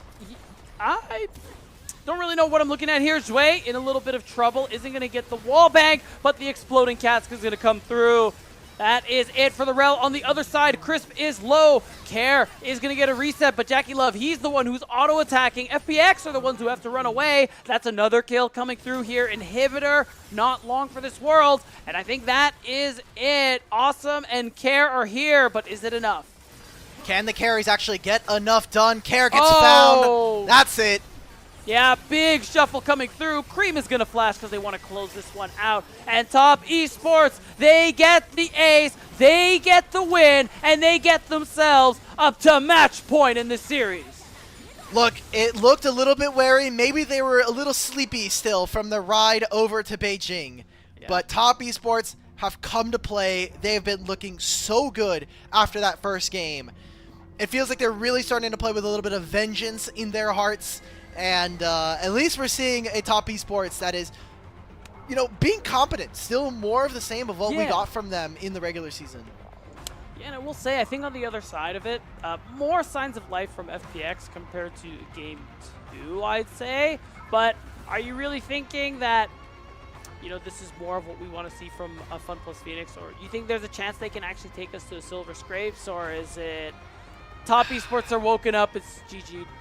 I just don't know, like, what is the plan here? Because we've consistently now tried to give Care, like, these massive carry champions. Yeah. It's not working. I feel like you are as reliant as you were to really make sure that Sheer can be in a good spot. That never really panned out. And then Awesome and Jue, it was just a bad matchup from the bottom lane. Like, Jue versus having to play the Rel into the Alistar is pretty miserable. So I don't know what else I really can hope for from FPX, because aside from the Pantheon, we've now had a game where you had Xin Zhao, we didn't do anything. We had a Sejuani, we weren't able to really do much from our early lanes. I feel like from the side of FPX, we had such a good and creative game strategy for game number 1. You're gonna have blue side now. Maybe you decide like, hey, let's first pick Nefiri because we have access to this side. I don't know, man. Yeah, it's tough. I mean, there are still some draft options available to them, but it is tough. We're really starting to feel that Fearless coming through here as we are approaching Game 4. 30 champs are going to be unavailable, and of course, it's going to be the 10 that also get banned away. So it is tough. Yeah, a lot of pretty premier champions, I think, are out of the picture as well, and it's tough for FPX because they're getting a lot of things that should be working for them, but they weren't actually able to turn those into wins. I'm not surprised, though. I gotta say, I'm not surprised that this is the Fun Plus that we're getting. The only way that I'm surprised is it feels like they're kind of like laying down and dying a lot. They're just like, oh, you know, it's happening to me. But when I'm looking at this, I'm thinking to myself, okay, we are in a situation where we don't do much early. Top Esports have better laners, right? Like, that was something we talked about coming into the series. So our way to win is we have to make game states that are unstable, that are not playable for our team. Yeah, and is there something in particular you think FPX can do in that 4th game? Something they can draft to kind of make that one happen? Is there anything really, like, any specialties? Don't say Care Cassidon, please. You know, Care Cassidon would go kind of hard here. I gotta go, guys. I'm super busy right now, actually. I know. But, I just... Maybe there's, like, so I don't think it's going to be a champion kind of specific issue. I just don't know what happened to the FPX that was doing stuff in the early game. Like, Top Esports have shown that while Kanavi is playing very aggressively, that, our bottom lane isn't getting pushed as often. Some of the strengths for us is that Care is better at being able to set up our team. And Cream is very focused on making sure that he's getting gold, but he's just getting free games here against this team to be able to farm up and do whatever he wants. Now, 2 games in a row. The Rise, not much threat versus the Akali. The Azir versus Tristana, there was a little bit more fight, but not much that I would say is much different. Yeah, I think part of it is that, again, it is how top esports play around him. It isn't just how well Cream is laning, it's how well the team is setting him up. I mean, Crisp, we saw a lot of, I remember you saying more than once, wait, why is he mid lane? Just the fact that they were putting a lot of care in the mid lane to be able to get this Azir ahead or make pressure for him when he's playing on the Rise. And it's really just top esports recognizing where the carries are and how they should be playing around these drafts they make. We'll see what happens here for game number 4. Thinking about MVPs, I feel like this is a game where you could definitely give it to Cream. I feel like Cream was kind of spectacular on this Azir. Yeah. I don't think it's going to happen, but I feel like either Kanavi or Chris earned themselves some gold here. Yeah, I think Kanavi is a great shout, especially just because I'm pretty sure every keeper's verdict hit like a key target. Like, the dude actually super smurfed on the Poppy. But Cream also had a great game. He's playing the Azir, really flashy champion, so I'm kind of expecting it to go that way too. Yeah, I mean, good job for Top Esports. Coming into the day, a lot of people obviously were thinking this was going to be a 3-1 for Top Esports. It's looking more and more likely that that is going to be the case. It doesn't matter that FPX get access to Blue Side. They are just looking like a worse team than their opponents right now, which is not unlikely from what we saw. Remember, this is the 8th seed versus the 1st seed. Yeah. This is expected results for Top Esports. But I think in general, I think fans most likely would have preferred if this was a much closer series. And will mean that FPX, if they do end up losing this next game, will have to play against the loser of BLG versus Invictus Gaming, which is the next series after this. Yeah, so it's really, even if FPX lose here, the nightmare is not really over for them in terms of difficult opponents. It is nice. We've seen some signs of life here from FPX. Could bode well for them if they do end up going down to that lower bracket, but they have a chance to take us to those silver scrapes. But before we see Game 4 come through, we are going to throw it to Pog. Pog of the game? Let's get our Pog. Give me my Pog, man. Yeah, we need to see who the Pog is. Oh, nope. Okay, there we go. Oh, it's Kanavi. There we love go. to see it. 17. That's why this guy got regular season MVP. Great job from him. And God. again, Top Esports looking very dominant here and throughout the rest of the series. Yeah, I mean, it was a great look. Again, he had so much impact on this Poppy. I think the difference maker for him was the ultimates.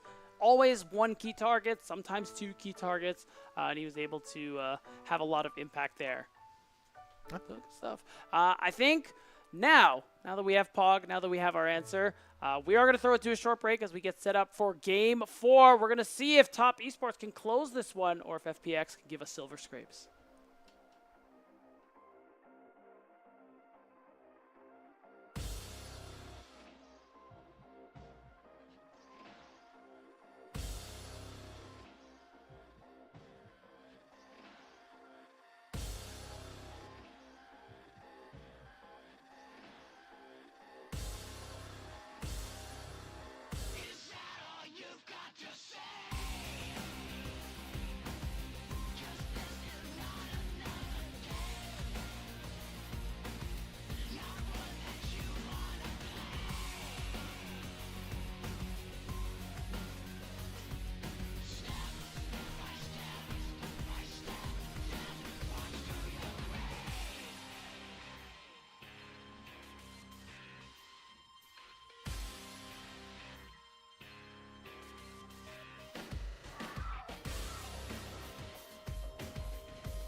Welcome back, everyone, to the LPL English broadcast. We just saw Top Esports win their second game in a row, and they've now taken Fun plus Phoenix to match point here. I'm still Beatdown Boulevard, and still with me is Alk Battery. Dimitri, we've had quite a series so far in Fun plus Phoenix. After that first win, feels like they ran out of gas. I feel like I could have just stayed asleep the first game and come back, and this is a gentleman's 3-0. You know, they were like, okay, we felt bad for you. You know, we as Top Esports, one of the advantages that we had coming into the series is that we got to choose our opponents for the first round of playoffs. We chose FPX. We're going to give them a game, and then we're just going to stop them for the next 3 afterwards. Yeah, that's more or less what's been happening. I think we saw a little more signs of life from FPX in the most previous game.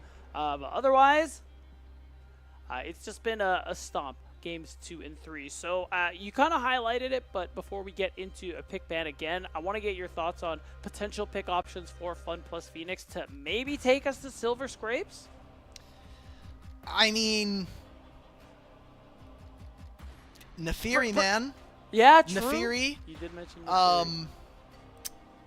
I'm just taking a look. There's an Aurora potentially. Ari has gone through this series untouched. I don't know, again, I remember we were talking about it at the end of the last game. I feel like this isn't necessarily like a champion issue for FPX, although, you know, like some of the execution hasn't quite been there.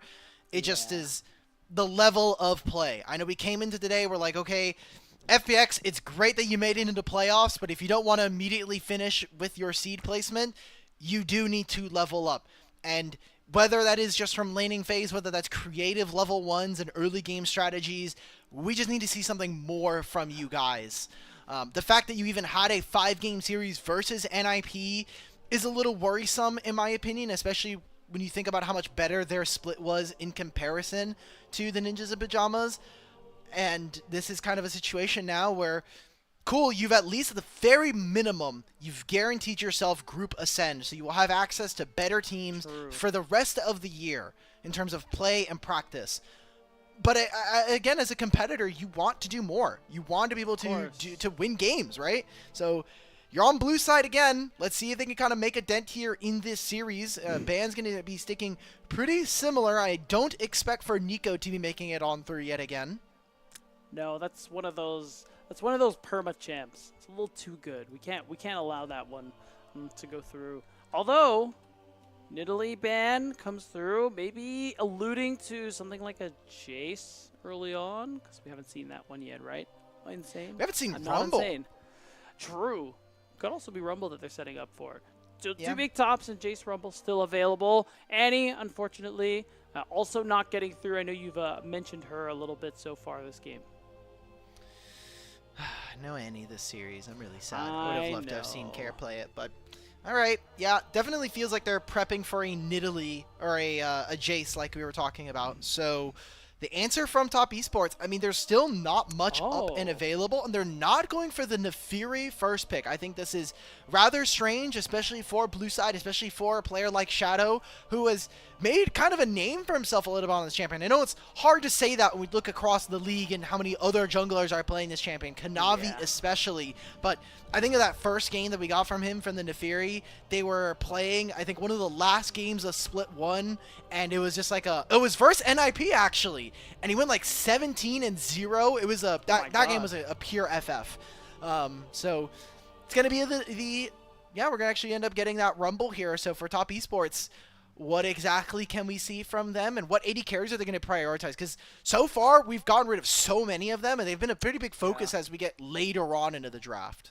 Yeah, and it's interesting too because those first 2 games, the bot lane fell towards that second rotation. So I think this time around, with a lot of pretty good 80 carries out of the picture, Jackie Love is just going to take that Ezreal that he's performed so well on in the past. He's just going to be able to have a pretty mobile 80 carry. I think when you're already looking at Rumble, having that arcane shift feels really good. Okay. And Ari here, so they're going to be playing a little bit more of an aggressive style, something where point-and-click CC is going to be very much appreciated, but with no Vi Pantheon, we even have things like the Nautilus already gone. Yeah. I think it's already going to be a little tough here for FPX to be able to find much purchase.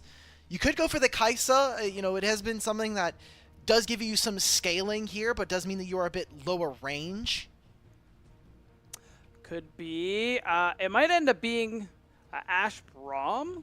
I knew you highlighted that kind of combo early on. It could be Senna as well, something that hasn't really been able to make it through the ban phase. We're seeing a lot of hovers right now, so I'm unsure what's actually going to be locked in. You're not playing Samira. Stop that. I just don't know if this is the Senna game, right? So Yeah. we'll see what this ends up being. I know they keep hovering it, kind of teasing it out. Okay, we're getting Senna Braum. This is going to be a very notoriously difficult lane to try to break, but they're going to have the Ezreal Karma to poke. I feel like this is exactly where top esports want to be. Priority in all of your lanes. Ahri's going to be very easy to be able to move around. Ezreal Karma. What is the matchup here going to be for this top side? Because there is no jungler selected, so I wonder, are they going to be putting some more focus up into this top side or focusing on Shadow and Kanavi? I think if I'm FPX, my immediate thought is removing things like the Skarner, because when you see Ezreal Karma, oh, well, okay. I had it mixed up, but just removing some of those tank options just because there's not a whole lot of CC right now. Cream is pretty much all of it on the Ahri, and Senna kind of struggles to deal with tanks. So I'm imagining that's the route FPX want to go through. Okay, so what I think could happen here is TES could ban Wukong. I think Wukong, for what FPX are showing, is pretty beautiful for what they would want to get done here in the game. I like that. And then you're thinking about top lane matchups here that Sheer could be looking into. Maybe there's it could be very boring, and 369 could pick something like a Cassante and just give Don't up the say early that. laning phase. I think it's fair, and if we're going to be playing a bit longer range, we're going to be playing a slower game that requires more front line with what TS are showing. I feel like that is a champion that really kind of excels in that game state. Yeah, I think that's why they're going to end up banning that one away, so they agree with you. And instead, it's going to be TES who end up securing that Wukong. It also does function as that takeaway, as you mentioned, but I really think you did need something aggressive to kind of dive and go all in with the Ahri. What else are we getting? I mean, you need AD here. We're getting also a Diana. Is this going to be the play? God, you have a knockup coming in. Cool. I mean, what else are you preparing in mid lane? Because now it's going to have to be, you're playing into the Ahri. What else do we have? Is this Diana mid? Is Diana mid? I was going to say, because Diana mid actually is pretty oppressive into Ahri, especially if you go the electrocute. It's like, honestly, really impossible to trade with her. So it is going to be the Viego jungle instead for Shadow. Wow. Okay, so we've got a game plan here. A lot of damage, a lot of setup for this top side, though. You have this Braum and you have this Senna. I need to be able to see what FPX are going to be able to kind of pull off here in this game. Just because, is this going to... I'm going to wait. Yeah, I feel like it has to be Diana mid. It has to be I feel like it has to be Diana mid. Viego mid has not been played in any major region for a long time. Years. He ends up losing push in a lot of matchups. He used to be a very popular top lane solo pick. We are getting Viego solo lane. Okay. What? I mean, it's all about the first kills then. Like we're here for the resets. We're here to try to make something happen. And I have no clue what's going on anymore. I'm kind of flabbergasted. I mean, this isn't even the patch, right? Where Diana jungle gets a minor buff. It's 11. Yeah. So I mean, sure. At the end of the day, you're right. It is about time to kill. So to get the Viego, the resets, you are playing for a little bit of resets on test side as well, with the Aatrox on the top side. So yeah, sure, why not? The last person to play Viego mid was Knight. It was WE versus Top Esports LPL Summer 2021. Oh my God, has Viego been out that long? He's been out since season 11, yeah. And the last time we saw a solo lane Viego was Allah. It was in spring of 2022. It has been a while since we've seen these champions. So Top Esports now, they're going to have to be like, okay, how much do we remember of having to play against Viego? I imagine that with a Senna, it is a little easier. But when I look at this team, I'm thinking you're going to be forcing out a lot of the mobility spells with the Rumble Equalizer and the Diana. Can they actually deal with the fact that they're playing into a Karma and Ezreal? And then Wukong as well, setting up the rest of this team with the Aatrox. Yeah, really slippery is top esports composition, but Fun plus Phoenix, I mean, we wanted a pretty good fighting draft from them so far, and I think they've gotten this one. It seems like they have a really clear way they want to win, and I think it's really important when they're facing down the barrel of a series loss here. Of course, they won't be out of playoffs. They will be down to the lower bracket, but Yeah. still, you want to hold on to that first life as much as you can, or at the very least, give our 1 seed a run for their money. Okay, and we also have, thank you to Kelsey, and I also pulled it up on GoalGG. We do have Rose over in the LJL, played it twice. When Anna lost, played it into Mel and Talia. Also Chovy played it earlier this year. Oh, wow. All right, my bad. Right, the fans focused here before the start of game number 4. That must mean there's a tech pause. Something's going on. Yeah, you're right. Good guess. At least now the FPX fans, they feel like they're out and they're around because, again, Game 2 was pretty ridiculous. I think we've been very clear on that note. The idea that I can sit in a lounge comfy chair to watch League of Legends is stuff that you only get in the box seats. What? So you the fact that you you're don't so wanna close sit- to I you do. don't wanna sit in I want to sit in the uncomfortable big comfy chair. You don't want to sit in usually esports uncomfortable events seats don't at a have- stadium, bro? Come on.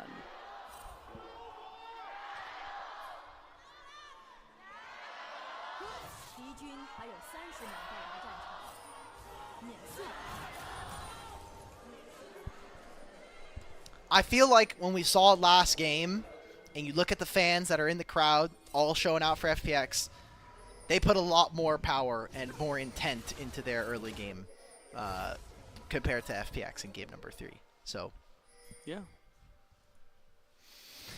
okay, I'm gonna be 全军 just honest with everybody at home. Just keep it 1K. I try to be as knowledgeable as I can, and I can only do things within a reasonable amount as a human being. I am not familiar with the Viego versus Ari matchup. I assume that Ari gets pushed early on. Viego has a lot of early base stats, so you can be pretty annoying. Already getting that flash from Chris, though, feels pretty good. Yeah, at the end of the day, it's going to be red buff for Raptors. Then again, Raptors were taken pretty quickly. Now we're seeing the push come through. I mean, Braum level 1, really strong. Kanavi's going to walk away with the level 2, but he is going to have to flash away. It's really low. We're seeing flashes come through. Ooh. Jackie Love. Oh, the Winter's Bite is going to guarantee that kill. And it means that first blood is going over to the Viego. Unfortunately, Dimitri, I don't know if we're going to get accurate lane stats with Viego into Ari, because most of the time you don't start the game with a kill. Oh my god, and look at this. They pushed them out so far. Oh, wait, respect. Kara gets access to mid-wave. Shadow did lose the red buff. He wasn't able to get that level 1, and Jackie Love thankfully has the teleport, something that he was going to try to use to keep the pressure onto the Senna lane, but instead now it is going to be Shadow taking early Raptors here, just straight up crossing through after taking his Raptors. And there we go. Last time, it's been almost 1,400 days since we last saw Viego mid in the LPL. Oh my god. And now, I mean, Carrot's going to use that experience to play out that level 2 really nicely here. So Cream is forced away. I think that the push will equalize afterwards, but Kanavi, he's level 3. He just wants to take advantage. Care is level 2. No flash. Flash charm is going to get a kill for Kanavi. A great job from Cream and Kanavi there to be able to make some magic happen. Wave is also pushing into Cream, so he can just take this pretty slow here. Feels like every game FPX have been getting more and more votes onto their side from the Twitch predictions. I was going to say they're converting. Yeah, but that's exactly what we need to see from top esports. Keep up the early aggression. You do not want to get into a state in the game where you are even versus your opponents. And for FPX, as long as you are farming up, I feel like you get to a state at 25, 30 minutes into this game, and if you're not down 5,000 gold and maybe a couple dragons, you're pretty happy about the state. 100%. And late game looks great for FPX at the moment here. So top esports, there is that pressure on them to use what should be some early game tools. I mean, we talk about Ezreal Karma being really strong. The Wukong is a pretty strong duelist early on too, and great at ganks. So it's top esports who have that pressure on them to be able to perform. Glad we're getting these lower thirds. I mean, look, the fact that he is 5-0 on Ahri, not too unsurprising. Seeing another play into mid. Care still doesn't have flash. Yeah, right now, Care is going to be able to walk away with the Harrowed Path. But He's screwed, though. Oh, yeah, no, because he got the Scuttle Crab. So Kanavi isn't able to actually close the gap. I don't even care. Yeah, I don't care about that. Like, look, this is exactly right. Like, the wave. He misses 2, 3 now, 4. Oh my god. 5. He misses 5 minions there. And Cream is already like half a level up on his opponent. They know that they're constantly applying pressure onto this Viego. I think the fact that Kanavi was just chasing him for so long was just there to prevent him from coming back to lane so soon. Yeah. This is worrisome here for the side of FPX. You're already starting to slip behind, and especially when we're talking about mid-priority. I know it has been a big focus of tonight's series, but Shadow needs to farm up. Shadow needs to be able to get gold so that this Diana can actually be scary. Yeah, and that has to come with the understanding from members of FPX that, all right, Shadow can't really help you right now, so you have to be able to play safe, recognize timers where Kanavi can look for those ganks and avoid them. Try to limit those impacts. Right now, Shadow is at the end of his clear. He has the Hextech Alternator, so it is good amount of burst damage coming through. Oh, yeah, 369 eat forward. Ult is coming through. World Ender, but unfortunately, I think 369's world's about to end. Flash from Shear's going to come through. Oh, the Electroshock Harpoon. Going to secure the kill. Okay, well, that's going to be a wave that's going to get crashed in here. Shear's going to take his recall. I think you're not too mad about that. Did have to invest the flash, which is a bit problematic, especially for Rumble. They'll have access to the ultimate as we get closer to some of these objectives, but TES are going to utilize the bot lane priority and take the first dragon of the game at 6.5 minutes. Feeling very, very happy. Yeah, early dragon stacking, really important for top esports right now. An early mountain dragon is definitely going to feel good. Cream, by the way, 2 levels up because of that experience difference and the constant attention Kanavi's played in this mid lane. So I think Cream on the Ahri that he's 5-0 on, after having an already great series so far, he has that opportunity to have a pretty big impact now that he's level 6. I remember Care started off with first blood this game. He got the first kill Yeah. on a Jackie Love and hasn't really turned into all that much afterwards. Kanavi doing a really good job early of starting to deny some of that gold and experience that Care had access to. We're already starting to see it now. Karma can just play into Fog of War, play into his bottom side, and Kanavi's going to try to steal away, whether it's the Krugs or just the red buff. Looks like Shadow will be able to walk away. Actually managed to power clear his way to level 6. Kanavi will get the little Kruglights. Kruglets, however you want to put it, the mini Krugs, to be able to get level 6 himself. He's also able to take away the second red buff as well. So being able to deny both red buffs from Shadow so far this game. Deny the farm and skirmishing ability. Have you seen Malphite's son? 永不动摇。 No, I don't think so. What's that? Okay, so there's a TFT little legend that you can buy. He also is an LOR. Oh, did you say Malphite's son? Yeah, I know. Yeah. Pebble, I love that guy, bro. Yes. That guy is so cute. If you don't know, you just go educate yourself. Go. Yeah. He's such a cute little guy, bro. No, true. Oh, Kanavi, though. In trouble. Forced to flash. Is going to use the Cyclone, but unfortunately, concussive blows means he's done and dusted there. First blood for Awesome. No response here for top esports. I forgot. My bad, guys. His name is Chip. I want to apologize to Chip in particular. He deserves to be properly named. So it's going to be FPX finding themselves a kill. Not bad. It also opens themselves up to grab these grubs. They're not a team that I would expect that is going to be able to utilize the grubs all that much. I feel like for FPX, when we talk about how this composition wants to work, it is really team fight oriented. And you can kind of already see that there's a lot of vision being placed on the bottom side here by top esports. Potentially getting ready to shift Arion over to the side lane and get Cream ready to make some movements around the map. Yeah, much needed, especially for top esports who don't have maybe as big a lead as they want. And again, Cream has a pretty big advantage in mid lane, even though Care got first blood. So this comp from TES wants to be active, wants to be able to snowball the game into a win here. And part of that is going to be with Drake stacking. So vision bot side, very crucial. Okay. So Right now, what we're seeing constantly from the side of Top Esports is despite losing out on a lot of these kills early on, they're just pushing these waves. The fact that they even have the gold being as even as it is, despite being down 2 kills, is really more of a testament to the advantage that they've been able to gather themselves. Look at Cream in mid lane. He has a 30 CS lead over his opponent. Yeah. Is forced to Spirit Rush because of the angle there from Jue and Shadow. So it will limit Cream's ability to really make a play until that one comes back. But ultimately, Cream's still in a really good position so far this game. Okay. Kanavi's potentially setting up again all of that vision on bottom side that we saw from moments ago.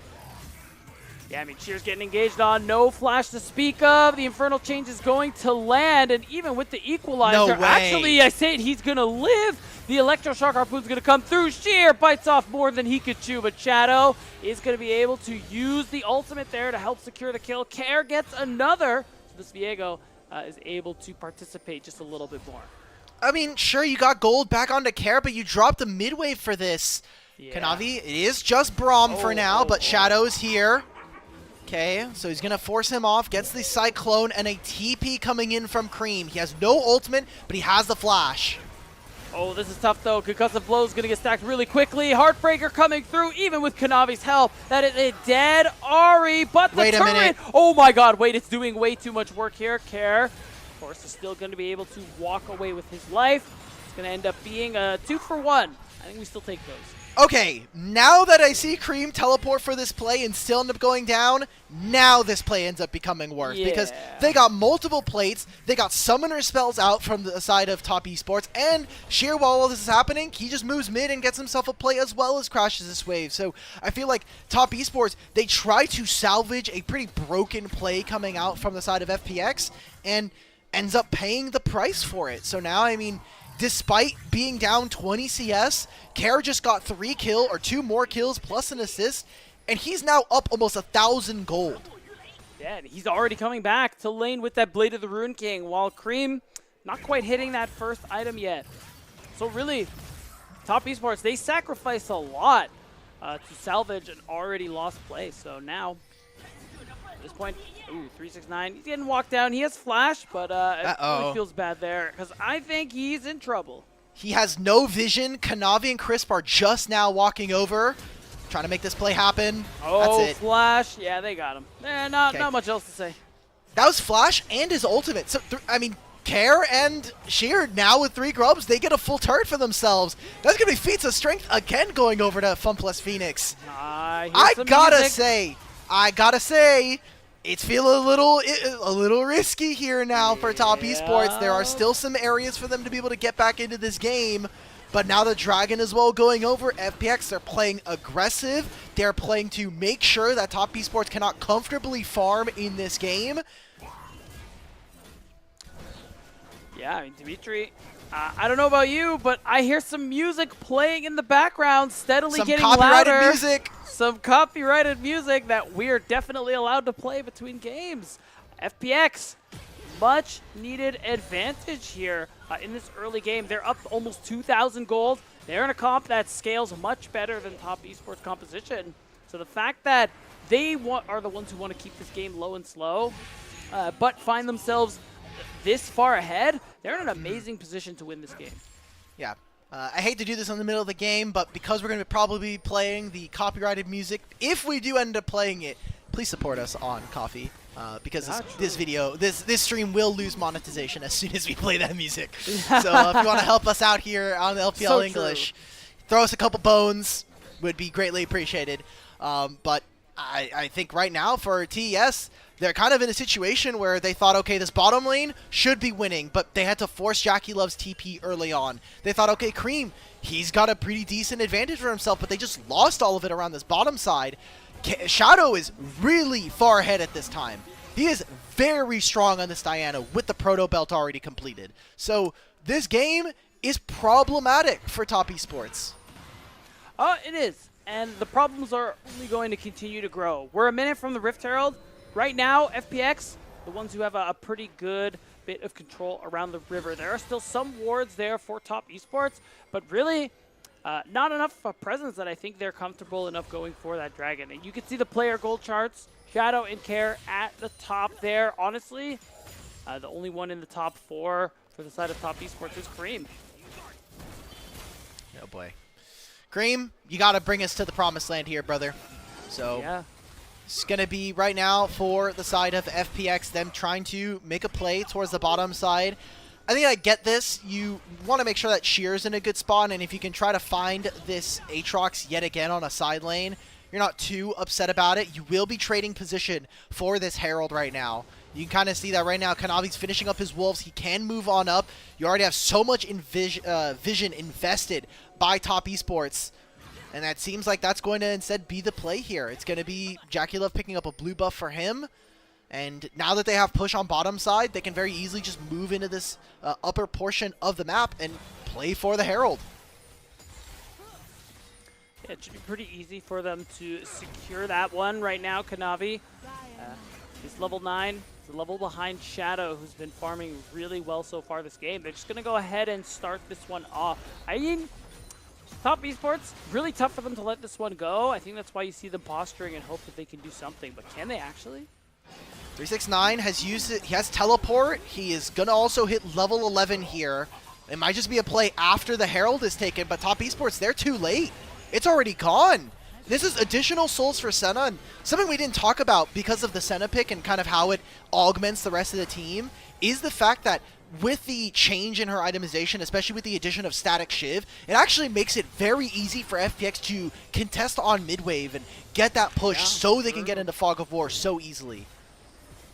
And right now, you're seeing the ult come through. Ult Flash Charm from Cream. It's going to be the knock-up. The engage is coming through, and Care can't run away. There's no response here as Top Esports. A decisive play is going to get them 2. Might be more, but they don't want to push their luck. It turned out to be way after the Herald, but it was a successful play nonetheless. Yeah, I'll take that, though. That's 2 kills going over, and we're going to be able to at least break a turret in trade. Seems like they're going to be going 1 for 1 here. Sheer should be feeling a little bit more comfortable to hit on this structure. Pretty good job coming in from Top Esports. We were worried that they were not going to have any teeth in this game with how it's been going, but at least able to bounce back here and find those picks so that FPX aren't able to just kind of walk over them for the entirety of this game. They're going to be missing summoner spells, and for me, I'm thinking they might have their ultimates back up. There's a dragon spawning in 40. We can take a look back at this replay here. I love how snappy this is from Cream. Flashes over this minion just to assure that this charm is going to land. And, I mean, this is good enough coming out from them. I think if Shadow had also gone down, maybe this goes even worse for FPX. But it's just going to be a trade 1 for 1 in turrets, and most of that gold just trying to equalize a little bit of time here for Top Esports. And right now, Top, hoping to use that gold to help secure this dragon coming up in a couple of seconds' time. But I think a lot of the damage is still done from how early game went for them. So FPX maintain control over the bottom side. They're going to be able to pick up their second dragon. We're even seeing Care TP to make sure this one gets locked down. Kanavi, I think they don't know that Care is here. No, they should know now, so this is really dangerous. Oh my god, Sheer. Oh my god, Body wait. this guy. Shadow? Oh my god, we're just fighting on all fronts here. Equalizer is going to come down. Really nice red carpet. Already the stasis from Shadow. 369, maybe he can do something, but he's stunned. Burst it down. The Hex Streaker is not going to help him. And Top Esports, they got to run for the hills. There isn't a thing they can do as the triple kill for Awesome comes down. That was incredible. The amount of shielding that Shadow had, he stayed alive for almost that entire fight there. That's going to be Dragon very easily going over to FPX. That is so many souls being farmed up by Awesome Senna. And FPX are making it happen. It took them 2 games to stop being AFK to fight back here in this series. But it is looking more and more likely that FPX might be able to actually send us to a game number 5, our first match of the playoffs. And just look at how long Shadow lives. The ultimate coming in from the Dawning Shadow. Then he has the Seeker's Arm Guard. Then he gets even more healing and shielding alongside having Jue and this Senna. There is so much going right for FunPlus Phoenix right now. That's right, and it only goes more right as time goes on, Al, because the fact is, this comp, you're playing with Senna, you're playing with Diana, and of course the Viego. Scaling is the name of the game here. Late game looks so good for you, especially when you're up 1k gold, you're up 1 dragon. You still have a Rift Herald to play with as well, so Fun plus Phoenix, they have a lot of advantages here in this early game, and it's only up from here. Ooh, I like this from Awesome. Going for the Black Cleaver makes it so it's very good for Sheer. I wonder if for Care. Interesting that he's gone and optimized this way. There's not a ton of AD on his team, but you look at what Kara's gone for. Kara has gone for more of a bruiser optimization, not going for that Kraken Slayer and the like. Instead has a Sundered Sky. He's going to have so much healing, but that's only available if he's in Viego, if he's on his original form. Because if he swaps, he loses his items, right? So I wonder how much he's actually like realistically going to be able to get in terms of healing. I think it's just more about sustain in the fights, because the longer Viego lives, the more likely he's able to take advantage of resets. Sure. It's kind of akin to when the champion first came out. Some people were trying to popularize just fully tank Viego builds, because his damage didn't matter as long as he could. Okay, yeah, because his passive is really broken. His passive was really exactly. The passive marks from his abilities was way more busted, and that's why we kind of saw him in top lane as well. Yeah. True. But yeah, that makes sense. So. We'll see coming out from FPX, especially now that you also have this Senna. I know that farming Senna has really gotten some buffs thanks to the reason why we're seeing more of her. So especially the fact that you're going to get raw AD as well as crit chance. Champion is going to get really, really powerful in just a few moments. And we talked about from draft, 25-30 minutes, that kind of felt like the spot for FPX. Kind of taking a check right now. They're up 2,000 gold almost. This is exactly the kind of spot they want to be in if they want to take control of this game. Yeah, when you have leads like this with this kind of comp, 25 to 30 minutes becomes 20 to 25 minutes. You know what I mean? Right now, FPX, they're already kind of at that point. You're seeing 2 items come through quite literally across the board, with the exception of Zhui. So these big power spikes coming out for FPX, and with the next dragon coming up in 2 minutes, I think Fun plus Phoenix are going to be in a great position to secure a Hextech Soul point. And as if this game wasn't going well enough for them, Dimitri, if they get a Hextech Soul, we can just wrap it up. I mean, look, Top Esports couldn't throw with a Hextech Soul. I doubt FPX are going to do the same. So, big spikes coming on through for Top Esports. Finished Muramana alongside that Trinity Force for Jackie Love. Cream has been sitting on Horizon Focus. It's going to be the start of the Otacon here. The rest of Top Esports are not really in the area, but they're going to be able to collapse first. Sheer is sitting in mid lane, waiting to teleport in. Yeah, and then we're going to see it come through here. Rumble is on the way, but that is a Oh lot my of time God! wasted. A kill is going down. Shadow is gone. No smite available for FPX, and TES are the ones who are on the Otacon. You're seeing the red carpet get laid down. Charm gone to Sheer. The shield isn't quite enough, but TES, or 369, is going to end up going down. Kanavi secures the objective, but Care is resetting. It's a double kill for Sheer. You got to start walking away now, but Top Esports, they want to use that range. They want to see if they can walk them down. Oh my God, Cream! Cream! The charm! Zhui is out! The tether is on! And Top Esports, they aren't done just yet, but I think they bit off more than they could chew. Care flashes the charm, so it's still going to be positive for Fun plus Phoenix. However, Kanavi stole the Otacon. Think about this next fight, though. No flash available for Care. There is going to be no summoner spells for Cream either. Cream trying to be the difference maker in this game. That charm over the wall almost broke open the entire fight, but you can just see how difficult it is to deal with a Senna who is permanently healing, with Care in this backline now. We can take a look back at this replay. I just love what Cream does here. Finds Shadow, doesn't know that there's Care over this wall, but him and Jackie Love snipe out, and this right here should have been their way to get in for Top Esports. But there's just not enough damage afterwards. I mean, look at where Care is. He's basically untouched. 369's Aatrox this game has been absolutely invisible. Yeah, I think you can even argue detrimental with how little he's been able to do and how he's just been giving gold away to the other side here. But props to Top Esports, really feeling the confidence here, that aggression. Again, something that they're so known for, but we got to hold that thought. Okay. It is time for Soul Point. Oh, that's a charm missing from Cream.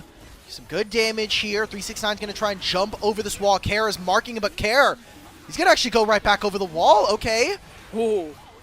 Charm isn't quite going to land. Dragon is getting pretty low. We have a 50-50 on our hands, but the Dragon has been auto-attacking FPX the whole time. It's going to be secured by Shadow. We are going in there like swimwear, and Awesome is going to get the first kill here. As soon as you lose Kanavi, you got to run for the hills. 369 is going to have to flash away. It looks like he's going to be able to walk it out, but Top Esports, again, the aggression, that forwardness that we've seen from them all split long. They try to see what little bits they can get on exit.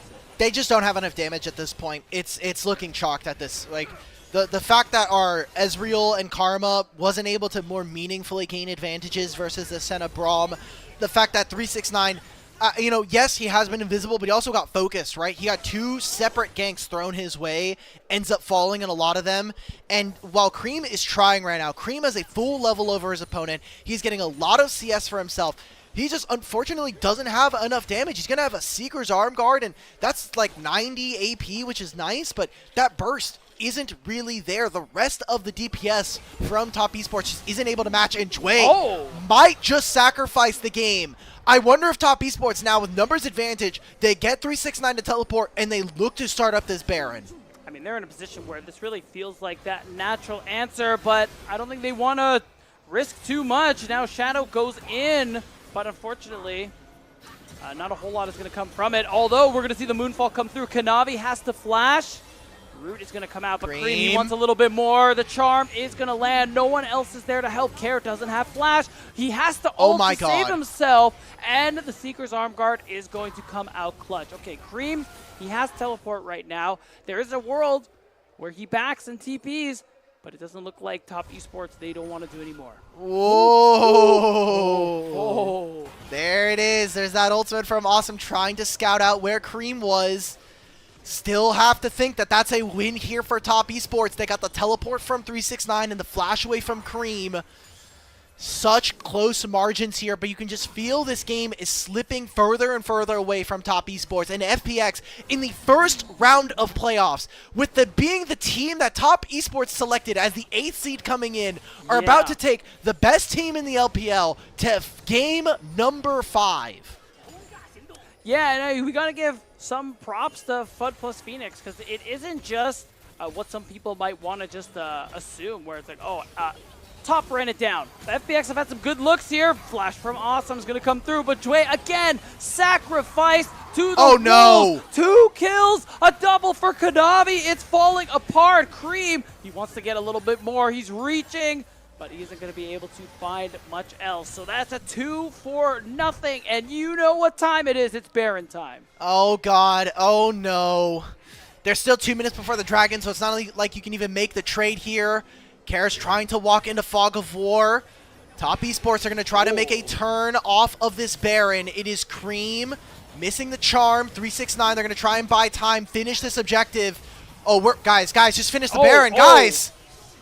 I mean, they want to fight. You're going to see the Moonfall come through. It's a lot of damage, but it's a 1 versus 5. Shadow, he doesn't have What are we doing? Health. Sheer has to run. We're losing the game. We're throwing it all away, Dimitri. I don't know what's happening. It's another double kill, and this time for certain, TES have the Baron. Oh, wait a minute, though. They're kind of low. I don't know, man. I can't believe it. How does FPX find a way to lose from this position? Their bottom lane. It feels like for one of the first times, not only in this series, but just across the year so far, in jeopardizing spots, Jway having multiple times where he's gotten caught out here in this game. And Awesome, I mean, hell, he's known for flashing forward on midways, but this is exactly the way that Top Esports get back into this game. And imagine if Top Esports win this, history is never going to remember how close this Game 4 was. All they're going to see is that Top Esports won 3-1. It was a one-sided affair. They're not going to know that FPX were able to battle back with Viego and Diana. They need to close out this game. It's the only way they'll be remembered for taking the series the distance. And for the moment, it's just been some really good performances from Cream on the Aria. Remember, 5-0 going into today, finding some great angles on this champion, some great flanks that FPX just haven't been doing a good job at responding. They haven't marked him And it's been really a big part of what's setting up a lot of these plays successfully. I feel like Cream has been so masterful this game. Yes, Yeah. he had a pretty massive lead, but he has been so pivotal trying to make plays for this team. I feel like being 0-1 and 12 on an Ari is maybe not the best scoreline you would expect, but he has been literally the playmaker for them to get anything done in this game multiple times here. And if they win, clear MVP in my mind. Dragon is going to go over to FPX, and that is going to be them on Soul Point. 5 minutes now for a game-breaking fight between these two. Yeah, so FPX by no means out of this just yet. They still have a comp with superior scaling. They're still even gold. And at this 30-minute mark, like, this is totally fine, especially with that soul to play for here. They just can't team fight like what we've been seeing these last 5 minutes or so. And Top Esports, looking like they're going to be able to collect more gold with this Baron buff that they earned. Shadow, ooh, threatening the Moonfall. Isn't quite able to get a preferred angle. And this stalling is great. I love this angle from Kanavi too, because Cream is going to be able to have an easy track to knock down this mid-tier too. Just split them apart right now. The whole point of this FPX composition is to team fight. It is all around using our big ultimates to try to turn around 5-on-5s. And if you can just split them on the map, take a turret here, nickel and dime them for every resource here, they have to overgroup at this point, especially with a Baron on the side of Top Esports. So they're trying to get damage. They're chipping away at these objectives. Oh! Shadow! Flash Moonfall coming through, but it isn't quite going to be enough, even with the Dawning Shadows. But we have ult committed. Cream is going to be looking. They want Jway. They've got him so much. Cream is down. No resets on the Ari. Kanavi is going in, but still, Jackie Love is enough. The double kill is coming through for both Kanavi and Jackie Love. And that's it. 40-second death timers. There's no angle for a comeback. Fun plus Phoenix, they made it look close, but our first seed in Top Esports put them in the dirt, and they're going to send them down to the lower bracket. Fun plus Phoenix, they snatched defeat from the jaws of victory. Oh, don't say that. Oh, man, that's so tough, man. Yeah. How do you lose that game? It was multiple bad engages. It was Jway and Awesome getting caught few times in the back end of this game. And Top Esports, they cannot be happy about that. Look, we took our bets after game number 2. How many clean games are we going to get? How many loose games from Top Esports are we going to see? I'm going to count this. I'm going to count this as a loose game coming in from Top Esports. We're over the 1.5 mark. This is not exactly, and this is a scary Top Esports to be seeing in the upper bracket right now. They do not look infallible.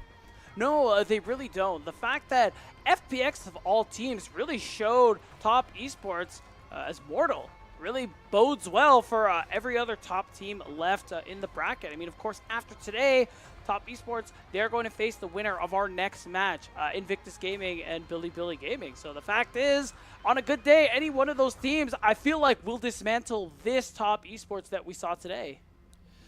Yeah, and I don't want to take anything away from FPX. I feel like despite the fact that they still were able to kind of throw that last game, I feel like it's games like that and games like game number 1 that make this team exciting. The fact that Shadow can be such a big leader for this team, the fact that in games where we can finally see Care actually step up and be a carry, this team is really exciting. But again, you're a team that has a bunch of journeymen, some misfit toys, especially from other rosters. You have some newer players in particular. Shadow hasn't really found as much success here in the LPL as he did over in the LEC. And so I think you are going to have to just kind of ride with the fact that these are the bumps. These are kind of the style that we're going to be seeing from FPX for the whole year. And it's that explosiveness that really does give us some hope that potentially this team could turn some heads and make some upsets happen.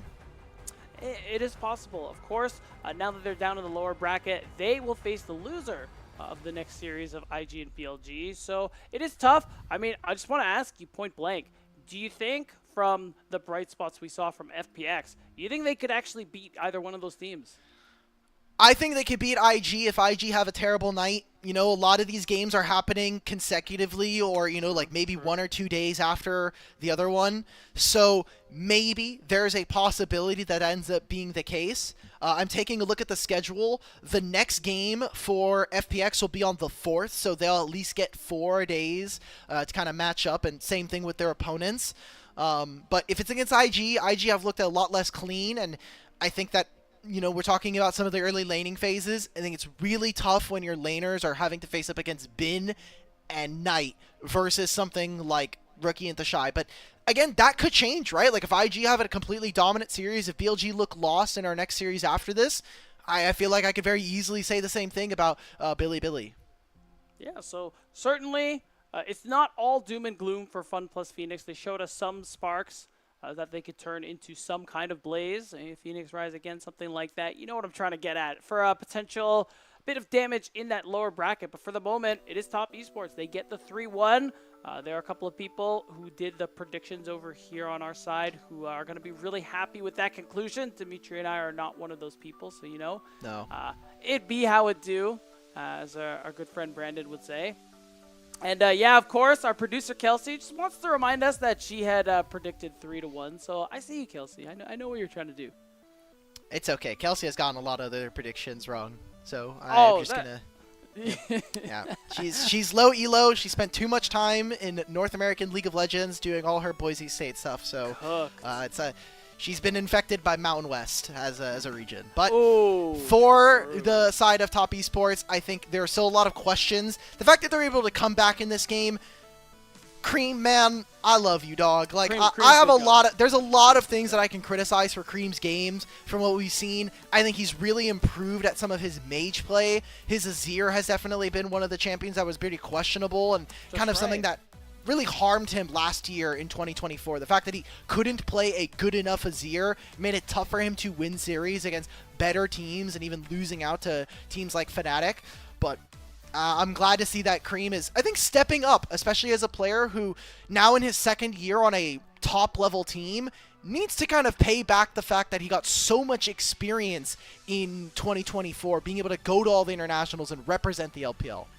Yeah, very true. And I think, yeah, he's made use of that experience, I think, really well, especially with how he's looked here in Split 2. I think he had some good moments during First Stand. The fact that he's been able to, you know, again, use that experience from 2024, continue that going on into this year, and being able to continue growing is a great thing to see. And I'm just really waiting to get confirmation that he's the MVP this series because, bro, like, just give it to him. Oh, yeah. Cream, look, Cream's 6-0 now on the RE. This was the part of the game that I was like, no way, brother, we're not doing this. Yeah.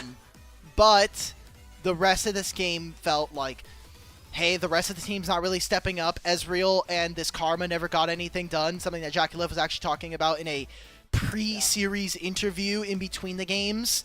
Talking about that, like, his laning phases haven't been as dominant as they were with Mako, which I think is reasonable to expect. But, I mean, Cream stepping up and having to be a carry amongst players that have a ton more experience than him, I think is a beautiful thing to see. And it's going to be really exciting to continue watching him and the rest of Top Esports as they go on to playoffs. I mean, we talked about the awards going into the show tonight. Kanavi got was the MVP of the regular split, right? They got coaching staff award as well. There's just so much going for this Top Esports roster, which on the one hand makes you really excited for the rest of this playoffs run as they're still in the upper bracket. And on the other hand, it does really make me wonder, you know, what were the mistakes going on in this game? Like, you guys are supposed to be the GOATs. Like, what's going on?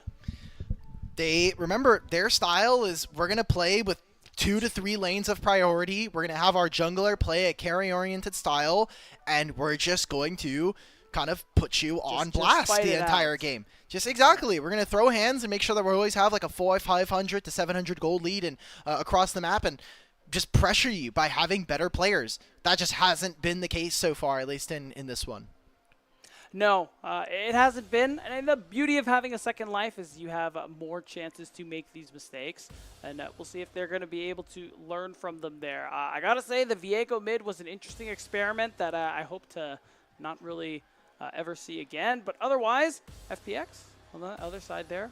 I think I have a lot to be excited about going into that lower bracket as well. Diana Jungle, I mean, I expect to see a little bit more of that, especially with her buff coming up on this next patch.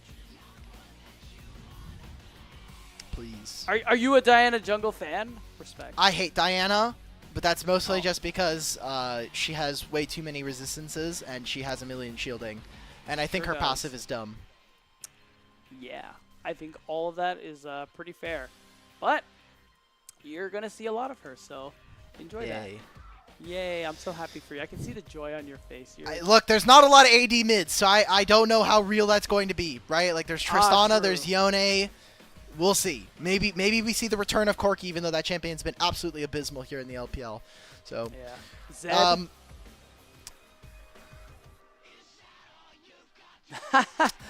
yeah, so pod vote's coming up. Anytime now. I mean, surprising, literally no one with 1 or 2 eyes. It is Cream and his amazing Ahri game. Again, dude was astronomical. Didn't have a single kill, actually, which I think is really funny. But his setup was just spectacular. No notes. Maybe don't TP to lost fights. My only Maybe. Yeah. But that's the end of our series here. We have to get ready for our next one. Beatdown, it's been wonderful. We are still trying to figure out who is play-by-playing the next series. We'll figure But it until that happens, we're going to be going and throwing it to a break. So thank you, Beatdown, for joining us. Hopefully, we get to see you a little bit more here on the LPL broadcast, pending your own sleep schedule. Yeah, we're going to kick it to a break, and when we're back, we'll have BLG versus Invictus Gaming right after this.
no! I've decided to change my from word. one side of the screen, and we've got Rude Dude here. I'm going to be play-by-playing. I'm still out of battery.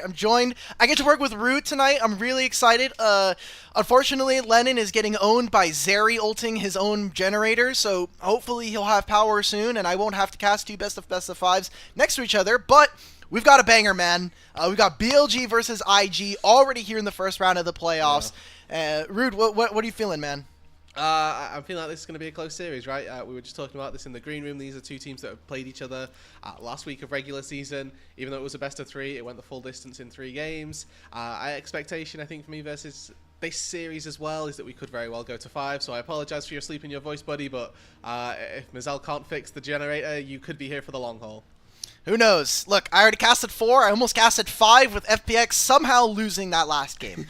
But anything is possible, right? We were talking about this. This should be one of our closest matchups, and probably the most exciting one when you looked at them on paper coming into this season. So really exciting stuff. We could take a look at their first opponents, BLG here, the higher seed, most likely going to be on blue side here. They have been going on a bit of a miracle run on the back end of this season, especially with Beichuan finally stepping on in as kind of the jungler for this squad, and hopefully with the rest of the team starting to come into form, come into shape, they can start to, get back to that BLG that we saw from them at the end of 2024.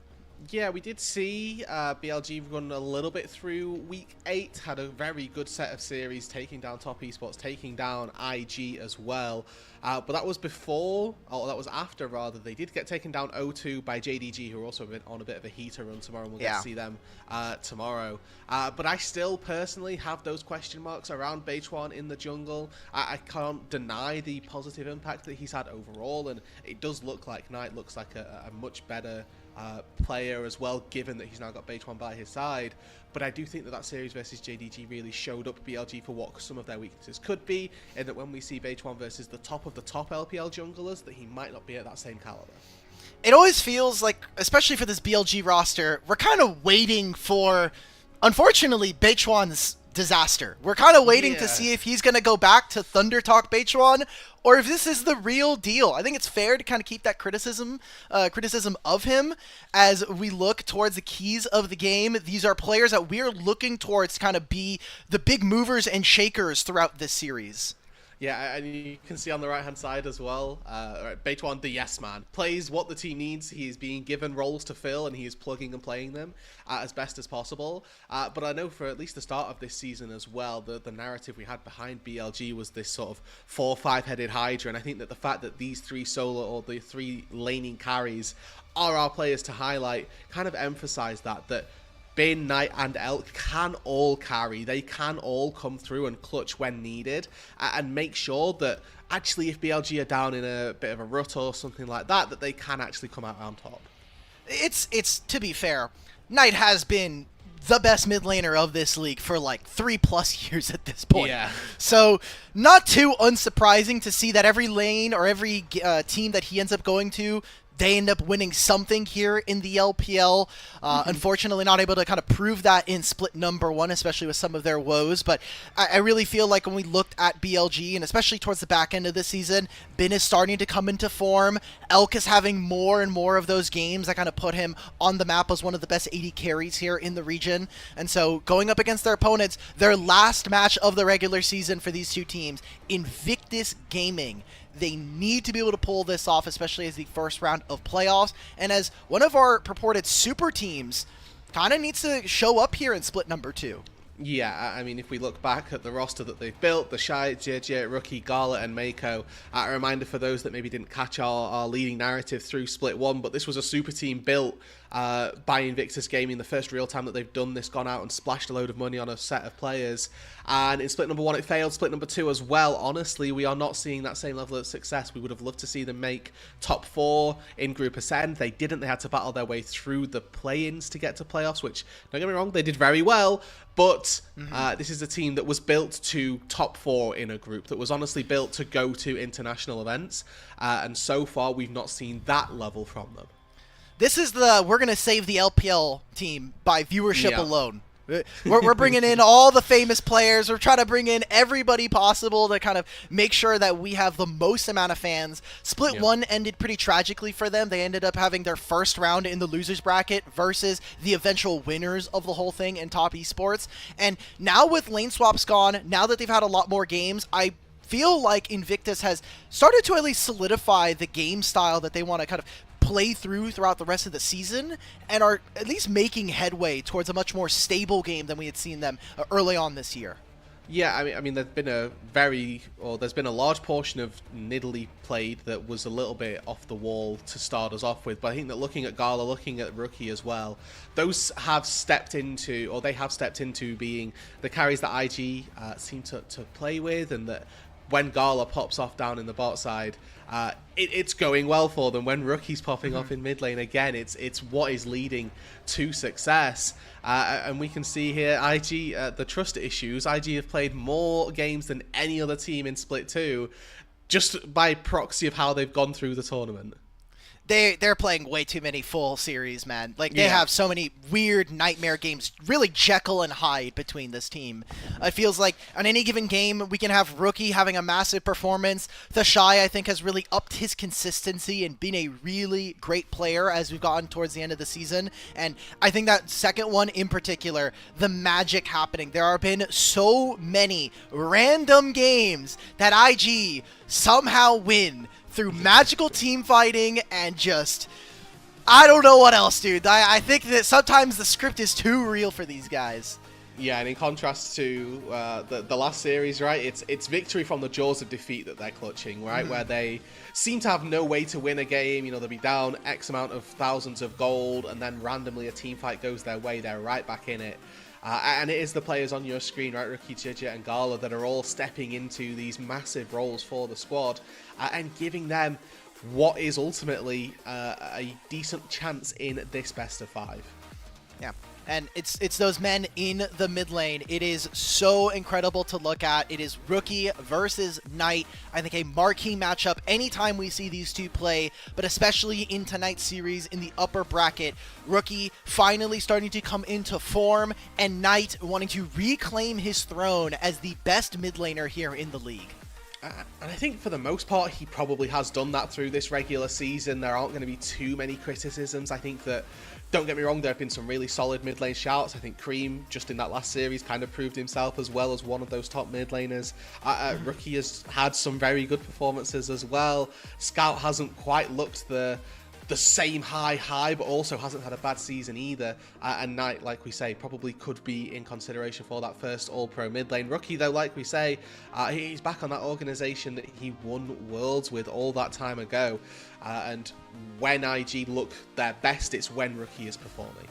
Yeah, the problem that I've had with Rookie throughout the season, and maybe you can corroborate this with me, is just Rookie's laning phase has been a bit suspect so far this year, and kind of has been the big pain point for this team. But I think that he's still showing a level of excellence that we've seen from him in years past. One of the reasons, like, famously, Rookie has always been a player that, in more recent years anyway, has been like a, hey, we're losing, but like the rest of my team is not the greatest, but I am putting in like international level performances consistently. Yeah, just generational performances out like every single chance that he can get when we get to these mid to these late game situations. I mean, you can see that the eye for an attack is always there with him as well. I mean, my personal recollection of Rookie even before the LPL was Rookie on LeBlanc, just seeking out AD carries and seeking out those carries that need to get taken down. He's always had the eye for it, always had that late game instinct to know exactly what it is that he needs to do and how the team wins the game. And it's going to be necessary here, especially. He's going to need to be on his A game, because this is a tough matchup, right? We're kind of coming into this. I think a lot of people would have BLG favored here in this one. But Rookie, if he can kind of tap into some of that legendary performance, some of that legendary resume that he has for himself, I feel like he should be able to push Knight and the rest of BLG further in this series. Yeah, that is going to be the crux of this series for us. I think we've already highlighted, right, that Knight, you know, maybe one of the best mid laners that we've had in the LPL this split, but up against Rookie, if Rookie holds his own, there have been times in the past where we've had that conversation about Rookie as well and said that he's right there in the conversation. And hopefully if we can see that return to form for Rookie, and that he can be the best type of mid laner that we've seen from him in the past, and even at times in this split. Hopefully this series can go that full distance and we can get what looks to be the makings of a very solid and very entertaining LPL playoffs. Yeah. Hopefully we get that from these two, but as two AD carry players, we always know this to be true. It's not just mid lane. I know a lot of our supports are usually walking over there. It's not just jungle. Sometimes our supports also abandon us. We have to look at IG and kind of some of the reasons they've been losing, but also I think the reasons that they are starting to step up in performance is that man in the bottom lane with Gala.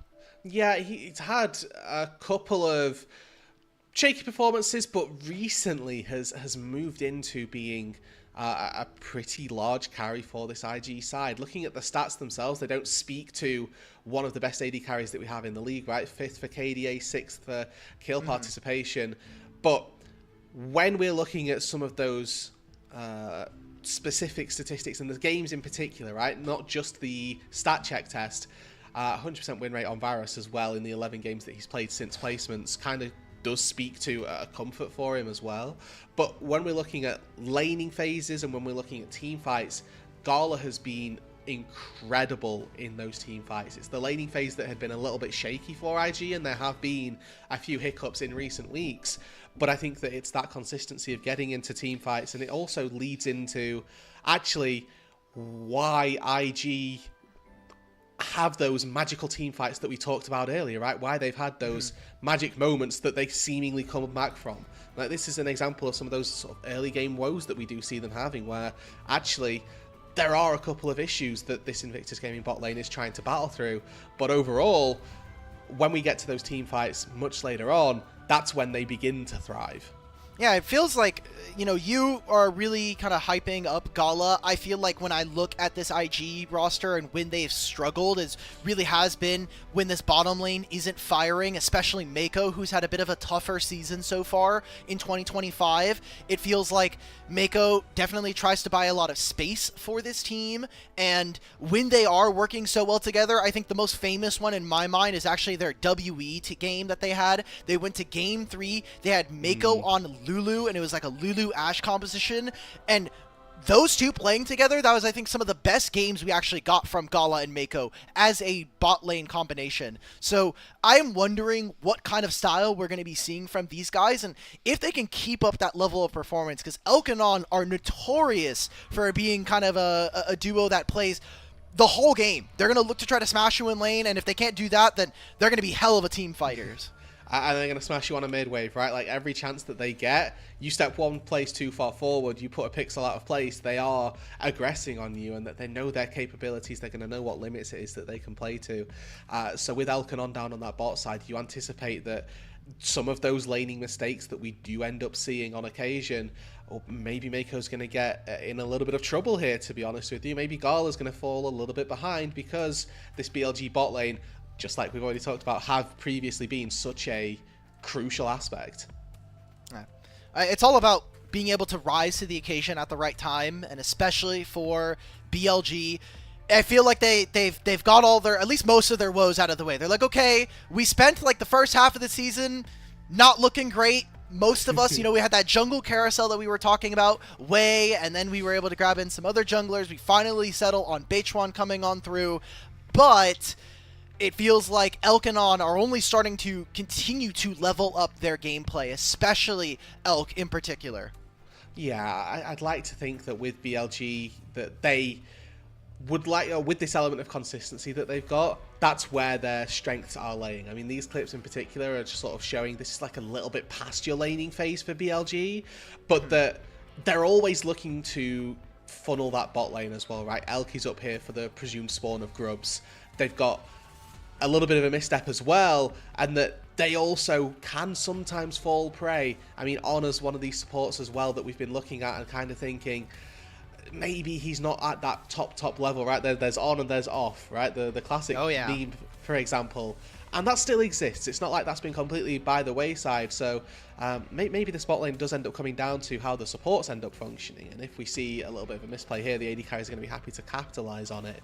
But for the most part, I do want to look at and sort of highlight the fact that the AD carries have been pretty solid throughout. Maybe Elk has been outperforming a little bit and more slightly consistent than Gala in that lane. But when we get to the team fights, it really can come down to just one bad click deciding how the fight goes. Yeah, I mean, we know that for sure. One bad click, Yeah. suddenly everybody in the call is on you. -1 anybody? Yeah. But we're here, and I think we are getting very close to the start of the game. If we can, let's pull up the predictions. I know I obviously shouldn't be here right now. I am Nico cloning my way through this play-by-play as we get through the rest of this pre-show. But wow, almost all of us in favor of BLG. I think not too unexpected, but Wuju believing in some of that IG team fighting. Okay, I mean, I didn't think it would be this close. I thought I was going to be a little bit, not necessarily atypical with a 3-1 predict for BLG, but I definitely had this being a lot more evenly distributed than it's actually turned out to be. So maybe just everybody coming out with strong BLG predictions. Wuju, shout out, repping the IG banner, but where are you? You're 3-1ing as well. I mean, similar, great minds, clearly. Yeah, and there was supposed to be some conflict between you and your play-by-play, Lennon over on 3-2. I'm actually just surprised there's less IG believers, because I'm usually the guy that's in our broadcast team that's like, IG is terrible, guys. This team is so fraudulent. Renowned I'm hater. having to watch this bot lane run it down. I would see Rookie unfortunately have some of the worst laning phases of the league, maybe next to Xiaohu, but I think that the fact that everybody's kind of believing in this BLG train, maybe some of the narrative is rewriting itself immediately.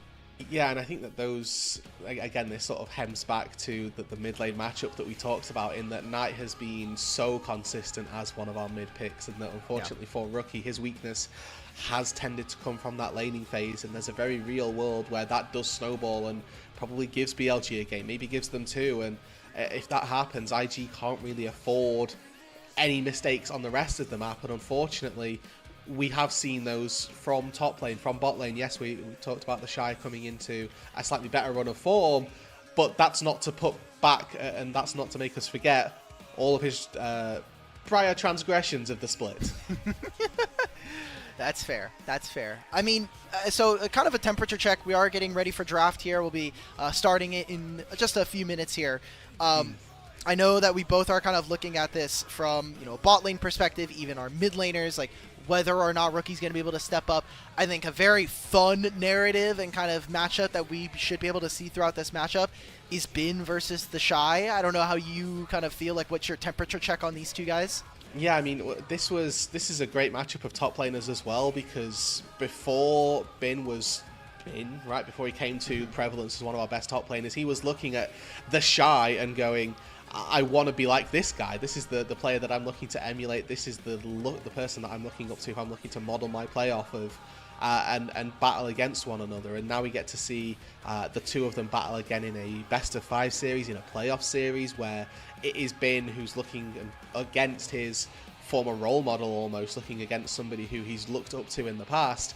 And in this split as well, I will say, has probably had a slightly better run of things in terms of who's been a better performing top laner. I think that Bin has had a better performance overall on carries, better performance overall on when he's been flexed to that tank role. But for the Shy, I wouldn't say that same and sing those same high graces. Yeah, I don't know. So for your all-pro ballot, do you remember who you had for top lane, top 3? I remember distinctly not having done the all-pro ballot just yet. Okay. Brother, they Thank were due you. tonight, before the game. Well, my votes aren't going in. It's okay. If they were due before the game tonight, what do I do? I'm already missed the vote. I love it, man. I love it. Okay, well, I was going to say... What was yours? I have, I think if I remember correctly, my top lane all-pro ballot is 369 and number 1. Very clear for me. And then I think I have Breathe and the Shy. I think I may have changed my vote before they locked in. I feel like I may have done that, but either way, the fact that we haven't seen these two top laners fight since obviously the 2 times that they faced this year, but also going back all the way to 2023. I remember the Shy took a break. The Shy wasn't even playing last year. He was streaming. He's playing a hell of a lot of Valorant. He almost was going to go Valorant Pro, but Rookie, his work husband, just came on through. He's like, one more time for the boys, for me. And, you know, The Shy, obviously, famous interview saying, like, I probably will never play again unless I have Rookie on my team. So The Shy not being able to... The last time they faced off against each other outside of this year, 2023 World Semifinals, they beat them in a full series, and that was this is probably the most disgusting series I've seen The Shy play, internationally speaking, outside of the Worlds run that they went on. I mean, that best of 5, if memory serves, was just a series of chaotic picks for The Shy, or just him sprinting it down. I'm coming from a place of... Go on. Go, finish. I'm coming from a place of chaotic top laner, so formerly part of the CB LoL broadcast, now LTA South, right, where I had Robo playing Rise top for the first time. So in terms of stinkers internationally, The Shy not quite having that same high now best of ones, because, you know, Swiss be how it do. But in the best of 5 series, right, if you're saying that The Shy's had a stinker the last 2 times these guys met, especially on an international level as well, I think the last time that we saw these 2 teams play, like you said, very recently, right, and it was a 2-1 series, so expectations are that we're going to get that same level of quite close competition, and BLG came out on top of it last time. Maybe it's going to be a turnaround. Maybe The Shy is fueled by that loss in week 8, and he'll turn it back around. I'm looking at some of these games, bro. The Shy playing Rumble, Aatrox, Graves top lane. He has a Quinn game going 0-5 versus Bin's Jax. And then he goes 0-6 on Ornn and wins anyway. No discussion. Yeah, refuse to elaborate. Play Ornn, win game. Lose lane, doesn't matter. Turn up to team fights and you're chilling. We are still currently waiting. Apologies to everybody. It's not like I want us to have a longer pre-show. I just casted 4 games in a row. I would prefer to not have to talk more than I have to. But we are currently still waiting on the LPL broadcast itself. Yeah. They are still doing, I think they're done with a player interview. I think they're just now like throwing it to desk and getting ready for the stage for the IG and BLG to come on through. So hopefully we have some gameplays going on soon. Do you remember the last time that we casted a series together? That was just us? Random. I think it was like CLOL stuff, right? It was a CLOL. UST versus I don't remember who. St. Clair maybe? UST? No. It was like UST. I have a tweet bookmarked. We played Robo because we had a similar situation, and we played it on April 1st. And we got owned. We got owned. That screenshot is pretty famous. I will love it. Okay, we've got walkouts. We don't have to play Lodal. And you guys can actually see stuff that isn't just our faces. BLG and IG are going to be walking out onto the stage. And, oh, man, come on. Bin, any aura? Any aura? Okay, he's all business tonight. That makes sense. That makes sense. It's business mode. And that's all that we get. The Shy, a little wave. Nice. Okay. This is what we do. Just judge how every single player walks out. I like this style though of doing jungle, like not doing team walkouts and do like role walkouts. This is good. Hopefully this gets us to actually have, you know, the real walkouts that I've been teasing some of our newer LPL broadcast members about, like, hey, back in the good old days of like 2023 and before, we had a lot of creative players coming out and they were having a lot of fun with the walkouts. Mostly just UCal. But, you know, we had some that were more planned and everybody had some fun with it and they brought out props and everything. This style of one-on-one, everybody coming out, I hope as we get further in and some of our more personality-driven players, we get more than just the little waves. The waves. You know, that's the goal. You know, if somebody rolls on stage, that's like the benchmark. That's our entry level good entry, is where you just like do a forward roll and see what happens. And then, you know, you get to those more team dynamic ones where you all strike a pose and look pretty cool doing it. Hopefully we get some IG's been doing it too, by the way. They their social media, IG, when they are finished with series, they're doing all kinds of poses with Danny. So I don't know what's going on here, guys. Like I know you're maybe forced to do it for the socials, but you know, throw some to the broadcast. Come on. Do it on the stage as well, you know? It's good fun. You're literally playing a children's video game. Come on. Like I can't even have Graves with a cigar half the time, okay? Like, let me have this. Let's No, have that's true. Gragas with his legally ambiguous drink next to him. it's a rage of some sort. We can't be sure why, but he's angry about something. It's fruit juice, guys. I promise. What's the fruit juice over there like? Do you have like a specific go-to fruit juice brand? And we probably can't say branding stuff, but you know, We're not in my sponsored, head- bro. This is a Yeah, we have post-stream Ribena. broadcast. The shout out Ribena. You know. Oh. Do you have Ribena over in NA? Probably, but I don't usually shop in the fruit juice section. If anything, I'm getting like a Mott's like apple juice, or I'm getting like a crap. What is this called? It's orange. Quickly, It's an run orange to the juice brand. kitchen. We can't. This is the draft pan. I'm like 95% sure this Okay. is a draft pan for us. Okay, But okay. maybe I'm getting Jabate. Okay, I got Jabate. Time to Google. I'm just looking juice this up. I'm brands. just looking this up. I'm pretty sure. Okay, it's Simply Orange. I don't know if you guys have this. Oh, okay. Simply We do Orange. not.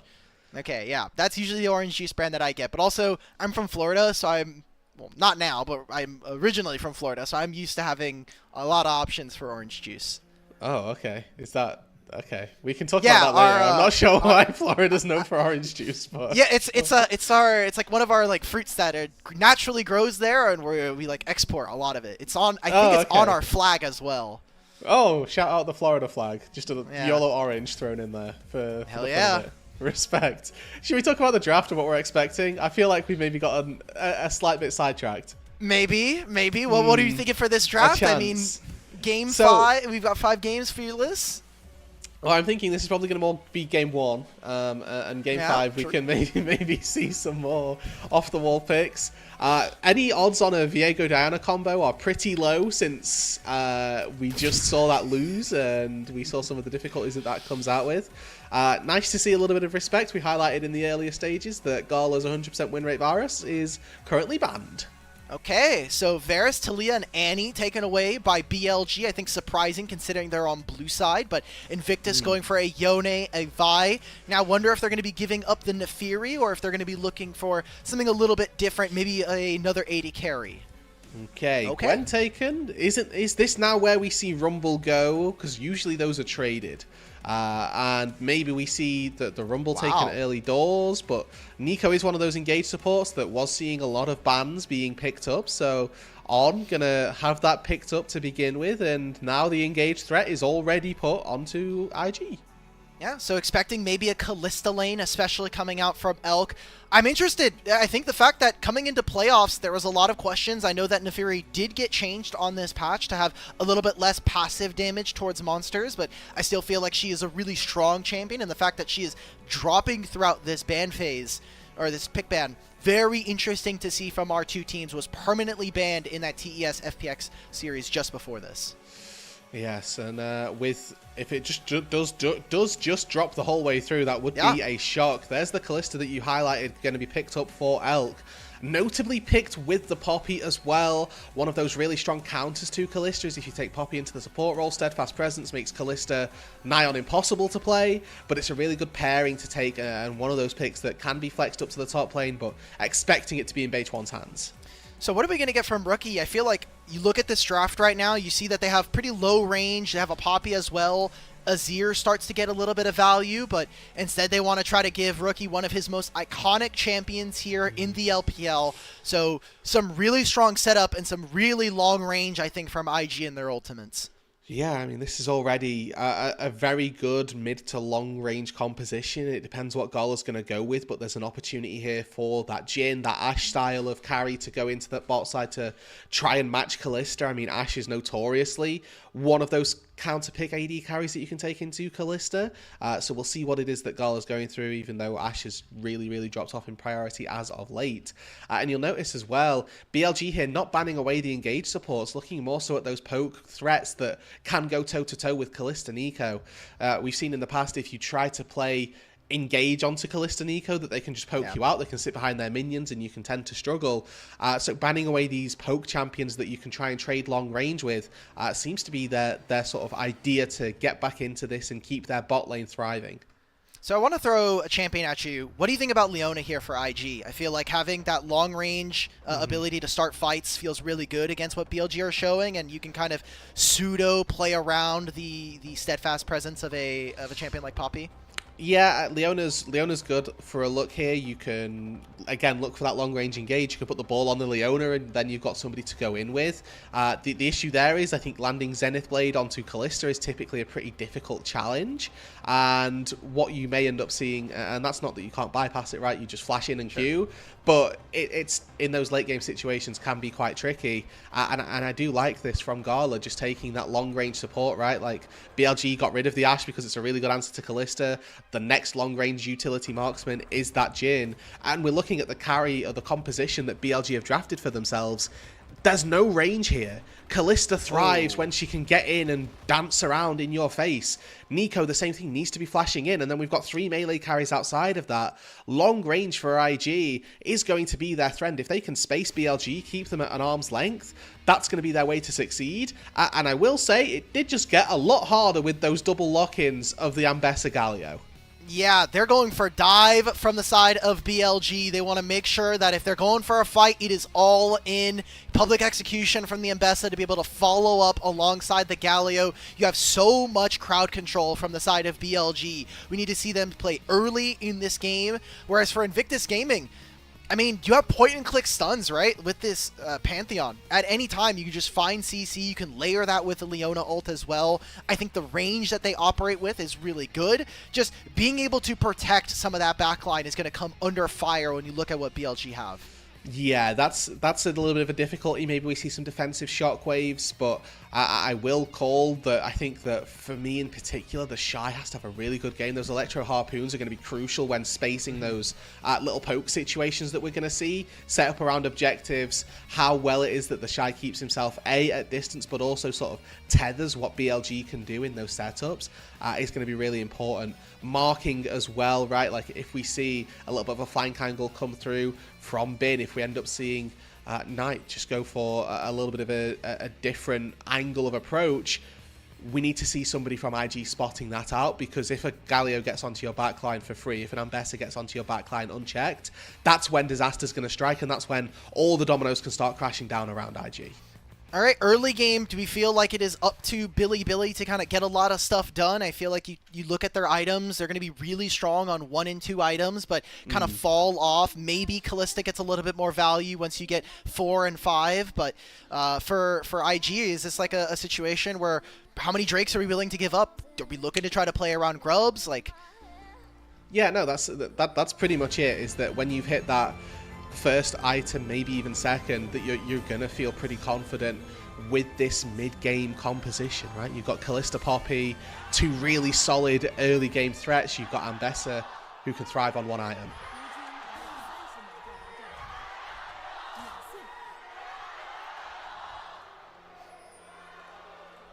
okay, there we go. Some good shots. The stadium here at in Beijing is packed and ready to watch IG versus BLG. It's game 1 of their first series here in round 1 of the playoffs.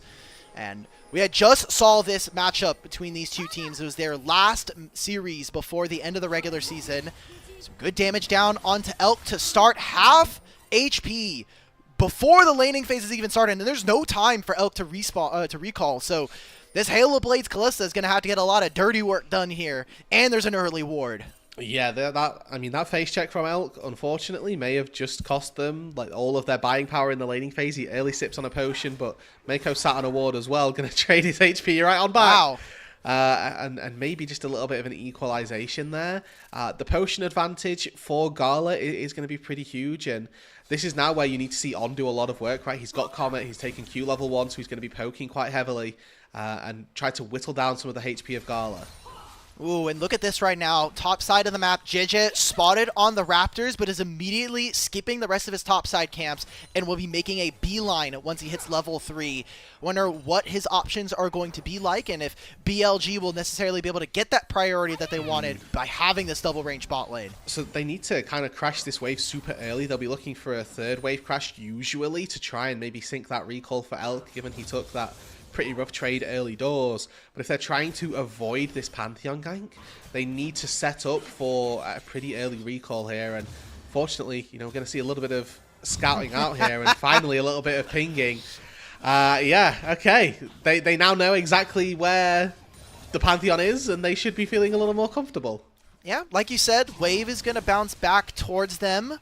So, feeling okay for BLG. Beichuan just gets to continue going throughout his normal jungle pathing here. And, you know, looking across the lanes right now, you have a minor advantage for Elkanon despite the early trade. Knight is kind of holding himself accountable in the mid lane, and we're still waiting to see a little bit more action, especially because these two junglers are playing champions that really want to get a little bit of work done in the early game. Yeah, we are not looking at your Wukongs, your Jarvans, the hit level 6 and then start going kind of champions. Pantheon Poppy can be in your lane from level 2, so whichever one of these two it is that decides to get a little more active on the map that little bit faster could end up having a pretty big impact on this series and on this game number 1 in particular. Full clears finished up now for Beichuan. You can see that JJ, with that slightly adverse pathing, is going to be a little bit delayed to getting to that top side crab and may even have to give it up, given the way that this top lane is going.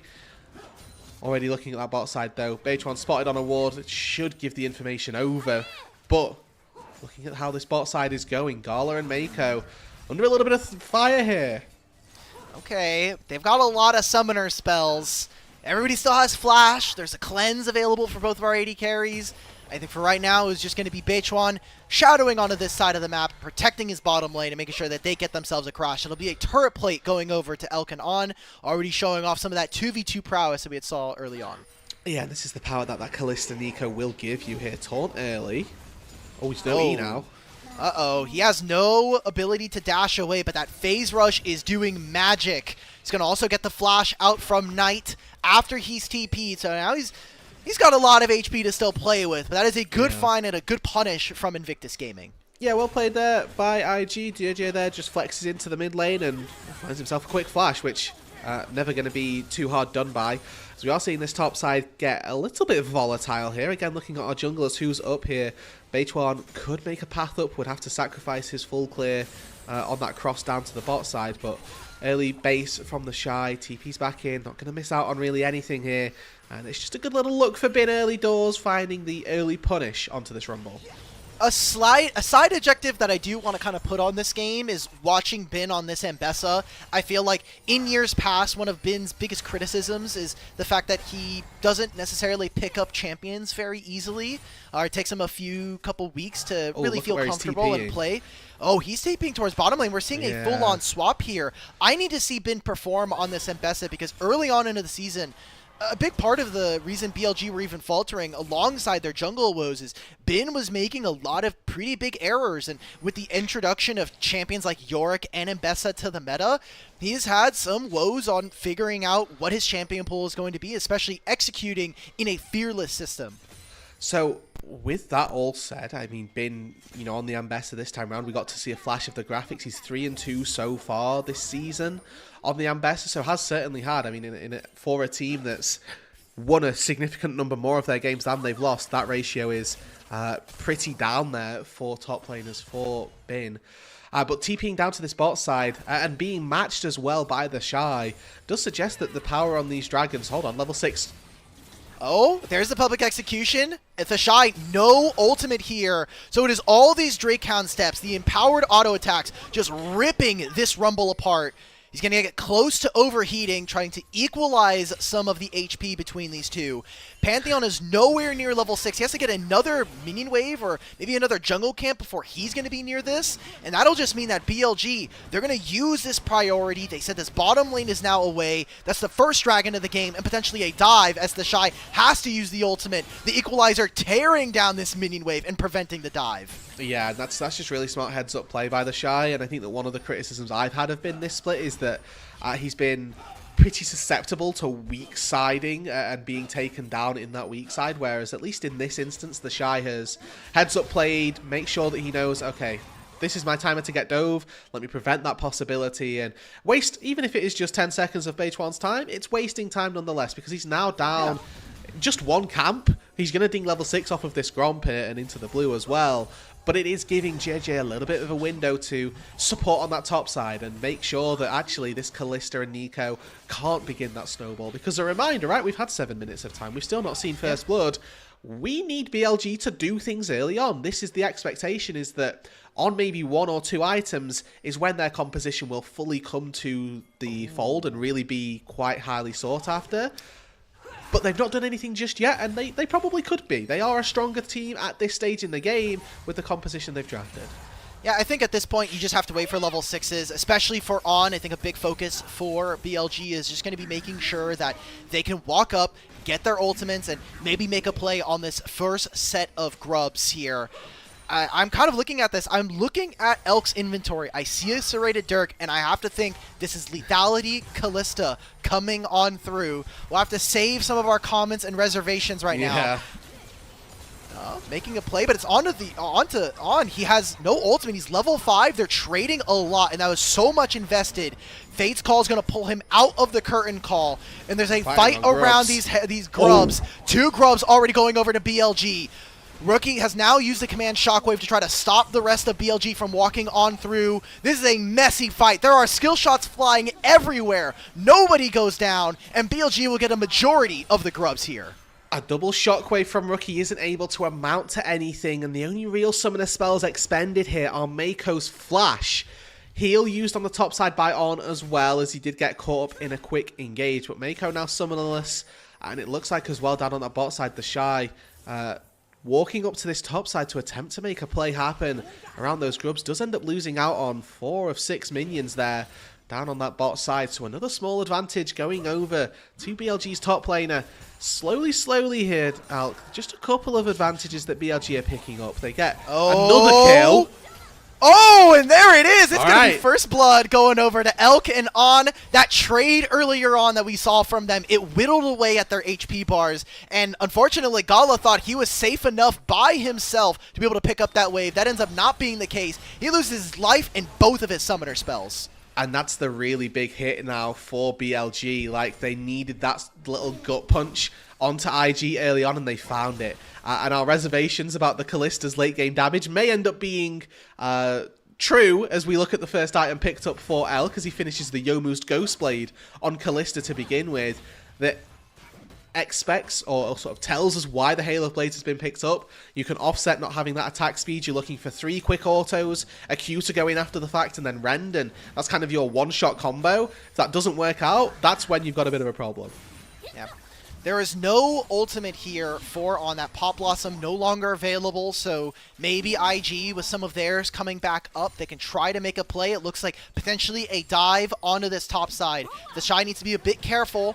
There'll be a ward that spots out Beitron, but they have no eyes as to where On is at the moment. And without very many objectives, we've got a dragon spawning in a minute's time. How does IG end up kind of pushing their vision forward? A lot of this seems to be BLG putting their bot lane in mid, seeing if they can flex around the map, but especially with Knight moving on over to the top side, I feel like this is BLG saying we are just going to try to stabilize this game and try to push some incremental advantages. Yeah, they're playing very heavily for these neutrals, and Bin now's the one under fire. Mako, JJ, a lot of point and click. Okay, teleport is invested. It's Knight going to be there first. Public execution to dodge out on the solar flare. Mako potentially going down next. It's the flash from Knight. It's the winds of war that blow away IG and bring themselves to another kill for Billy. Yeah, and IG just getting a little too big for their britches here. As soon as they see that TP come through, they have to disengage, but they're caught in 2 minds. And they're going to go again. TP just to the top side now by Bin. Hey, they said, look, if Knight's gonna stay here, then hell, we'll just take a second one if we want to. The first dive may have not worked, but now the dragon spawns. You know that Bin has teleported away.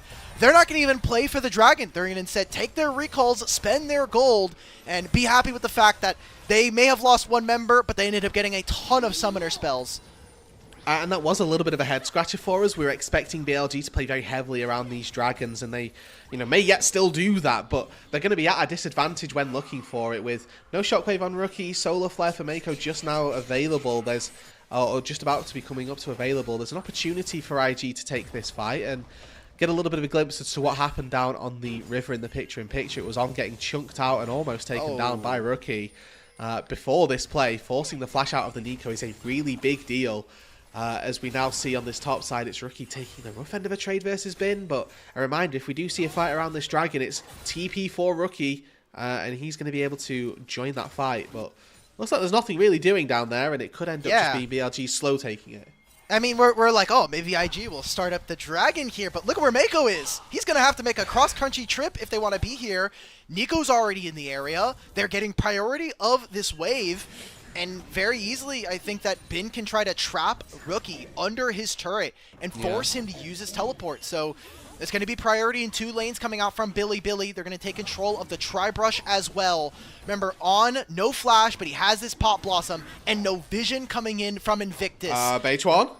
He just keep his verdict did nothing. Oh no, well that's an important ultimate. That is also the teleport coming in from the Shy. The ultimate, the Grand Starfall, flies forward. On, hits nothing with the Pop Blossom. Elk is roasted alive. The curtain call is coming on through. Can BLG fight outside of this dragon pit? They'll finally be able to grab themselves the feats of warfare. Nobody's got Smite! Nobody's got Smite! JJ's gonna just straight up take the dragon, and BLG are gonna fight their way out. Finally, after this objective has fallen, it is multiple kills. It is as sloppy as possible, but this is exactly what we expect from BLG versus IG. I don't even know what happened in that team fight. Alex, there was just a lot of pretty colours, and now On's just killed himself to walk up to Root Gala. Bin flashes forward. And this is the craziness of the LPL. In game number 1 of our best of 5, I think IG... Okay, cool. Yomu's Q flash from Elk takes down Gala. He's annoyed that he got killed off the rip with no contributions in that final fight. I don't even know if we want to see the replay of that. I'll be 100% honest with you. Yeah. So it started with a really clean execution from IG. That is worth saying. And I'll hold on that just in case we do get the replay to kind of break that down. But BLG come out on top in the back half of that fight. Or honestly, throughout the entire fight, they do get a couple of kills onto Ambessa, a couple of kills here going on tonight as well. So kills into those solo laners are always pretty valuable. And again, want to highlight, first of all, this is Beichuan, gets missed in Fog of War, but he does use Keeper's Verdict and does do nothing with it. But then there's this really clean execute though. Look at JJ here, starts out just channeling immediately onto Elk, and it's paired up with a great engage from Mako. Only a certain amount of cleansing that you can do, and the Shy on a good flank angle as well takes down the Callista. And then we just descend into Anarchy. On with a really good sidestep on the 4th shot, keeps himself alive for long enough. But the amount of damage that we got to see come immediately onto JJ and Mako on their initial engage kind of set the tides for this fight as a whole. Made it really difficult for them to actually contribute too much after the fact. And a great sidestep from Knight there, dodging out on one of JJ's Qs, means that he's able to survive as well. Okay, we're coming back to live. Beichuan's going to send this engage, snap him into the wall. Keeper's Verdict lands this time. JJ's not going to be as lucky. Another kill goes over to Elk, and we have to imagine Mako is next to fall. 2 kills for free coming in for BLG as they grab themselves the Herald as well. Yeah, taking topside objectives up against the Poppy. On blue side, not necessarily the easiest thing in the world, and IG find that one out the hard way as they lose their support and jungler for stepping into that Rift Herald pit. Beichuan on a pink ward, doesn't care, going to take this down quite nicely, and that's going to be a pretty big boost for BLG again. Now up to 3,500 gold is their advantage at the exact time that their composition is going to start spiking. We need to see them start to run away with this game, and they've got all the tools to be able to do so. They've hit their almost apex of items and their apex of strength. This is that opportunity now for them to run away with the game. We had some questions. You know, we were coming in, we were like, okay, the first 6 levels of the game, we were kind of questioning whether or not BLG were going to get a lot done here, but alongside winning that dragon fight and then immediately snowballing that into getting a turret as well as 2 more kills and a Herald, BLG, it seems like, hey, we got our ultimates, our dive composition is working now, and we're really starting to snowball the rest of this game. On's going to get a little bit of damage down, but they're going to turn this right back on to JJ. The entrance from Knight gets immediately countered by a shockwave from Rookie, but it is more members of IG falling. Rookie is going to be the last one to go, and they thought they were turning on to BLG. Well, guess what? BLG make a snap play. They take down Rookie. They also summon the Rift Herald, everything is going Billy's way in this game number 1. And that's the exact fight that BLG needed. It was handed to them by JJ there as he engages onto who he thought was Bin. But, you know, kind of going on to a Nico. Either way, the engage at that time, even though they've got numbers, unfortunately not well thought out, not well planned, as a double TP, one by Bin's TP, the other from the hero's entrance from Knight. The semi-global threat of that Galio again catching IG a little bit off guard as they go for a play that they didn't really have the rights to be able to go for. So they see the Ambassador top. He knows that this is going to be a Nico that he's hopping on. And unfortunately, despite, again, another really good shockwave from Rookie, catches out on 3. He's not quite at that point in the game where it's truly meaningful damage. You can see Knight and Beituan taking 300 HP. And this Ambessa is at the point where she's actually just ripping through people. Rookie taken to just a fraction of HP even without the public execution. Really, again, goes to show you that Bin, maybe we had those concerns about him picking up new champions earlier on in the season. Now we're in playoffs. He knows exactly what he needs to be doing. Oh, yeah. I'm just confused, right? Like, yeah. For IG, we're like, okay, you guys can sack a little bit. The fact that they even got a dragon in the first place, the first 2, is really, really good. They're a team that's supposed to take this a little slower, play the side lanes a little bit better than your opponents, and that has just not been the case here. Feels like they are getting sucked in to try to find fights versus their opponents, and BLG are saying, sure, man, give us the freebies. We will take those. Yeah. You're walking straight into us.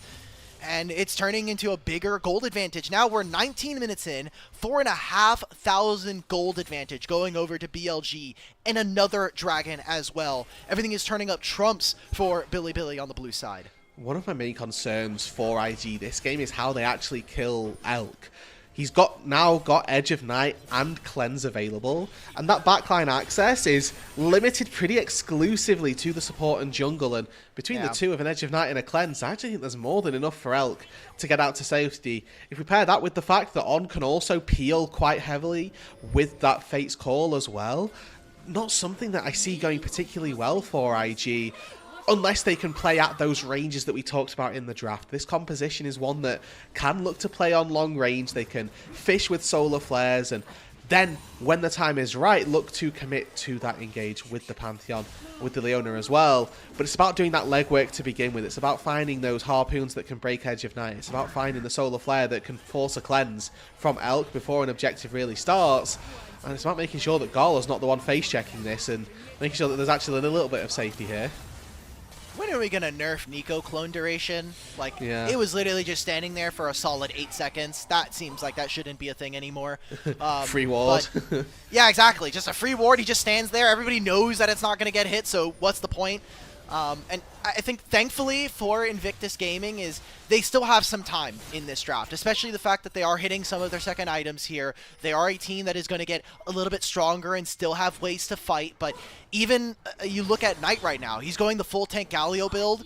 Who is killing this guy after like maybe 30 seconds in a team fight? Yeah. Maybe it takes a little bit longer, and for BLG, they're kind of keeping the pace of the game at the side that they want to here. So Otacon has now spawned. Another dragon will be up and available in 3 minutes time.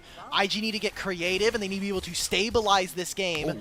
Mako just dodging out, finally gets caught by a public execution, but you may have walked a little too far onto your red side jungle. Full snap engage comes out, 2 picks easily going over to BLG.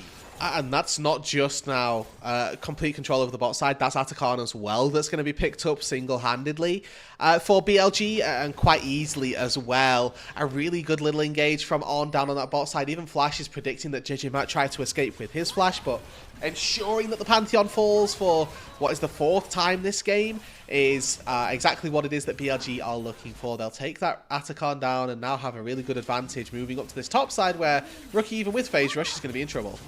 Bye-bye. All right, Tangle Barbs lands. He's trying to walk down. What are we doing, Rookie brother? We're getting spaced by On.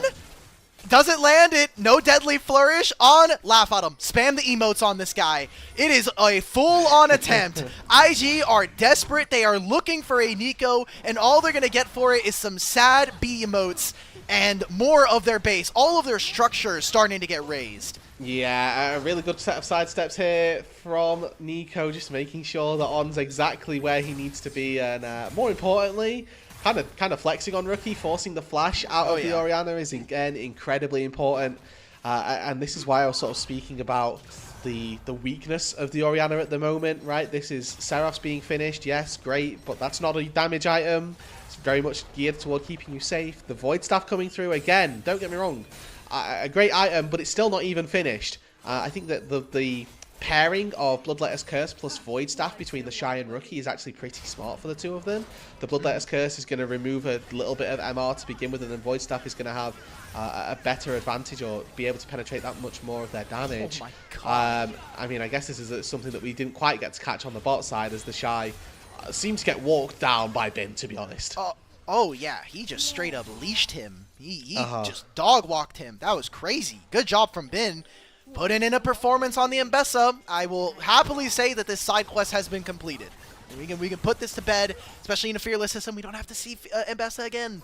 But 30 seconds before this next dragon, IG can maybe rest easy knowing that this dragon isn't the soul, but I feel like they are running out of time and options here in game number 1 for ways they can kind of play this one out. Maybe, just maybe, if Gala is able to finish this Infinity Edge, there's a chance, but you don't even have the front line to be able to do much here.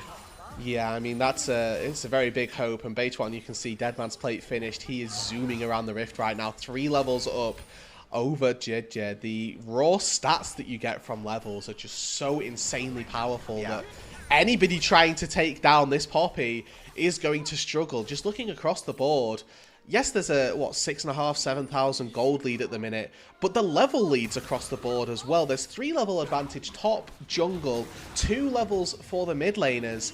Like, overall, having an 8 level lead across the team is an insane amount of value. That's another 4,000 gold worth of stats that you just picked up by having more levels in your back pocket, more experience to go with.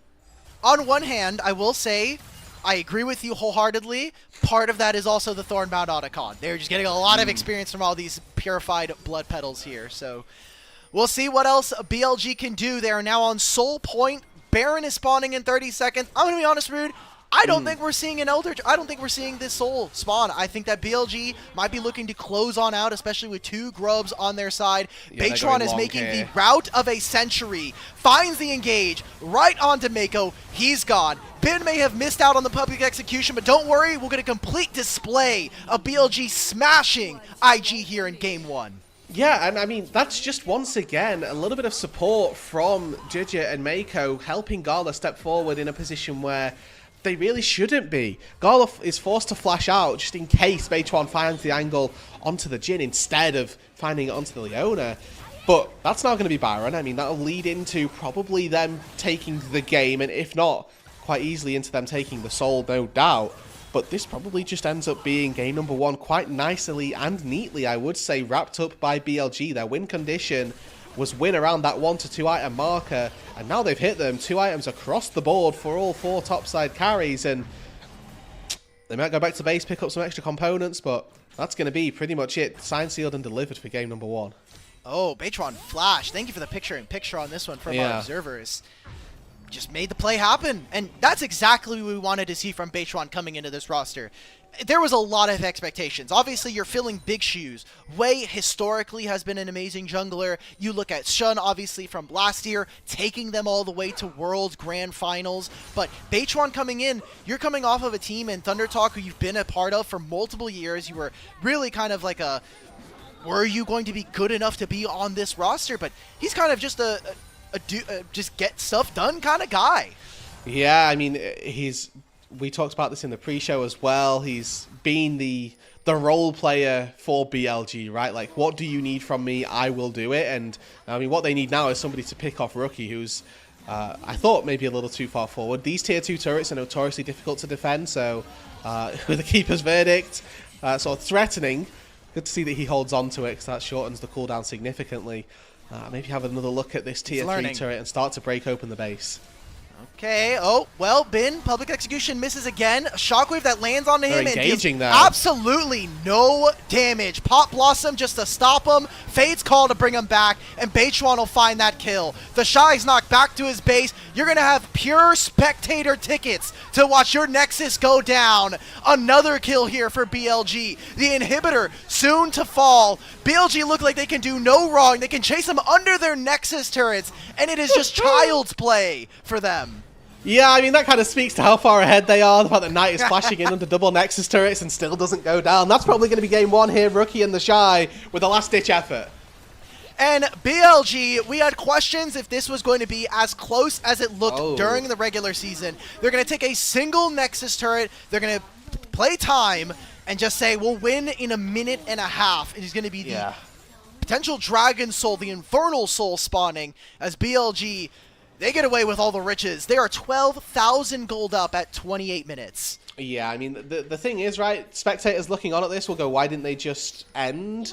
The downside for BLG not winning there is that they will win in 2 minutes. The potential throw is that IG, like if they try to end there and it goes badly and they give over all of these shutdowns, it gives IG a much better chance at fighting on their soul. Whereas JJ, who's just been caught again, just going to give them another fight. Everybody's fighting. We got fight on two fronts. God, but hey, you can try to split apart all of these games. Every single one of these fights, they will finally get this shutdown onto the Mbessa. But the rest of BLG will rout them on. Gets the Pop Blossom. It is a triple kill coming in through for Elk and this Lethality Callista. Beichuan says thank you. Next. Let's go on to game number 2. BLG 25-6. Absolutely dominate Invictus Gaming. And you were right here, Alk. There is no soul spawning. There is no soul being picked up. BLG don't even need the Baron this time round. They're just going to spot IG, who are walking around in their jungle, who, to be honest, are probably also saying, all right, thank you, next. Let's get into game number 2 and maybe put on a bit of a better performance. All right, well, look, it's a short keeper's verdict. It's going to be one where you get to see the back of your base. The rest of BLG, maybe KDA padding here. They'll get a couple more kills to end this one off. But Billy, they strike first, and they strike hot here in game number 1. A solid game 1 performance. We had questions going in for the first 5-6 minutes. What are they going to be able to do? And those questions were met with the best answers that BLG could find. Significant amount of engages coming through, whether it was on, whether it was bin, it didn't really matter. The rest of BLG all stepped into this, and I think for Beichuan as well, even though there were a couple of those quite funny blunders where he's keeper's verdicting the Drake Pit and where he's channeling the Poppycopter and not actually throwing it, but he still actually was the one who, in those crucial situations, was the one finding those engages and starting off those fights. I just loved the way that we got to see from BLG. They were very snappy with their engages. You saw Beichuan kind of following on through with this Poppy, on as well with this Nico, eventually really providing a lot of that crowd control. And even from the lane, we were kind of questioning what was going to happen with this Callista Nico. There were some questions that we saw, but I think pretty quickly answered once he had access to the Pop Blossom. He's kind of everywhere and getting a lot done this game. And I think this is a really good game as well to highlight why we are such a fan of Elk in particular, because so many Callistas right in that situation. Cookie cutter Callista build, I'm going Blade, I'm going Ginsu's. But he knew that actually this game he's up against 4 squishy champions plus a Leona who we're probably going to rip through anyway. My way to find a fight and to win this game is by blowing up the first target and then running through the team fight afterwards. So goes Q-Max, goes Lethality, Hail of Blades, and never really gets punished for it either, right? If we'd have made it to that hyper late game, then yes, maybe we could have seen the Callista fall off, but Elk found a triple kill in that final fight. Like, he was absolutely fine to continue doing the damage that he needed to and be the carry for BLG in those damage fronts.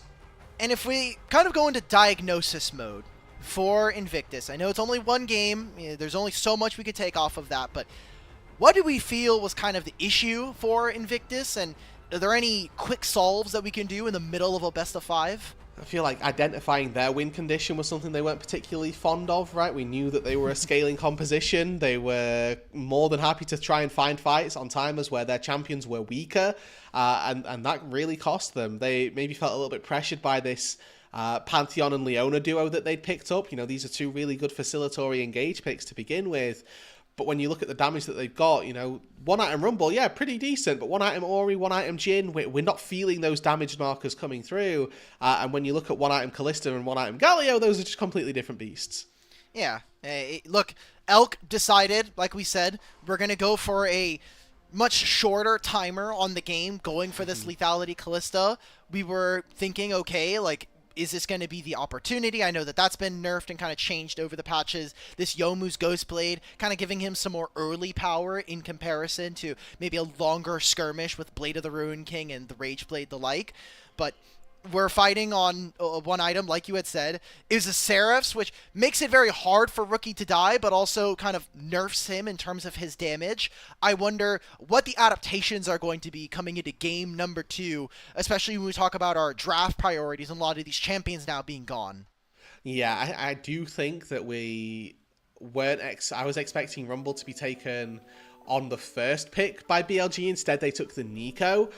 So with both of those now obviously out of bounds and off the table, I do expect to see some more pivots toward those early aggro junglers. I think that for JJ in particular here, this game felt relatively neutered on that Pantheon. Didn't really get to see him do a right lot of things, and maybe a look back towards Xin Zhao, back towards a Vi, which albeit was banned, but something that's just a little more cut and dry and feels more akin to what we've seen from JJ in the past, could be a way for them to make those plays, because the early impact of this Pantheon was not felt.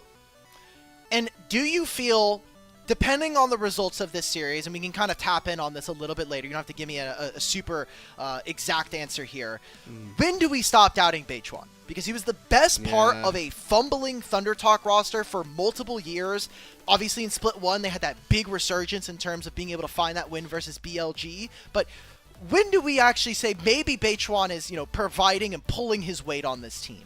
I think he's pulling his weight. I don't think that he's a same caliber jungler as our Jun and Kanavi just yet. And it's those matchups versus Jun and Kanavi where we can see the different styles of jungler, because I don't think there's any doubt that Beichuan's a different style jungler to those, because they are pulling out carries on the regular, and Beichuan we've seen pull out the let's call them supportive utility junglers. I love you, Sejuani! Yes, sir. Exactly. I will play Skarner for you, no doubt. I think that when we see Beichuan still playing those junglers, but him having the same level or if not more impact than the carry junglers that I'm going to see from Jun, from Kanavi, that's when we can start to give him the credit that he deserves. But at this time, it's not been the case. Sure. Again, maybe this is not the series that we need to see that. Maybe if they end up winning this and go up against TES in a few days' time, maybe we start to have that conversation again. But waiting for player of the game, I feel like this is a game that you kind of can look around. I feel like On maybe deserves some more flowers. Maybe you give it to someone like Bin, but I don't know what you're feeling on this one. Yeah, I'd head towards Bin just for his contributions to team fights, and was pretty much winning out throughout the laning phase.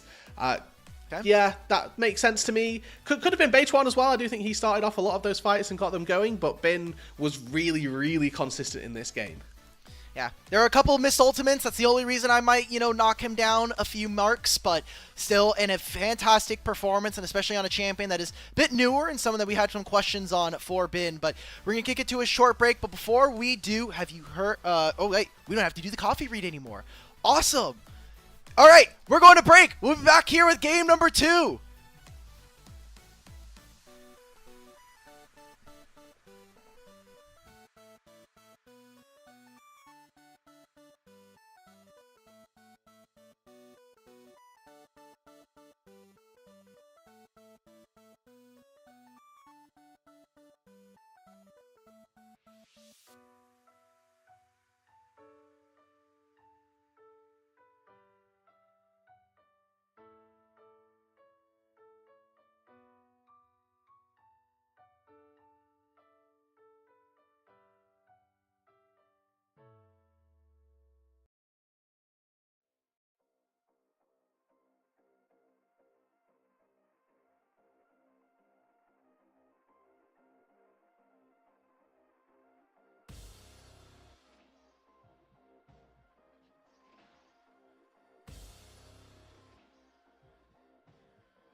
Welcome back, everybody. We are here for game number 2 between BLG and IG in the LPL playoffs for split number 2. But before we get to that, have you heard of MOBA Trainer? It's a new app that teaches you League of Legends with a series of puzzles. You just boot up the program and you can work through puzzles every day to improve your own game knowledge. You select the puzzles from this map that you can see on your screen now, and you answer questions and unlock more features. We can do one right now while we were waiting for game number 2. Rude, I'll be honest, I want to kind of ask, how have you feel like you've been doing on some of these? You know, I honestly, no ego, think I've been pretty good. I've been fairly solid, and the times that I've done badly, I've gone, well, I knew that was going to be bad anyway.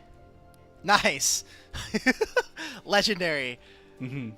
Just constantly move the goalpost when you're playing. I like that. All right, well, we're playing Elise. I don't know if we're chasing. I mean, Akali is kind of on her way. I feel like maybe we should just control the bush and get some wards down. I think ward. Okay. Yes. You'll get information about Caitlyn's path. Perfect. And remember, this is Elise support, folks. This isn't Elise jungle. So we need to remember that. I have William more skills. Okay, my Akali is just killing Caitlyn for some reason. And we are farming mid-wave. That's a good support. That's a great support right there. Right here. Move to top, back to the lane. Well, bot lane's useless, but they're both dead. Pushing would probably ruin our Akali. She can come get this wave. I would go move to top. I think we're going top. I think we're going back top lane. Yeah, there we go. Look for the dive timer. We're good. I think I need to farm more of this wave, though, brother. One more. There we go. Plus 21, baby. Plus 21. He's got time to hit that last creep. That creep. That's fine. Oh, we're going to. Okay, I think we're placing a ward here. Why can't we do both? We could place the ward on our way to top. Yeah, that's what I think, but. Yeah. Okay, place the ward. Keeps going top. Okay. It's not even on the Raptors. I feel like I'm telling my Elise support, like we're putting that on Raptors at the very least. Okay, now it's going to ask me, do I want to dive or do I want to farm the wave? Oh, we should wait for our tank or our Jace to start. Oh, yeah. I think we're tanking the tower on this one as the champion that can drop aggro. Fine. Yeah. Oh, yes. Nice. 4 for 4. Let's go. Holy. Okay, let's see. Lance Cocoon gets knocked up. Oh, already dead. Wait, this guy. And the Jace tanked anyway. Wait, we need to tank. Okay, that time it's not our fault. Okay, that was Jace's fault. He sucks. Yeah, that's true. Well, you know what? We're bronze 4 at diving now, which is pretty good. Oh my god. And we're still unranked on opening the map, but soon we'll make it to bronze 3, I think. I'm really excited about that. I've never been more excited to be bronze in my entire life. Me either, bro. I'm so ready to become a bronze 3 vision placement player. Hey man, you play in the US, so not too far off. Do we have time, producer? Do you know if we have time for one more, or are we looking closer to draft? Okay. All right. Well, if you've enjoyed that, you can subscribe for 20% off and unlimited puzzles using our code LPL20. You can see at the bottom of the screen there. Proceeds will benefit the MOBA Trainer designers and the LPL English broadcast. You start leveling up your game today. Go sign up for MOBA Trainer. I know we didn't do our dodge and skill shot mechanic stuff, but that is also a lot of fun when we get to play with it. Yeah, I think we hold the records respectively. Yes. I think I've got skill shot, you've got dodge. So it's, you know, the 2 MOBA Trainer goats on the broadcast, just to make sure that we're giving it the best sell that we can. And, you know, see if you can go beat our scores as well, because it's, you know, it's pretty difficult, I'm going to say it. Yeah, you guys at home can actually beat our scores very easily, if not by playing the MOBA Trainer. What you can do is you can take a screenshot of it, and then you can draw over it and have a better score than us. True. I wouldn't recommend that, as that is cheating. And, you know, if you do it fair, you cheat yourself out of a great win, being able to do that yourself. But sometimes internet points are much more... Yeah, personal points, if you want to win on the internet, sometimes the edit is funnier that way. But we're going to head back into game number 2 here between BLG and IG. IG coming off of a pretty big slaughter from BLG side. Coming into the second draft, we are expecting for IG to move it on over to the blue side. Any kind of expectations here for the draft? Maybe Varus gets picked instead of banned. That's as good as it gets, really. I mean, we were looking at a lot of the blue side bans from game 1 and going, these could conceivably be on red side without really too much difficulty. So I wouldn't really be surprised if we end up seeing the Varus, the Annie, and was it Rise on blue side taken over to red side, and then we swap Yeah. back again, where we just have Gwen, Vi, whatever their third ban was on red, just be hit on blue instead. Again, like, I think that the way that the bans went, it's more so geared toward the teams they're playing against, as opposed to being in this position where you feel red side prisoned necessarily. Oh, well, like in Split 1, for example, red side had to ban Skarner. That was just something they had to do, otherwise they were giving up Skarner for free. This time round, it doesn't feel like that's the case, and that these teams are quite happy to sort of trade bans that fit the players that they're playing against. I remember Split 1 red side was Skarner, Callista, Rumble every single goddamn game. So we're here in game number 2. IG hopefully going to be on blue side here. And it looks like we're kind of getting more of the same. Invictus going for the Yone and the Gwen. Hopefully we get to see more out of our mid matchup. We spent so much time in the pre-show talking about these two guys, and then I get a Galio from Nightman. Yeah, that was, well, it was a little underwhelming for us, but it did the job for BLG, which is kind of what they're after at this stage. And we are still seeing those matched bans, and it does feel like, again, it's just the swapping of sides. Akali taken off the board, though, for IG, so Varus is left open currently if they want to take that. There's also Annie, which is still available, which we saw banned in game number 1, so we are taking a couple of different picks here. Varus taken off the board, leaves open Annie if they want that as a first pick, which... not sure that we've seen too many teams go for it straight off the rip, but IG seem quite compelled by it currently.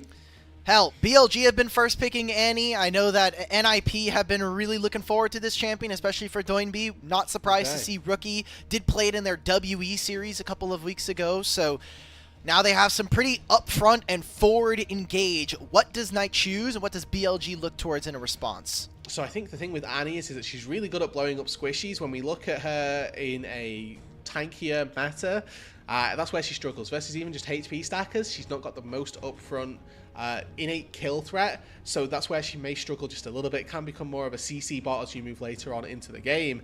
But that being said, Rookie can still do a lot of work, and there are builds that you can put out there that help you take down tanks and help you take down those HP stackers, which BLG have already drafted up 2 for themselves. The Yorick, the Wukong getting picked up, a little bit of side lane threat, good amount of jungle presence as well for Beige1 as he hits level 6.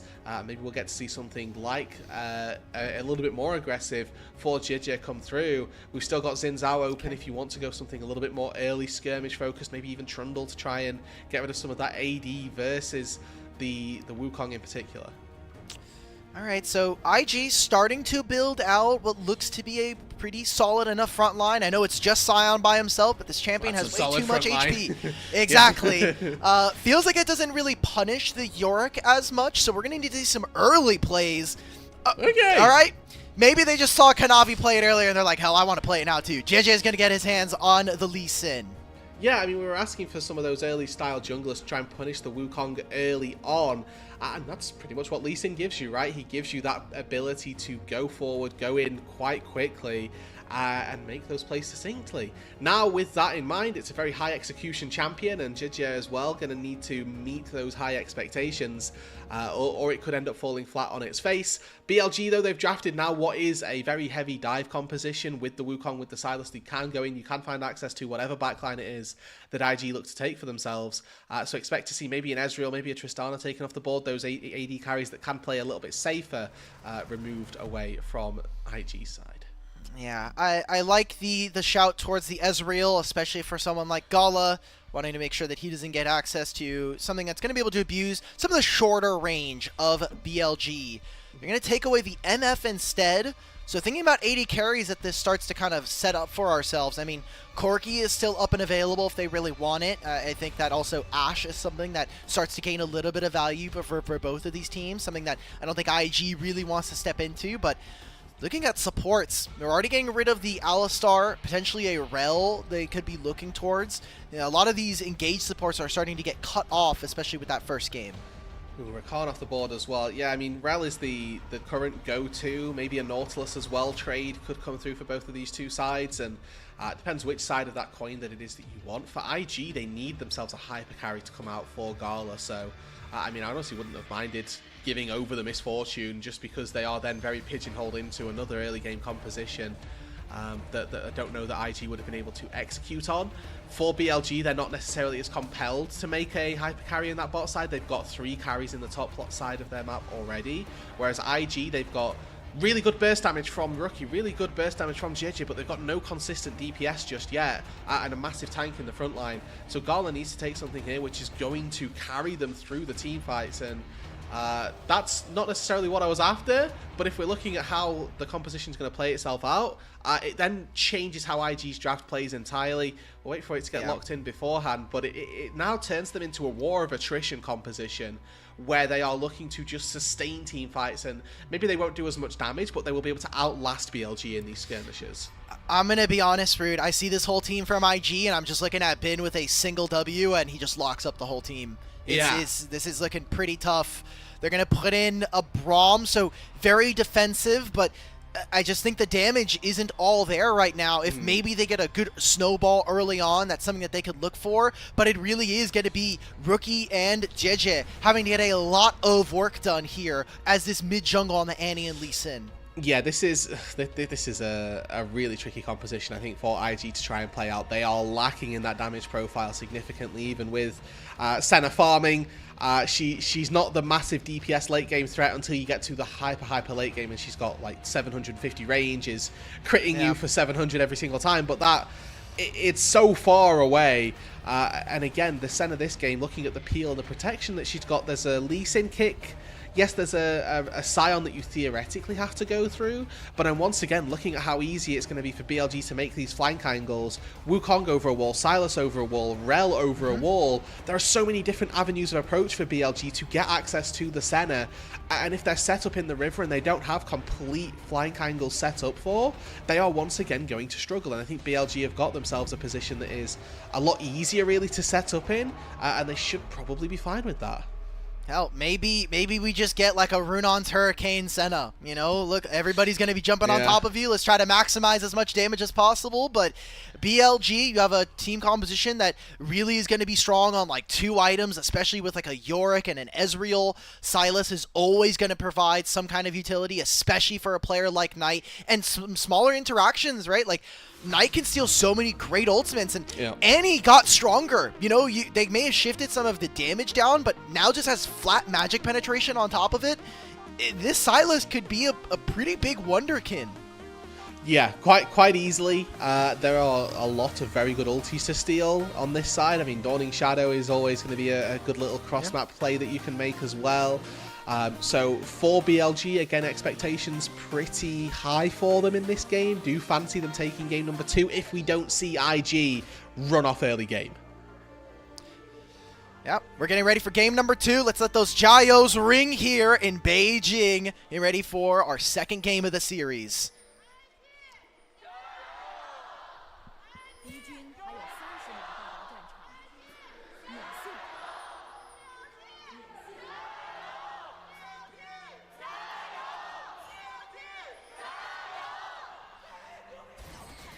I feel like there was some split there. I feel like IG and BLG started a little softer on the fan chants. I don't know if you got that feel.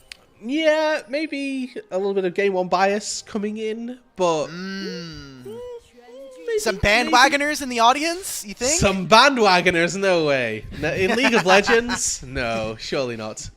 A flip-flopper, I've never seen one of those. No, for sure. Those don't exist here. The early ward coming in from BLG, be able to spot out JJ immediately here on the Raptors. Both junglers on opposite sides of the map, and maybe, you know, we see some more creative pathing like we got from game number 1. Okay, so importantly as well, I will quickly highlight that Base 1, or at least BLG, saw the ward that got put down. Already a little bit of a skirmish, which isn't too bad to find. But JJ doesn't know that he's spotted. He can assume, right? And right, the most likelihood is that Raptor ward normally gets warded at level 1. He can assume that that's been warded again. But he's not going to be operating with information. He's going to be operating under assumptions. Okay. Yeah, that's true. So it's also +5 gold. I know. Woo! I know. Big change. Ah, Yay! there we go. All So right.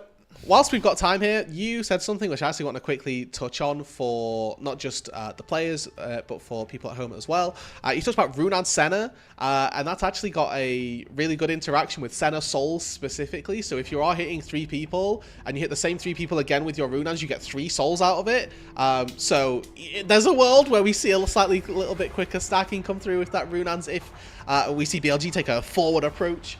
With that, I've been so happy that Senna's back in the meta. I absolutely love playing this champion, and I am spanning it as much as possible when I get the opportunity to. So whenever we get to late game Senna, she is so much fun, but trying to space on this champ can be quite tricky. The auto attack wind up, you can really feel like you're locked into an auto for a lot longer than other AD carries.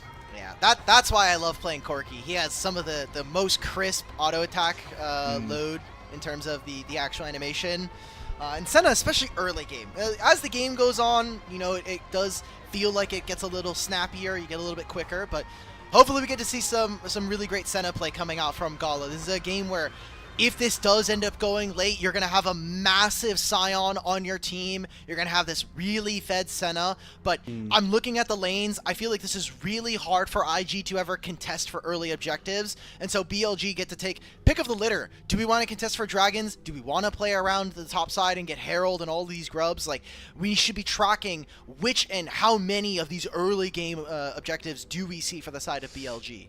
Yeah, I mean, I do think that there's a small chance that the Annie can contest for Prio early on in that lane, right? He's range versus melee. If we see a good dodge on the Abscond Abduct, then maybe a world where actually we see some pretty good Prio forced. And if it comes out of that mid lane, you know, then that's a world for IG to have a bit of an advantage. But you're quite right, it's going to be a struggle across the board. Do want to quickly already highlight that we've seen the little engage down on that bot side, and the Senna is going to come out on top of that. Whenever you see these short engages, short form trades, it's whoever can get the healing in that comes out a little bit on top of that most usually. I just wonder how we're already getting a tech pause. I'm surprised it's our only one of the night. I hope that's not a curse. But you know, I was trying to explain this to somebody the other day, where it's like, if I have dinner this evening, right, I've got to go out somewhere. What time do I need to book a table for on a possible 10-game LPL day? Well, theoretically, right, if I start at 7 a.m., 10 games, 10 hours you usually budget for each game, I'm probably good to leave at like 5. But what about pauses, you know? Like, as soon as there's a single pause, you're like, oh no. The day's chalked. Like, do I then have to ring the restaurant? Am I like, okay, well, I might be there, I might not be there. And you know, this is going to be the great fun. The good thing is that we got, you know, 4 games out of the last series, so I've already bought an hour. We have an extra hour locked in at the end of this that I can allot to pauses. We can allot a whole hour. Don't say that. Don't China, say that. Beijing, take your time. We're no! okay. Don't say that. Okay. Thankfully, just like I said in the first series, LPL is not listening to us, okay? They do not want... What is this one... Dude, what is this minion doing there, by the way? You saw that one red minion? Okay. Yeah, he's a red side minion for sure. He's a ride or die. Like, he's going down with the cause. That guy is a BLG fan through and through. But as we get back here into this game number 2, JJ yet again spotted as he crosses into his top side jungle, and maybe they can get a dive here going on. Bin is taking a lot of damage. Yeah, I mean, this would require probably a skipping of camp. It's not going to be this wave, it's going to be on the cannon wave, which is, you know, maybe a little bit more difficult for the Shy to try and push all the way underneath that turret. And, you know, we'll see how the timing syncs up for JJ and whether or not he can make it into that bot side, or top side rather, in time. And, you know, for Bin, he's probably going to be able to sustain back up. He's got Grasp, he's got some potions going, and worst case scenario, does still have TP. So despite those slight issues that we have, or may have seen, we should expect good things from him. And looking once again at these win rates across the board, Elk 8-2 on the Ezreal, 5-0 for Knight on that Sylas as well. The first time we saw BLG and IG face off against each other, we got Elk Cinema. That was one of the best Ezreal games. Yeah. He had a super dominant series. And I have just been saying the most consistent thing about IG is that all of their series so far this year have been some of the most entertaining games that we have seen all year long for the league. Is we're getting trades back and forth. On is just like, hey, I'm constantly mounted up. Let's get some more damage. That'll be the Ignite going down onto Mako. And a single ward over this wall is going to show Beichuan as they get ready for this dive. Might just be a single turret play going over to BLG. Yeah, they don't have mid prio, so right now Knight is screaming and he's missing. And they don't actually know where they are, can walk long ways through Tribrush or back down into that bot side, so they have to back away for that. They can't get the dive and get out without Rookie having a pretty good chance at making a counterplay happen. And they did see Jidget as well making that path down to that bot side, so it's just a little bit of pressure, a couple of minions missed, but overall nothing too much lost on the bot side for Gala and Mako. Yeah, instead of making any plays towards topside, Bin is kind of milking the Shy for a bunch of Grasp of the Undying procs. Yeah. We thought maybe there was going to be a Lee Sin visiting the lane, but he immediately pivoted to try to protect his bottom lane. Didn't know how long and how far that dive from BLG was going to go, so maybe a bit of a distraction effort coming in from BLG and their jungle. I mean, even though these HP bars are quite low in the top lane, the mana pools are even lower, so both of these top laners are actually just fine, and not really at threat of dying. The main real issue for Bin here is whether or not that wave actually crashes, and the Shy should just hold that outside of the turret, can maybe try and get a little bit of a freeze going. Oh my god, Gala, he just gets completely owned! Oh, good heal! He gets heal. out of there! The heal as well. I mean, the fact that he's able to get out of this fight is incredible. It is just a flash going down. I think the invisibility that he got from the E right there completely saves him. We're going to now see BLG immediately respond by grabbing and going for this dragon. And that's a good window for BLG to find this Drake. It's an even better 2v2 skirmish that they're getting. This is the time that you can punish Senna. And it's even stranger to see that it's an Ezreal who's doing that, right? Like, Elk has TP this game. He's not got a combat summoner and is still flashing forward and taking the advantage in those 2 versus 2s. That was without Ignite as well. So we're looking at things that Gala can use Cleanse on. You know, there's not a lot there. And I mean, looking at this game in particular as well, it's maybe a stolen away Annie ulti that he's looking to cleanse. Maybe a quick chain from Knight that he's looking to cleanse. But overall, I don't know that the value of that summoner spell is going to really ring true.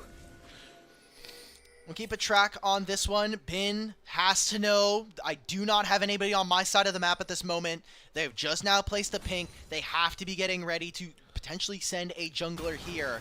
But in terms of early objectives, that's #1 going over to BLG with this first Mountain Dragon.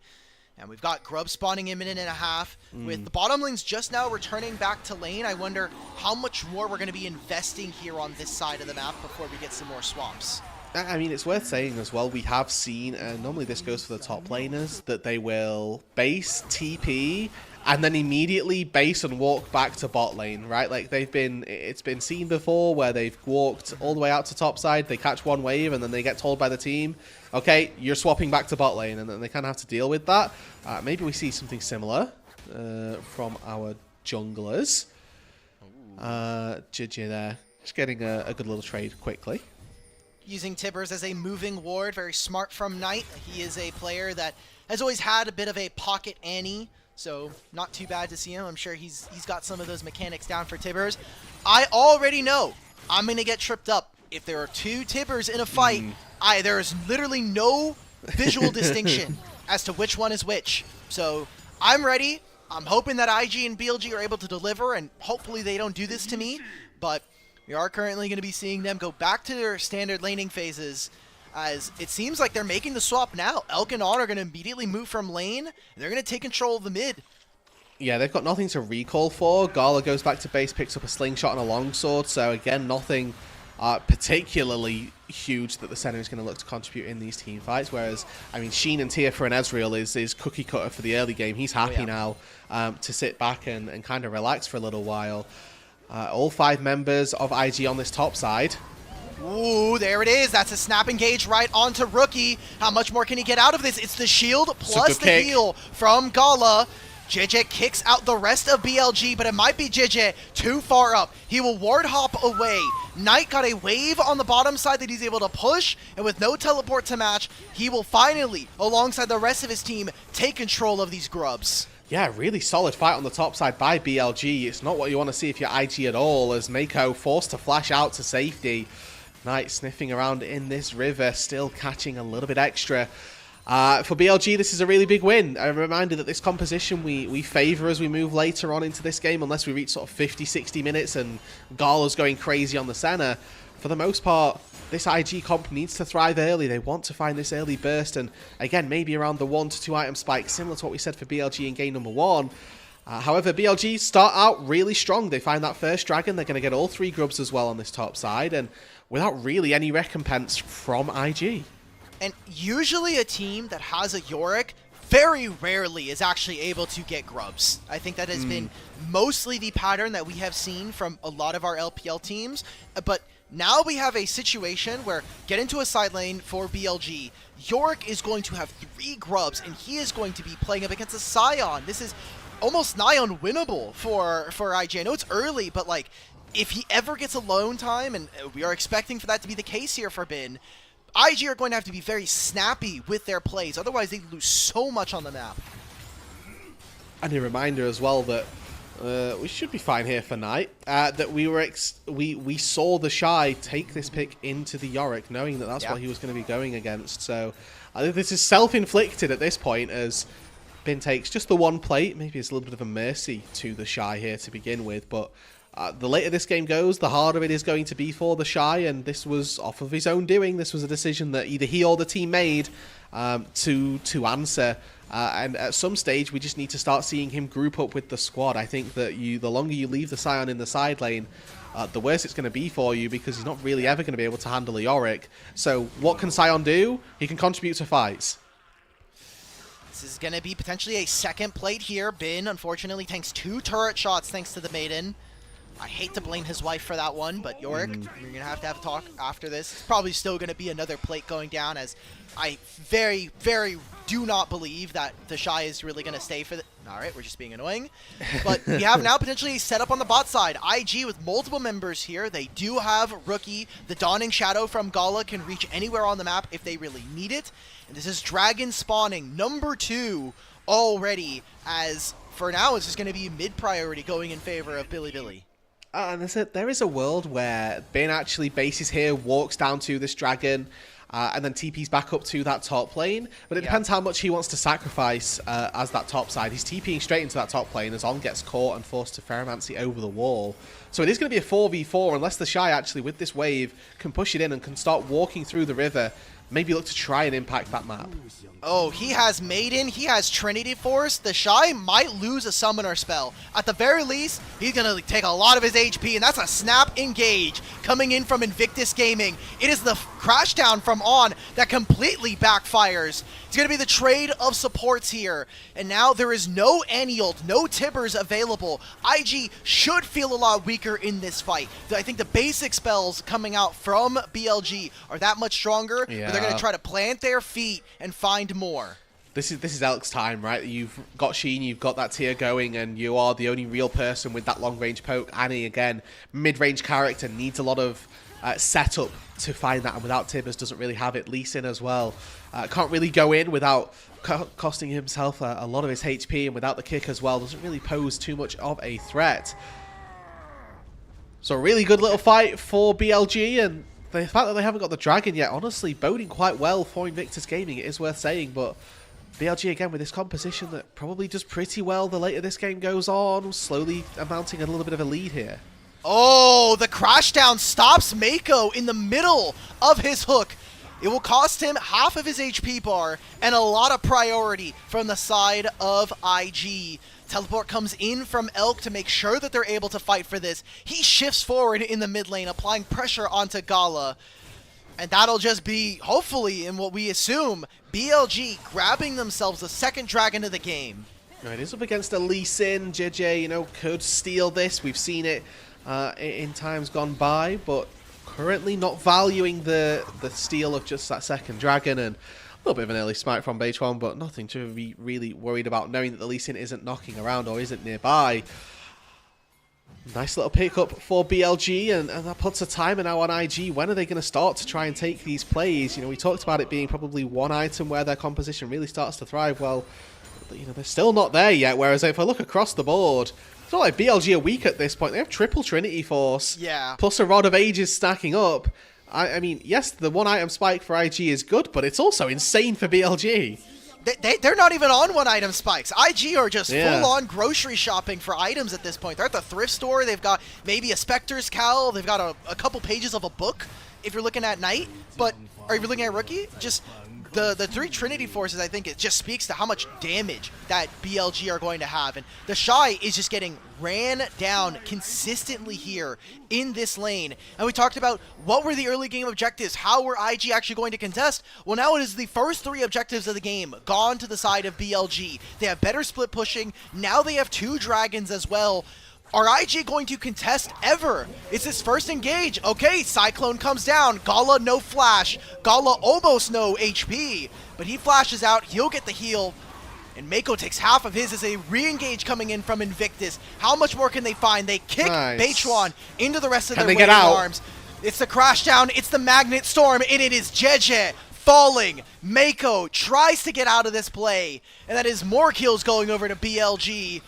And eventually, the end of this fight. That's a 1-for-1. Overall, I mean, if you're IG and you're down in this position, I don't think you're too sad about that. They were getting absolutely walked for the most part, and they find a 1-for-1 there. Yeah, they lose a couple of flashes. I think that's the really big ticket here, is that Gala lost his flash. JJ as well went for this big play that, you know, you use kick flash to try and take down the Wukong of all people. Yes, you get the kill, but that's not something that you've now got to find Elk, who's going to be so slippery on this Ezreal as is. Him not having any, or for JJ not to have any threat on the Ezreal now, again, really devastating. Elk, again, shifting forward on this Ezreal. He knows that he is under 0 threat. He still has his flash and knows that he has a pretty massive lead versus Gala here. It is only 100 gold, making an invade here. Knight uses the Nautilus ultimate, forces JJ to get out from his jungle. They will reset this blue buff potentially. Instead, they're going to just try and steal that away from him. So even the rest of the team, all of BLG are starting to really make JJ and all of Invictus Gaming's life a little harder to live. And even just these little bits of BM from Elk, just firing a True Shot Barrage to cancel the recall timer, it nets them now. This Rift Herald absolutely uncontested, whereas, you know, we probably weren't going to see it contested anyway, and I don't know that this 2v1 down on the bot side is going to be too easy. Alright, Bin has to flash. I do think with a decimating smash landing here, Bin is probably going to fall. He does make them work for it. It'll be the Feats of Warfare, but the turret goes down, which means the Feats of Strength go over. They get the Herald as well, and this will just be a free turret going over tonight as he's able to have that alongside the Grubs. IG are scrambling to find anything. Maybe they catch Elk here in mid, but it's an Ezreal who still has the summoner spells. This is a pretty big wish. So JJ here with the kick available. It's going to be really tricky once again to get onto Elk, who has Flash, has Arcane Shift. Looking at him underneath his tier 1 turret. But now he's Mako in trouble. Yeah, Mako, we're under the turret, man. Dawning Shadow lands, you have to know. Elk is going to be a player. Almost all respectable Ezreal players are going to be able to buffer the hook there. So I think a pretty desperate look. We're only 17 minutes into this game, but it kind of feels like IG are already starting to overreach. Yeah, this was, again, a little bit of one of the concerns we had with this composition is if they don't get that little bit of a lead early on, they are going to really heavily struggle for this mid game, for the, honestly, large parts of the late game as well. And when we get to that late game, we are heavily relying on Gala on this Senna. And currently, even though he's 2-0, he's not far enough ahead. He's not actually anywhere near ahead of Elk, who's been kind of dancing on him in this game, to be honest with you. Arcane shifting forward in mid a couple of times. Get another replay of this. It's great timing from Elk, but again, it's to be expected, to be honest. And it's on deciding, actually, you don't get to get away with that. I'm just going to Magnet Storm you and keep you in place. A little bit wrong, just honestly, from Mako. Yeah, Mako maybe protesting. You know, I think if the draft is gonna happen like this, we should do a little bit of protesting. You know, yes, I see. Hey, what's going on? I got 5th pick support. Oh no, I had to last pick. I'm protesting. Yeah, dude, look at we said we're like, okay, you have Senna, Annie, and Lee Sin. Yeah. What's going on here? What exactly is the plan? We didn't do anything early. We're now 18 minutes and we have a 2,000 gold lead or a gold deficit versus the opponents. We're setting up for Dragon, and they have the Herald still. Yeah, so this is third Drake here, which, again, we're expecting to quite easily go over to BLG again, just looking at items pound for pound. Maybe they're on parity in terms of items at the minute, but it's not really looking too likely that they will find this fight. They've got no control over the river, they've got no prio bot lane, no prio mid lane, and maybe a can-do attitude can get IG into the river here. All right, how much more? They're going to try to muscle their way through. Well, so it is far. the Shy sending the Wow, okay. ultimate. Okay, they grab this, but look what's happening on the other side. Again, Bin 3 grubs with this Trinity Force and with the Maiden will grab BLG, their third tower of the game. They also lose access of mid lane, so even potentially losing the mid tier 2. This is a huge win for BLG, saying, hell, you can have the third dragon. We'll just take all of your structures. Yeah, and they're going to get a charge on that third turret as well. So slowly that is going to get whittled down. And, you know, IG here, they're not even able to find this tier 1 turret bot side. Knight's going to be able to clear that one out, steals away Tibbers, and uses him for his own good to defend that turret. You can now see bases coming through from BLG. Bin's got a couple of seconds before he can TP back out onto the map. Hull Breaker picked up for him. Now, this is just a great turret-taking item regardless, so he's fully indexing now. We'll walk out to that bot side. He's going to banish Knight from the bot lane. He's got the grubs, and he will be the one using them, so what we see from BLG here is going to be once again playing towards this top side. Just as Atacon spawns, they can move everybody else up to this top lane, still threaten with Bin down on that bot side, and with IG being so far behind here, the likelihood is that a 4 versus 5 for BLG is still going to be enough for them to force IG off of the Atacon. When they see Bin down on the spot side, they should look to try and take the Atacon, but then that's when IG as 4, or rather BLG as 4, can look to stop them. I'm just looking at Elk right now. He finished his Muramana being stacked and also has the upgraded Boots of Lucidity from the Feats of Warfare and Feats of Strength. He is untouchable. He has so much ability haste right now that he is basically nigh unkillable in these fights. It's going to take a massively concerted effort from Invictus Gaming to be able to fight back, and then you're saying, okay, we invested a lot to kill Ezreal. There's a Silas whipping me with chains here in this game number 2 that I cannot kill. There is a Wukong beating me to death. How can play? Yeah, I mean, Senna, unfortunately, Sanspeel cannot play versus Silas versus Wukong. Beige won this game. I mean, we already saw it a little bit earlier on in mid lane. He's very easily able to cut through the HP bar of a Senna. Now, Gala at this point, he is artificially, with those souls, up to 30% crit chance, just making sure that he's getting a good amount in his back pockets. As JJ quite happy to find a quick little trade onto Beige One, who hops over that wall. But, you know, slowly here, we are seeing Gala stack on up. He's got the Static Shiv, got the Black Cleaver as well to start whittling his way through some of those HP bars. And I will say has seemed to be doing a good job at just lurking around jungle camps and finding those souls spawning when he can. This is exactly what the Senna needs to do, though, right? Like, yes, she did get buffed so that, you know, farming Senna is a little bit better. I think that's also why we start to see the Static Shiv. It allows for her to have a little bit easier time contesting on mid waves. But Gala is going to have to really up the soul count in a few moments here. 65, you know, pretty decent. You get a lot of crit chance as well as the flat AD. But as of right now, you were losing a lot of your base. They are now walking into Fog of War. They thought this was their side of the jungle. Cyclone plus Magnet Storm equals Mako and JJ going down. Rookie might be next. On flashes forward, he hits him with the crash down. He knocks him up, and he's going to bring him down. A triple kill for Elk, and now potentially the Otacon as well for BLG. This is just a reminiscent of game number 1 here. BLG are walking IG, and they've got no actual response. Knight here lurking for Gala, who has flash, has cleanse, but down 3 levels, he's just going to get solo killed maybe as we see him step up on this wave. Knight's going to spot him in mid lane and then go, hold on 1 second, what are you doing there? Hey. Missing pinged him. Oh, okay. He's going to get away. He knows that he dipped into this bottom side jungle. Okay. Knight is instead going to prioritize the wave. This is going to be Otacon taken. And we thought, you know, there's already a gold lead here for BLG. Now they have Thornbound Otacon, which is not only going to give them, you know, the extra explosion after they get a takedown, but all of these blood petals getting removed. As we get to see, IG thought that they were safe in their own jungle. That's just not the case. No, and unfortunately the power of Senna's Darkness is that you can maybe shroud some people going in. They used it way too late, and I think that Elk here, this kind of speaks to how powerful this Ezreal is. He walks through double Malignance procs, is constantly getting Tibbers wailing on him, does not care, he's just walking forward through all of the damage that Annie puts down. Yeah, there was a locket in there from On, but it didn't block that much damage, and Elk at this stage, if you're not getting one shot, or if Rookie isn't one-shotting the AD carry, that's the job of an Annie exclusively, and if it's failing, then it falls flat to have this pick on your team. Yeah, so they're going to try and make something happen on the top side, but guess what? Look where Bin is. He's like, you guys can have the turret. I will just simply farm my jungler's Krugs, and on the opposite side of the map, Beichuan is going to take the dragon, put his team on Soul Point. Elk as well here to reinforce his top laner on this wave. BLG look like they can do no wrong here in this series versus Invictus Gaming. And once again, I will say that this time round, when we're looking at this battle of the mid laners, 2-level lead for Knight as now Gala once again on a mid wave that he really shouldn't be.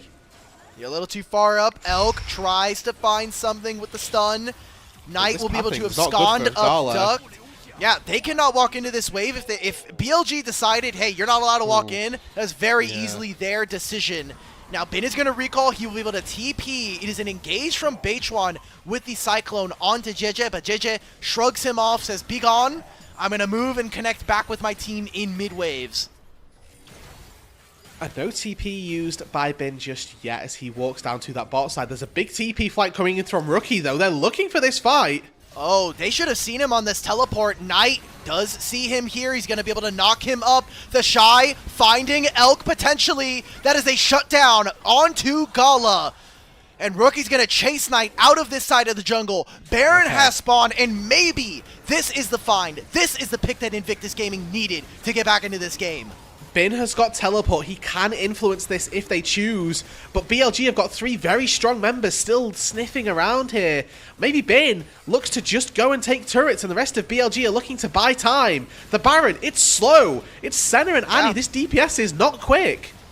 Annie is actually trying to find a recall timer, backs up, Knight trying to fly in off of the wings. This is a massive flank. On uses the Magnet Storm, only lands onto one. Knight completely misses the Scion ultimate. JJ's going to knock and execute the Sylas. This will be the Baron going over. There is no contest as BLG, they simply try to keep Invictus Gaming really interested on this Baron, but it'll be an inhibitor opened up on the bottom side.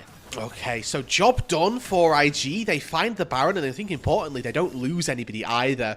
If BLG find the Baron at any stage through this game, it's very likely that Bin just knocks down their entire base and, you know, takes the game like that. He already took the inhibitor pretty much in the space of like 10-20 seconds or so. Really didn't cost him too much time.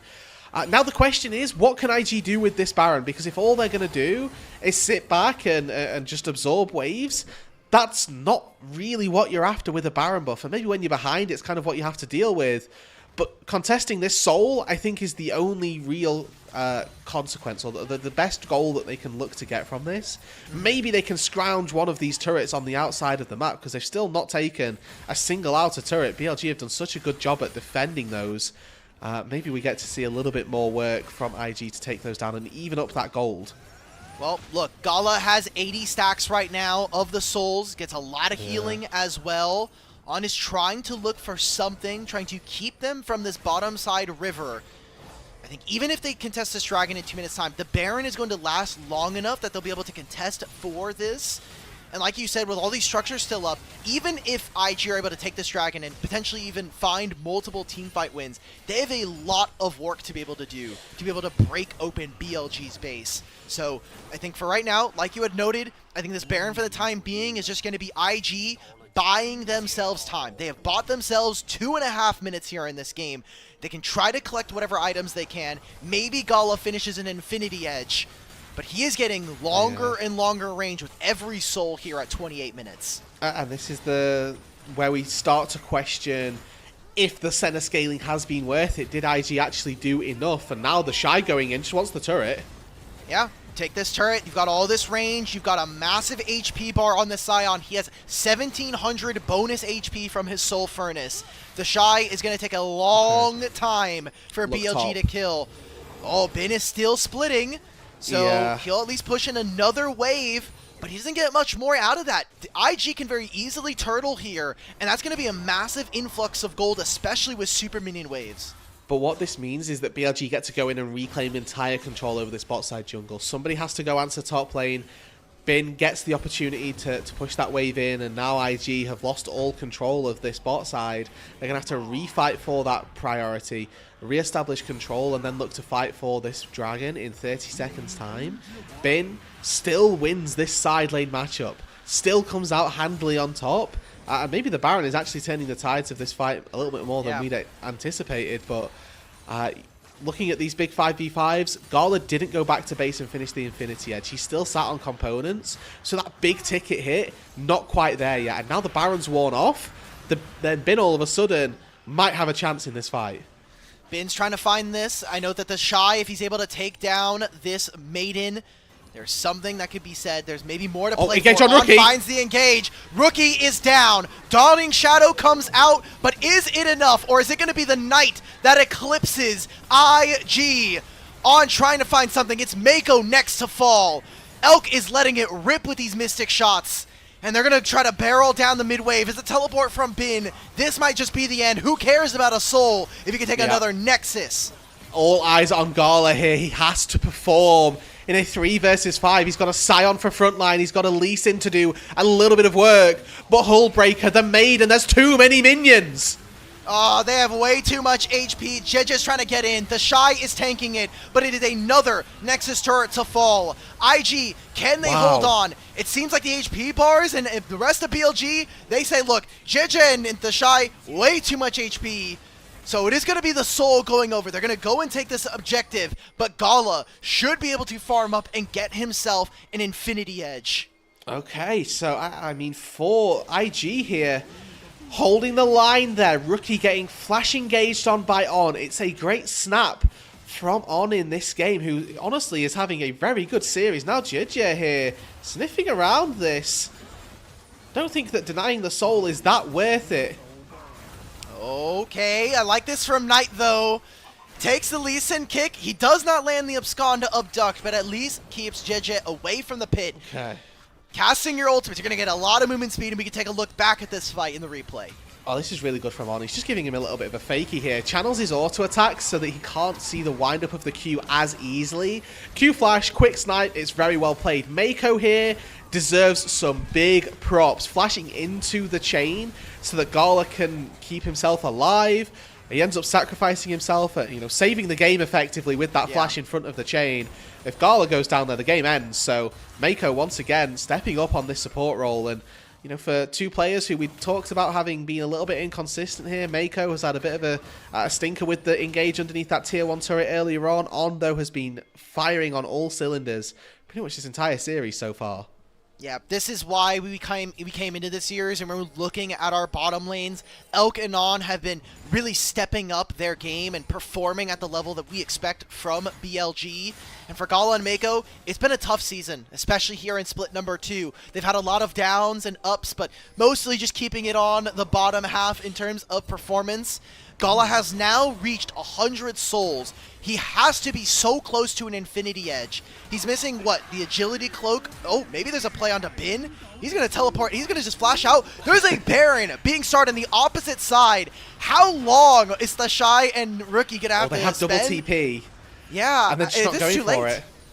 it. All right. I mean, this is just a win then for BLG. The flash from Bin gets expended, but that is all as IG defending those inhibitor buffed up waves, but a great absorption from Bin there. Just flashes out, means that he doesn't get channeled on, and I think a really well-timed W keeps Rookie in place for far too long as he's just whacking the cage trying to get out. And despite the knock-up, despite the follow-up CC from the Shy, they don't get enough damage down. Baron now for BLG. They've taken every single turret except for this tier 3 in the top lane, saving for those Nexus turrets, but they are sitting pretty right now, and a Baron buff on a Yorick. Again, we talked about this earlier on. That can just be game ending. True. He has Hullbreaker as well. I think we're starting to see some of the limitations of this BLG composition. They're great at fighting. They do have some great range, especially with this Ezreal. But being able to siege is not their forte. is all about, can they get the split? Can they actually force IG into uncomfortable positions? Now with an inhibitor down in mid, it looks like they want to continue to focus on mid and top lane so that they can try to open up another inhibitor, try to get one of these last inhibitor turrets down. Maybe an engage here, but that's an Infinity Edge done for Gala. Maybe it's the Shy getting caught. Flash ulti blocked by Beitwan. Oh man, the Shy goes down. That might be the critical pick that BLG need to blow this game open and finish out in a 2-0 to start our series. Now they've Eyes got on multiple Gala. waves crashing. Eyes on Rookie, your two playmakers. Rookie with the Tibbers, Gala with the Infinity Edge. They need to step up. Oh my god, Gala, I mean, look, Rookie has now used the ultimate. Tibbers is down. It is Tibbers versus the Maiden. And hey, maybe an animated bear is just not as good as a reanimated wife. On, tries to make a play onto Mako. He gets caught out. He is gone. For the turret. Turret going down here. How much more can BLG get? It's going to be a race, and it's going to be a quick one. BLG, 34.5 minutes in, are going to find themselves game 2 and 2-0 up in the series. A snap, and honestly, On, even though the engage whiffs, he's just throwing his life away to buy space for the rest of the team. A really clean game once again by BLG, and it comes down to almost the quintessential IG experience of IG getting caught on the Shy getting caught out on a side lane, and then the game ending, because without that front line, there is just no opportunity to take that fight, and even if the fight looks like it's maybe winnable, you can't get through all those HP bars fast enough compared to BLG just taking down a couple Nexus turrets and your Nexus. I feel like if you were like, hey, the Shy made a minimal amount of mistakes in this game. Yes, he played into the York, but I feel like he held his own. And you're like, hey, you know, he made like 2 or 3 mistakes. That's awesome. And you're like, okay, but the mistake was like 10 seconds before the game ended. You're like, yeah. Oh, okay, well. The mistake was the reason that they lost when they lost. Now, exactly. we can attribute them being in a much worse position in that game to other factors that weren't the Shy, but the reason that that game ended then was because he got caught out on a side. He's just a little too greedy for a wave or not respecting where people can be. And again, in these late game situations where IG had honestly done a really good job at turtling, they were so disciplined for so long. It's that one little brief snap lapse in judgment that actually costs you quite dearly, and then ends up with BLG going up 2-0. That's a tough game, I think, if you are someone like Gala, who played a large majority of this game really well, and even just across the board for Invictus. It was a hard draft to pilot. We talked about it coming out when they were kind of seeing them first picked. We didn't really like what their options were and kind of the tools that it gave them to play in the game, and BLG just got to say, cool, well, we get a free first 15 minutes of the game, and we get to kind of run the entire map. Yeah, I mean, I think that Annie Sion Lee Sin as a first 3 rotation is a little tricky to ever try to play out from. You are relying on the enemy team drafting no tanks and no HP, and then maybe you can try and play into it. And then I think the Senna coming back with that, again, not necessarily the best hyper carry that you're looking for. Maybe you're looking for a Jinx, a Twitch, something like that you can really start to pop off with. But for how the composition that they got given, how they played it, that there aren't as many criticisms maybe as we might like, but I think that what they got dealt and how they played it, again, there are a couple of mistakes here and there, but the getting caught out on the side by the Shy costing them dearly. And like you said, the fact that Gala plays this game probably as about as well as he could have done, argue that he stepped up once on a mid wave that he shouldn't have done, maybe twice, but again, a lot of difficult positions that BLG were happy to punish on. I don't know what else to say. Like, this was supposed to be, I think, our closest series, right? Like, we have JDG versus Weibo, that should be one-sided. AL versus WE, that should be one-sided. This was supposed to be the matchup, the closest in seeding that we have in the entire bracket, and we are potentially on the verge of what feels to be a 3-0. Yeah. I don't know if, like, obviously BLG are playing well, but, like, what else do you think there is to work on for Billy at this time that kind of cements them as potential runners for winning up the rest of the split? Yeah, I mean, for BLG, I think that like, same to I said from game 1, but on the flip, it's that how they've identified their win cons has actually gone really well, right? Like, they're fighting on really good timers where, okay, we have triple Trinity Force picked up, let's take a dragon. Let's take an objective. Hold on one Yeah. second. I've got, Locket finished on my support. I can face Tank and Annie, and I can go forward like this. The way in which they take these fights, and I think the timings for them are just looking really, really solid. And for BLG, there's this one instance where Elk gets caught out by the depth charge, right? Mako finds a quick connection on that, but outside of that, on Snap Engage here, this was a really tense time in the game where actually looked a lot like Gala was going to be able to come in and start popping off in this fight, but without a mid laner, there's just no chance. And Elk throughout this game as well, I think has been performing exceptionally well, not just on this Ezreal, but last game as well, stepping into a very, very promising position that, again, makes us think, as we look later into playoffs, BLG aren't just going to be the 4th seed. Yeah, they might be, one of those teams going over to MSI. It's very early here in the playoffs to be able to make that decision, but we look at player of the game for this game number 2. I feel like it has to be Elk, but I really wish there was like a way that we could give like a side award to On. He played this game so incredibly, and I feel like he needs to be recognized for his performance. Yeah, he gets a lot of props from us, I think, because that Snap Engage onto Rookie was incredible. Like it was just so well conceited and kind of hidden as well that he could find that timing and go for it there. He's also really strong and really well at did really well punishing the overextension from Mako as well, as he like hooks under the turret, and it's really good from On to just go, well, this is actually very illegal. I'm not just gonna, I'll commit my ult to take you down, absolutely. Let's see it. Yeah. Hey, let's go. Okay, so On picks up his 8th MVP vote of the split, and well-deserved, especially for his play on the Rel tonight. Yeah, again, we touched on the benefits that this guy had. I think to touch on Elk as well, who had a really solid Ezreal performance. He probably the runner-up. Really, really impressive stuff. And BLG look like they're on the verge of a 3-0. Can IG bounce back here in the series and deliver the banger that we were promised? Or is it a quick night? Do I finally get to go to bed? Do I have to finally stop casting League of Legends?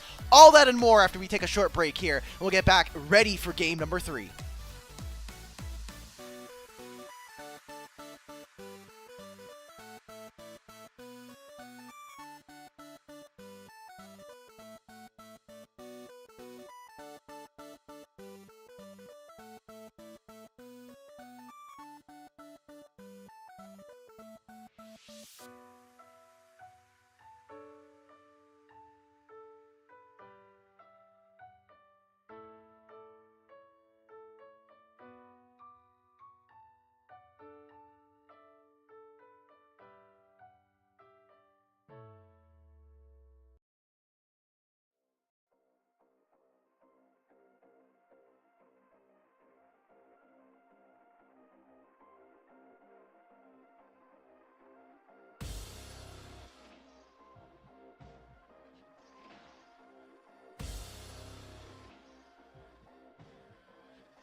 everybody. We are back. Hi. We've got game number 3 starting soon. It is still me, Alk. It is still Rude Dude. Rude, I gotta ask, man, is there any hopium left? Are we looking at a 3-game series tonight? Hey man. There is always hopium left when you have the Shy and Rookie on the same team, okay? There you go. For Correct the long answer. haul, there's never an opportunity where you go, yeah, this team is definitely going to lose the next game. Because it would be the most inconceivable thing that they would go down 0-2 and then randomly pull out a random game win for no reason and then immediately lose game 4 and get stomped again just to show you that they could win a game. I like the idea that they're like, no one beats us twice in a row. Except when we get 2-0 in the regular season, because those are best of 3s. Best of 3s don't matter. We're here for the best of 5s. The best of vibes almost for IG. And they get a lower bracket anyway, so what's the harm? I mean, sure, they get a lower bracket. They'll play against FPX. Sure, and then they'll have to face the loser of BLG and Top Esports. That sounds like a fantastic way to spend your lower bracket. Yeah, perfect. That's exactly how they're looking to do it. But I think that for IG, right, to add a little bit of context, I guess, the organization was built this roster at the start of 2025 to win tournaments, and so far, as you see with so many super teams, it just hasn't panned out and hasn't worked. And I think that this is going to be a quick one and done almost year, it feels like, with IG, unless summer can boast, maybe even spring can boast better results for them. But so far, coming into this as Seed 5, that's a disappointment for this roster. Going into the lower bracket, again up against Seed 4, you should argue is their best chance at trying to take a higher seeded game. But they are currently underperforming versus expectation. Guys, my Seed 4 is BLG. Crap. Yeah. What do I do? Yeah. How can I play at this point? How do I tough. beat the 2024 Spring and Summer champions if they're Seed 4? Like, I mean, LPL's good. What? They should have just not it sounds really dumb, but when you think about it for more than 10 seconds, they should just have won more games during the regular split, man. Like, they lost versus BLG twice. They literally, their second match of the season, BLG 2-0. Then the very last series that they play, 2-1 versus BLG. Like, they should have just, if they win those 2 series, they are in top 4. If they win any series, right? Like, if they don't lose randomly to Weibo in week 5, if they don't lose to Weibo twice, actually, back to back in week 4 and week 5. Yeah, like, all of these random ass losses, losing to NIP in week 3. Yeah. I mean, it's worth saying that I think that IG were probably the closest to a benchmark team, where the majority of their losses, right, they get 0-2'd by AL, BLG, and Weibo randomly, but like they somehow 2-0'd JDG, which seems like the biggest upset in there for them, but they were constantly beating teams higher or losing to teams higher than them and beating teams lower than them. Feels like that they were probably the closest to that for how they did in regular season. And unfortunately, BLG is a team that is higher seeded of them, which is where we should just get them a just win. Yeah, literally, I'm looking back. I almost forgot about this. IG, both times they met up against ThunderTalk, the definitive worst team in Group Ascend, they went to 3 both times. Yeah. Very few teams in the LPL went even to 3 versus ThunderTalk. That team is 12-31 in game score. They barely reached over 10 game wins, and they went 4-14 all year, all split long. Yeah. So finding 2 3-game series versus ThunderTalk speaks a little bit to maybe the consistency that IG has or hasn't had. And I will say as well that kind of speaks to why I'm kind of expecting them to win Game 3 as well, and just kind of throw a little bit of an upset in there. And the last 2 times, last time these 2 teams played each other, it was a 3-game series. I am expecting this to be quite a close one, and there are many times when you will see 5-game series come from situations like this where the first 2 games are just complete slaughters. And then all of a sudden something is invigorated in them and they go, okay, hold on, we need to do something. And then games 3 and 4, it's a completely different look. And then you get to this really tense game number 5. But the amount of, like I say, 5-game series that are just stomps both ways, that exists quite a lot, and it typically is your better teams that have those, because you end up in this situation where the slight advantage that you get being up against a good team, you know that you're going to lose anyway, so you just lose faster, and being a better team, you just try and win, and you try and take it home that little bit quicker. Wow, all right, that was a lot of preamble to just say Game 5, BLG are still going to win in this series. That's really... all right, well, we're getting ready for game number 3. I feel like, you know, again, I'm a guest play-by-play here for right now, so let's do the stock standard.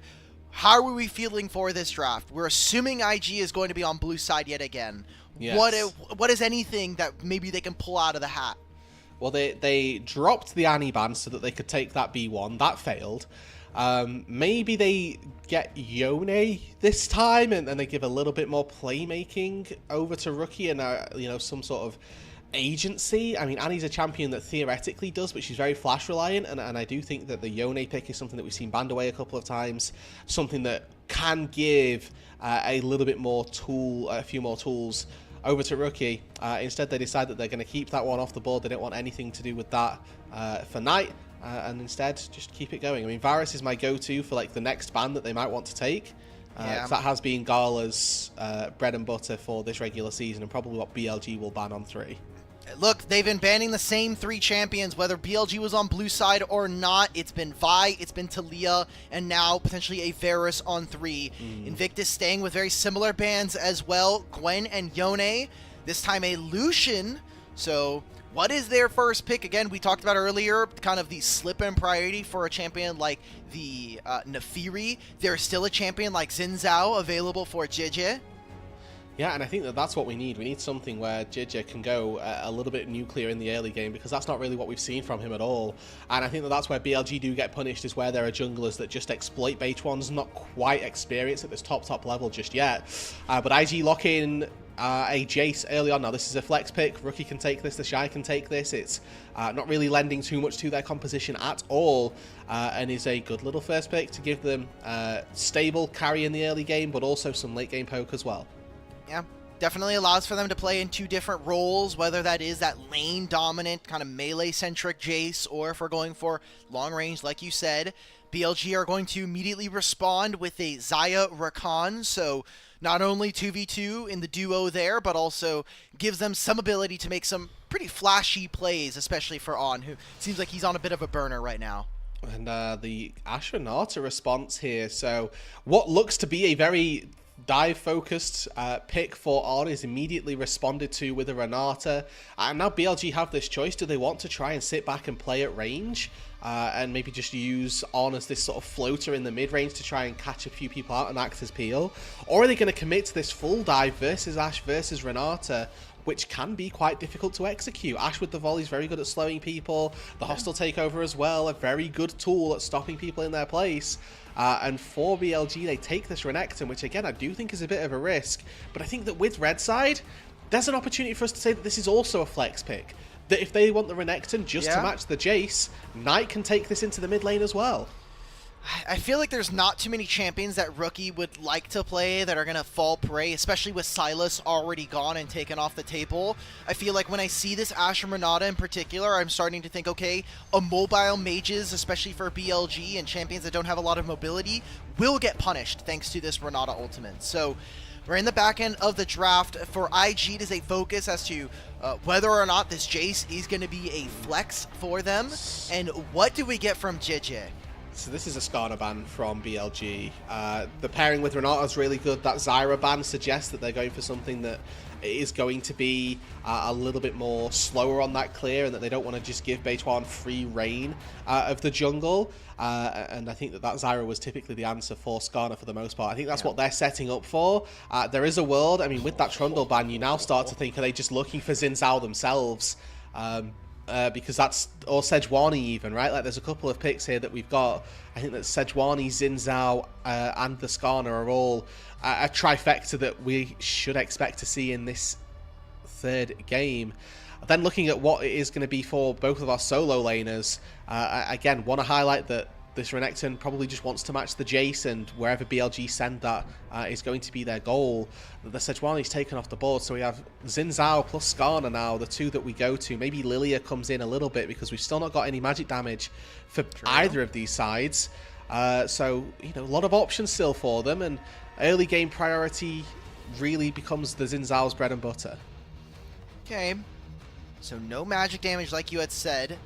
Imagine that this could still be the option for them. Instead, BLG want to take away playmaking tools from Invictus Gaming. It's going to be the Ahri locked in instead. So a lot of early game prowess, I think, from these solo lanes in particular from Bin and Knight.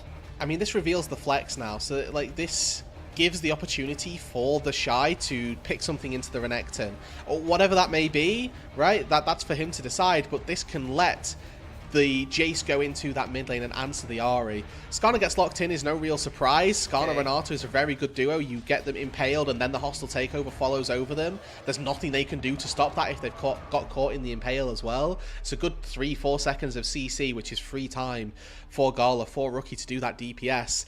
And looking now at what this final pick is going to be, Ryze, a champion that has seen a lot of priority through the LPL and has seemingly been absent in games 3 and 4, or 1 and 2, so makes his way into game 3. All right, it's going to still end up being the Xin Zhao coming on through. So in terms of early game, we would tend to kind of focus a little bit more on BLG. It feels like they have a lot easier time being able to get push and kind of being able to find those early skirmishing. But when you look at this Invictus roster, you talk about like a 20-minute game, 25-minute game where these games really have been going, and you have so much tankiness, especially between this mid-jungle. And Renata does make this game a lot harder for BLG to play. I will say trying to get out of those hostile takeovers is going to be quite easy for BLG, right? We've got Featherstorm, we've got the amount of mobility on Renekton, Ahri, and Rakan are all really quite high.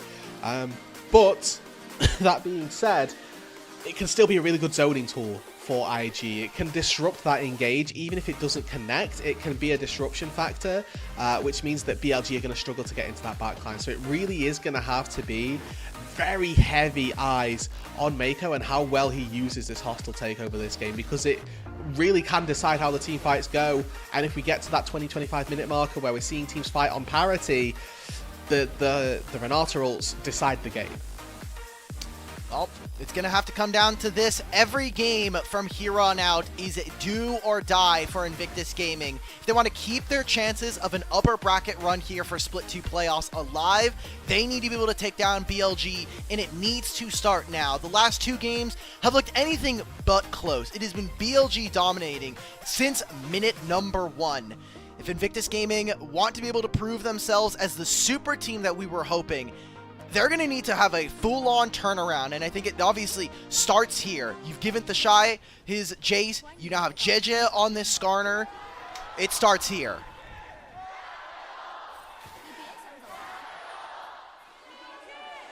Ooh.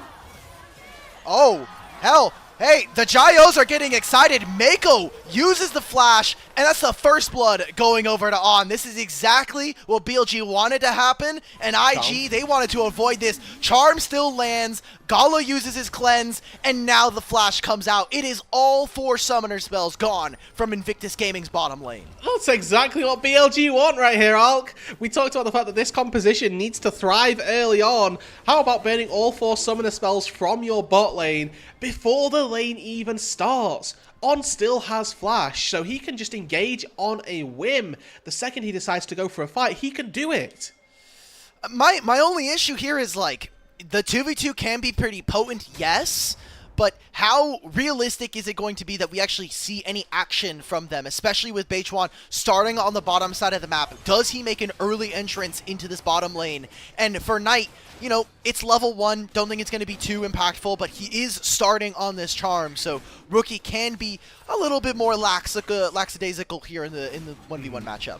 Yeah, I think Ryze, unfortunately, not the best at punishing at level 1 regardless. You would take E, which does damage to you or minions, and then you don't have Q, so level 2 is the pretty big boost for Ryze, and normally the same to be said for Ahri in this matchup, so not the worst case for Knighters.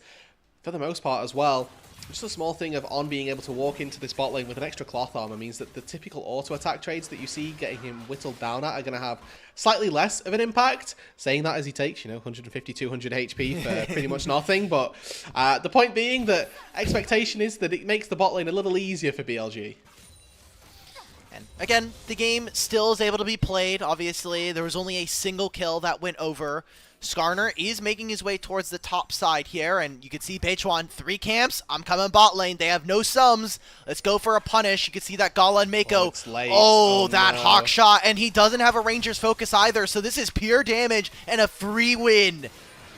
Oh, Gala. All right, 3 Talon strike. Knocked up. There's the handshake. Gala gets knocked up. He gets taken down. Another kill going over to BLG to start.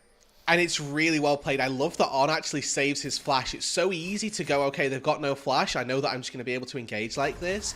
But Mako's actually saving handshake for, when the Rakan goes for the engage. It needs to be used a little bit earlier, honestly, to get Beichuan off of the Ashe in the first place. Because that's slow from the Audacious Charge. The application of Qs means that he's actually in a pretty rough spot to begin with, and he's always going to go down. At least if you Q the Xin Zhao off, you can maybe force flash from On and lose threat on him later on. At the very least, JJ was able to grab himself the Raptor camp, so not feeling too bad. Bin's got to be careful. He's about to get crushed in this matchup. That ranged form, nothing to laugh at right now. And Skarner not going to make an appearance in the top lane, but oh my god, we are just forcing summoner spells. Wow. Okay, Rookie loses his flash. Pretty dry. This is really worth it though for Knight, right? Ari hits level 6, gets access to Spirit Rush and 3 flashes on cooldown. Oh my god, Bin tries to use the double slice and dice to get on through, force something onto the Shy. We're getting some emotes here. They're going to maybe look to pressure onto his red buff here. You know that you have priority from Rookie because Knight having to teleport a little bit later. And the Shy can very easily move on down if he needs to. Beichuan's going to lose his red buff here. Plus the level lead for Jia as well. That early gank is costing him now in the long run. Knight moving over. Smite secured by Beichuan. Okay, red buff. He gets that power. Is he going to be able to escape? There's no flash from Rookie. Phase Rush could have made it a lot more difficult, but we are going to continue to fight. Bin looking for Jeje. No stun available. There it is. The Ruthless Predator comes down. Rookie is taken out, and it is a 3-0 start for BLG. Can they get any more, though? The Shy and Jeje are going to go forward. Jeje almost goes down. It is a trade onto Bin. The Shy is going to get another kill. Trying to see if he can get any more healing from the passive of this Xin Zhao. It'll be 2 kills going over to this Jace. And BLG still feeling very confident about their early game start. As the Shy walks into mid lane. Fancies a little bit of Knight as well. He is the Globetrotter through the top side of the Rift. Gets himself a couple of kills, a red buff as well. And this B1 Jace, we hadn't talked about it too much, but getting a little bit of early action here. Something that we've not necessarily seen from either of our top laners. Been one MVP in game number 1 for his Ambessa, had a very good performance on the Yorick as well in game number 2, but up against a Jace, a definitely difficult lane, might struggle. I'm glad that the Shy has just decided, okay, if none of you guys can do it, I'll just do it myself. I will just win this game by my lonesome if I really have to. What exactly are we watching? Oh, Blade Caller gets forced out. Is this just Gala losing more summoner spells? Yeah. Oh my god. Oh! It's Elk misclicking. Okay, that's why we're replaying it. The LPL observers would never miss an opportunity to slate one of their players like that. Absolutely. You know, usually when we have more Europeans on the show, I get really afraid and I have to watch BLG games because I might not be like super intently watching and I just hear Elk. And sometimes you guys do end up pronouncing it a little closer to my name. So I felt very much in tune with BLG's AD carry. That felt like a me moment there in the AD carry position. So that was a good flash from Elk. Unfortunately, it was a bad auto attack. So yeah, the idea's there, which is the which is the hot part. The However, spirit he will be was kicking good. himself. Yeah, I love your gumption. Well, let's see what else BLG and IG can do with the fact that they lost all of those kills early. The Shy is now dominating this lane. Already has a 15 CS lead. Also now gets those 2 kills for himself. Can Knight do much more? Rookie saw him move over for this play. I'm surprised this is not a larger investment to protect the Shy. They want him. Yeah, they're just using this. Can he dodge out on the charm? It's going to land by Knight. He's going to get himself, actually trades a kill. God! The Shy says, if you're going to aim for the best top laner, you best not miss. He puts down BLG and he puts down Bin in this matchup. And this is what you need from this all-star top laner. In the clutch moments, he's 3v1 top lane and finds a kill, doesn't even die. Yes, he gets hit by the charm, but that does not matter. And now Gala looking for a bit of a fight. Oh, there we go. Flash from Gala. He's going to try to walk forward here. He's got a lot of movement speed coming on through from the approach velocity, but it's just going to be the use of his flash traded there for the engage coming out from Elkanon. I feel bad for IG's bottom lane, but all they got to do is press tab. All they got to do is listen to the Shy saying, guys, I am winning so hard.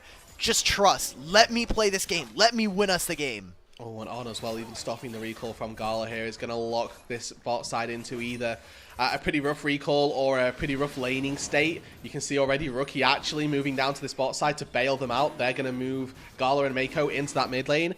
BLG playing to their strong side, playing toward this dragon, the area of the map where they can look to fight. And for IG, the question becomes, how do they start splitting up the lanes? Because usually you'll move your bot lane to wherever you want to fight for. But when you have a 3-0 Jace, you want the Shy everywhere that you're looking to fight. Fortunately, I think the timing on it has synced up nicely so that they can just take grubs at the same time that the Drake goes down. And with that prio that the Shy has, they should expect to find those without really any concern. All right. They're taking control of mid wave. I like what we're seeing coming out from IG's bottom lane. It does mean with Beichuan putting himself towards the bottom side of the map, getting 3 grubs for yourself, especially for the Shy, is exactly what you needed to see. It'll be another plate falling for this Jace. And, you know, aside from did just IG... flash. Oh. Again, I think. Oh. No, no, it's a just visual. coming It's up. Okay. Yeah, all it's right. I've gotten used to it this season for the LPL spectator. I don't know what's going on, but just for some reason when Flash is about to come back up, a lot of the times it is just goes on cooldown, at least visually. All right. Okay. Well, the Shy's trying to do something here. This is going to be a massive bleed onto the rest of the map. Whoever comes out on top, or if they end up fighting here, this decides how the mid game goes, right? Oh. As they once again scrap. Heal burned. But both of these sides of the map here are the strong sides fighting against one another. Now Bin and Rookie, Dominus forced, but do want to quickly, touch on the fact that if the Shy falls here, that's your massive advantage going down. If Elk falls, the same case is to be said. Oh, Ashol does not land. Wow. It's the cleanse and the heal gone from Elk and on. No summoner spells burnt by IG, and they want to continue to try to get a little bit more. I don't know how much more they can actually extend. The Shy is pretty low on mana. Maybe just going to be a single plate, especially with this Demolish proc. But they had JJ in the area. Knight has been trapped in this mid lane. He's been making a few attempts to potentially move on up towards the top side, but has not been able to find a proper window or a timer to actually go up and help his bottom lane duo. So for now, it's just going to be BLG finally getting pushed in top side. Waiting for level 9 on Knight, really, and then you can just Orb of Deception. You clear that wave so much faster when you clear the backline minions with 1 Q. But I'm just sat here, looking at that top lane with bated breath, because I do think that's going to decide how the rest of this mid game ends up going. -1 Gala. As we look at the, chances for IG in this series, they've got one game really that they can do here, that they need to try and find this win. And for the Shy, it's all eyes on him really. Tier in the back pocket, so stacking up to be this massive 2-item threat when he comes to that item breakpoint. But he's not quite there yet. Looking to try and find another plate on this top side. And the small thing that we've got is that this Demolish proc is going to do quite a lot of work, as now he's caught by a charm. All right, On is in the area. They do have the quickness if they need it, but instead the Shy is just going to use his teleport and his flash here for this play. And have to immediately retreat. If he recalls, I feel like it's a massive win for BLG. Engage goes on to JJ. It's going to be the hook. Lands? Okay. Well, now we're just getting every single ultimate. Beichuan makes a snap engage. The Shy's trying to get away. The bounty lands onto Beichuan. And now we'll see BLG move forward. Flash coming on through. Can they find more? Gala falls, and now BLG take full control of the map. They finally found this pick, and maybe they're going to end this off with a single treat onto Mako. Oh, what is that? Flash shot from Mako here is not good at all. You are definitely dying there, and that flash just seals your... is just insult to injury, really. And for BLG, that is the massive turn that they needed. That is now the game right back in their control. All of that lead that the Shy had is pretty much removed just by taking him down. He can't continue to build that XP lead, and he gets a little bit baited to stay here by the fact that Beichuan is around, but the TPs are faster. The ability to get to this play for BLG is a little bit better. Beichuan flashes over the hostile takeover, and Knight uses the Spirit Rush to dodge it. There's no flash from before for the Shy, so he is just a sitting duck. And with the reset for Knight, he's able to go forward, been able to get into that backline. And unfortunately, for IG, they just didn't respect that the Shy was their carry. He was the person that needed to be protected, and they hadn't done that. They have no damage. It's Mako and JJ. I'm having a Skarner with no Heartsteel during that fight and a Renata Glask. Who is doing damage aside from the Shy? They had all of the DPS set up from BLG, and they made good on that play. Dragon spawning in 15 seconds time should be priority going over to IG, especially with now them being able to put 4 members in this mid lane wave. But again, playing towards the Shy, he still has a pretty massive gold advantage versus his opponent, but you're saying that the gold right now is starting to equalize a little bit more. Obviously, Knight is feeling a little stronger here. Should be IG at least picking themselves up this second dragon. I will say as well, a reminder that we're not too worried about this game for IG if it goes really late. The scaling on a Ryze, the scaling on an Ashe, definitely very, very solid, and the late game damage from an Ahri, from a Renekton can be a little bit weaker. Do value a Xayah as you move into the late game, though. Want to highlight the fact that Elk could have a mammoth performance on this Xayah, and with the cleanse, the ulti as well has a lot of safety built into his kit. But IG sniffing around in the spot side jungle. JJ may be found. Oh, they need to be careful. It's the teleport from Knight. Huge engage from On. And it is a hostile takeover that puts 3 people in a tizzy. 2 kills immediately here for BLG. A third one to follow. A fourth one to come on through. It's a triple kill for Bin. And a massive win for Billy Gaming. And it's another fight that goes the way of the 2024 Spring and Summer Champions. They are looking to return to that form, Alk. They were coming out of the regular season off of a 2-game win streak. Now in this series, that one that we touted to be the closest of our first round playoff matches, they are putting IG to bed in 3 swift games.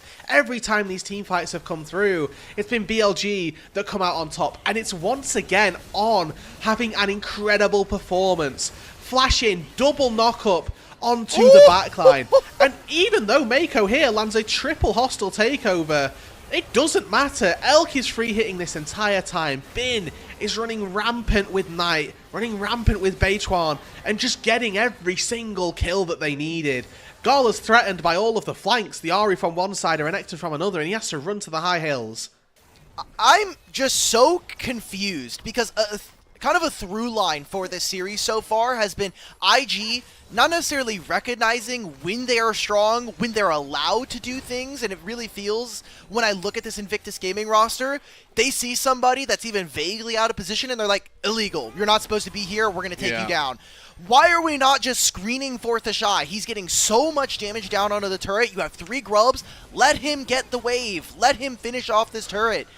Knight takes a little bit of damage from a shock blast, but this gold lead is starting to really climb here for BLG, and Beichuan now has a massive advantage. Same thing with Elk over their counterparts. Yeah, and I think that the Xayah, again, going to be really tricky to try and get access to.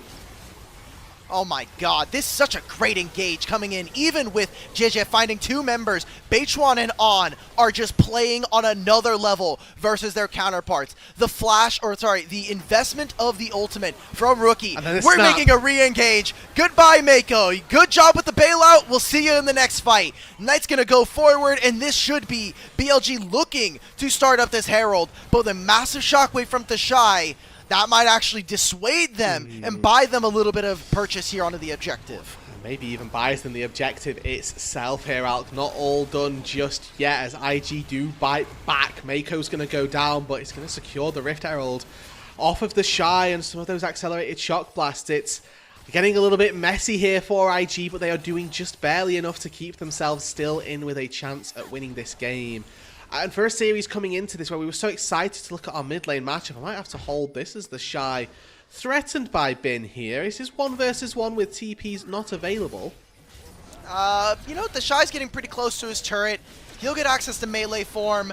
Can Bin do it? Can Bin keep going? That's Flash. He has Flash. He's going to go forward. The Shy Oh, knocks him into the no. turret. At the Shy, he says, thank you very much. But you look at the opposite side of the map, and the Shy has to be a little sadder here as his bot lane duo falls, and now it's going to potentially be at least one more turret, whether it's the mid or the bottom lane, is up to BLG. This game without the Shy is 0-11 right now in favor of BLG. Everywhere on the map is crumbling around him.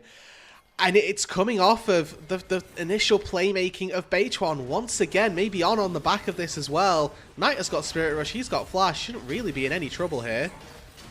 Yeah, he's going to basically be able to get out of this if he just wants doesn't to. even use either. JJ says, thank you for the Heartsteel proc. I will continue on my way. 40 seconds before this dragon spawns, and I'll be honest, I know we're probably going to see IG fight for this anyway, but I really don't know if this is going to be the angle you want here, especially now Elk, 2 items finished with the Navori Flicker Blades. Yeah, there's 2 items on the Shy, so there is that question mark of whether or not he's strong enough to tango with everybody on BLG, because he is the real only carry left as Knight's TP behind. Oh my, there it is again, man. On just completely breaks the ankles of IG. JJ finds a massive impale, but it is not enough. The Shy finally gets a reset when they pick up this recon, but the entire game is falling to pieces. Invictus Gaming, can they realm warp out? Oh. Yes. That'll be an escape for Mako and for Rookie, but the rest of IG have to watch with gray screens as BLG pick up their 3rd dragon. And it's yet another skirmish that is started by IG, but it's because BLG have threatened them so heavily. It's a TP from Knight that means they need to go for it. It's on as well, on another level on this recon, this game. TP in from one side from Knight, and all of a sudden the Shy realizes, well, now they've got to go in, and it's actually On that starts it all off. Mako zones one side of the fight, but they're just so far caught up that they can't do enough. And unfortunately, a 3-man impale from JJ is not enough in this skirmish. Rookie arrives late. By this time, the fight's already over. He puts 1 rotation onto Beichuan and then realm warps out. A series which we were so excited for our mid laners to pop off and be those quintessential carries. In this game, Knight is doing it, but Rookie just really hasn't had that same level of impact. And that has been, I think, name of the game for Invictus Gaming. What versions of IG are we going to get? Are we going to get the Shy playing at his peak? Feels like this series so far, he's been playing pretty damn well, all things considered. But then you look at Rookie, who has been kind of a liability in this series. Gala and Mako haven't been able to find that 2v2 success that we were wanting to see from them. And that is going to continue to be the case as to the Jekyll and Hyde nature of this super team that is supposed to kind of revolutionize the league. And yet somehow they're still the team pushing for this bot tier 2. Okay. They're caught On here, who's going to maybe get away? Nope, that's one more auto. Okay, so they'll be able to grab that kill. It's the heal as well from On. And a turret, so not all that bad. Exactly what we needed to see, especially with 3 grubs here for Invictus Gaming. You kind of saw there's a lot of pings. If Elk was a little closer to his jungler, I think maybe there was an Otacon start. And hell, there still might be an Otacon here being taken by the side of BLG. I mean, Beichuan did the majority of this solo. Now he's got a little bit of help from Elk as well. This thing is just going to melt. 2 items for Beichuan, 2 items for the AD carry. Blood Roses come through, and now that experience advantage. Look at our AD carries. Elk is up 2.7k, up an entire 3 levels over Gala. The DPS difference is going to be astronomical. Oh, yeah. I mean, just even if you took away the levels, just look at the items. That's all I needed to see. Gala is... he has no AD. He's going to be going for a Kraken Slayer into what looks to be a Runon's Hurricane or a Phantom Dancer. This looks really miserable to play right now if you are Gala. To be fair, you're always going to have a lot of utility by just way of having the Hawk Shot and the Enchanted Crystal Arrow, but the damage isn't there right now. Rookie is far as hell away from a Seraphs at this point, especially with how much gold he does not have in this game number 3. Maybe an attempt onto Bin here. JJ through the wall, but Beichuan's nearby. On's nearby as well. Oh, they're making this engage, but look at how much HP Bin has. He can steal so much more, and he gets out alive. Beichuan now here with this Crescent Guard buying so much time, and it is a waste for IG. It is a complete and utter domination here. Rookie does get out, but he literally just took a single bus stop here with the Realm Warp. He's just going to get caught. They thought maybe there's going to be more members to be able to get him out of this. Ben teleported to the top side. It is a smashing BLG, man. We thought this was going to be a close series. They've made it look anything but. 3-0 looking thoroughly on the cards here as BLG take another 4 kills down in the bot lane. And this time round, it's just an overextend from IG. It is them going for a play that's just a little too far out of their reach. A missed impale from JJ, a couple of whiffed skill shots, and just overall too much importance placed on this play. But for the Shy, it's constantly looking to play around him. Unfortunately for IG, it's just too little too late. Immediate TP comes in from Knight. He is there to support. Mako does a good job at delaying on, but that impale falls short. The Shy, unfortunately, left a little bit out in the lurch, and a Wind Becomes Lightning takes him down. If the Enchanted Crystal Arrow lands, then maybe, again, they can try and find a fight here, try and find a kill and reset from this, but you can tell the rookie's panicking here. Realm Warp has a longer range than that, good sir, and if he wasn't panicking, if he wasn't in a little bit of a trouble situation, he might have been fine. He does no damage, bro. He's getting farmed. Yeah. It's another turret going down here, and BLG, how much more can they make of this? I want to think about the potential matchup going forward. If they win here today, they will have a date with Top Esports in a few days' time. And if this is the form that we will get from BLG, you have to imagine that if this was supposed to be our banger that didn't deliver, that upper bracket quarterfinals is exactly what we want to see here in the LPL.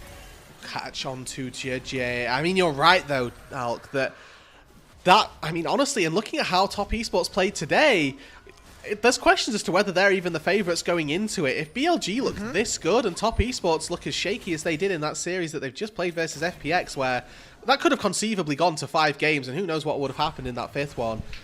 IG getting torn apart by BLG bodes very well for our 2024 champions. And still, there's a lower bracket for both of these teams, and still some more game to be played here, but I have to imagine you're on Soul Point here, now 4.5 minutes away from the Soul. It's 25 minutes, 6,500 goal lead, not including the experience differential between some of these lanes. This feels like it is over and dusted, and the flowers to be given to BLG. How about how they close out this series? I think they've done a really good job at just shadowing where they expect the Shy to be and making sure that there's a little bit of safety here. JJ going to find out that there's at least one member in there. Well, On goes on forward. He actually ends up using the cleanse from his spell book here on the Rakan. Did get buffed on this patch, so not too surprising to see it, but something we haven't really noted all game long. Gets out of the Enchanted Crystal Arrow, and that's just going to be him being able to move on over, move more of the vision forward here for BLG. They're going to try and make this play onto JJ. It's a double impale, but none of his damage members are in the area. That'll be JJ going down, and that should be the Baron being started. Knight flies in over the wall, says, "Thank you for the cleanse, I will be back," and he's just going to farm up this mid wave and get ready for his team to take over this game. Yeah, I mean, Baron should at least be started between Elk and Beichuan. There's enough damage there and enough tankiness as well with the heals from the Gleaming Quail. No jungler for Invictus Gaming means that BLG will take this with absolutely no problems. The Shy sniffing, though. The Shy walks forward. He gets caught. It's a handshake. It's a hostile takeover there. Elk does have to use the Feather Storm. Is the bailout not going to be enough for Thashai? Flash is coming out for multiple members. Teleport here from Knight. He does not have ultimate, but he does have Flash. Realm Warp's going to be able to use for Rookie to escape. The amount of movement speed that Knight is having from Foxfire plus his teleport. On gets caught, finally. Handshake again lands, and Beichuan moves forward uninhibited, unfearful of the opponents, recognizing that IG can do nothing but watch as the game completely crumbles. And with Baron at their backs now, Alk, it's just a matter of time. 2 people dead. On, he's going to have the ability to make his way back out onto that map as soon as he respawns. And for BLG here, it's just been a massive series from them, really. Start to finish, they've not looked like ever giving a game over. Even this one where this has been the closest that IG have gotten to finding a game versus BLG. And they're still down 10k gold. They are just getting walked across the rift. And BLG have done such a good job throughout this series at keeping IG exactly where they want them. Now, if Lennon was here, he would say Beichuan has been performing up to snuff and he is getting all of the dirty work done for this team. I am not going to say that. But what I will say here is, ever since this guy joined this roster, yes, he is not Shun. Yes, he is not Kanavi, but I don't think you need to be. When you have such great lanes here, you can get away with a lot of random crap when your solo lanes are Bin and Knight. And if they just need you to run to their lanes and gank them, hell yes, man, I'll jump. You say how high? like I'm here to play. I'm here to win something. And that's, you know, it's thoroughly on the cards at this point. If they continue with this level of performance, I'll... keep my breath a little bit bated as we wait for them playing up against potentially more scary opponents a little bit later on, right? IG ultimately were a 5th seed, and On's just dead. On gets caught. Bin flashes forward, trying to find something. The Shy, no bailout. It is a single member getting caught with that impale. And this feels like the death throes here for Invictus Gaming in the upper bracket. A triple kill here coming through for Bin. 2 more members of Invictus Gaming stand between them and a 3-0 and a date with Top Esports. This should just be the game here. Rookie cannot clear this wave. Mako, no ulti. This should just be BLG signing their ticket to the quarters.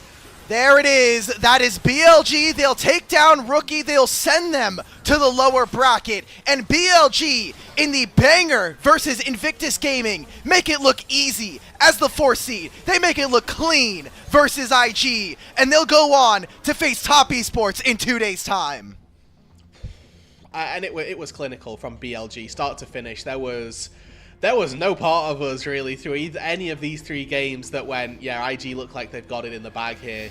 BLG just from the very get-go were absolutely indomitable, and really every player on that team performed about as up to scratch as we might have liked. And honestly, maybe the quietest member for BLG was Knight, which is not to discredit how he performed in any of these games, but more so a credit to how strong this team can be when they are firing on all cylinders, because everybody else was looking incredible and Knight was, I mean, honestly, just along for the ride.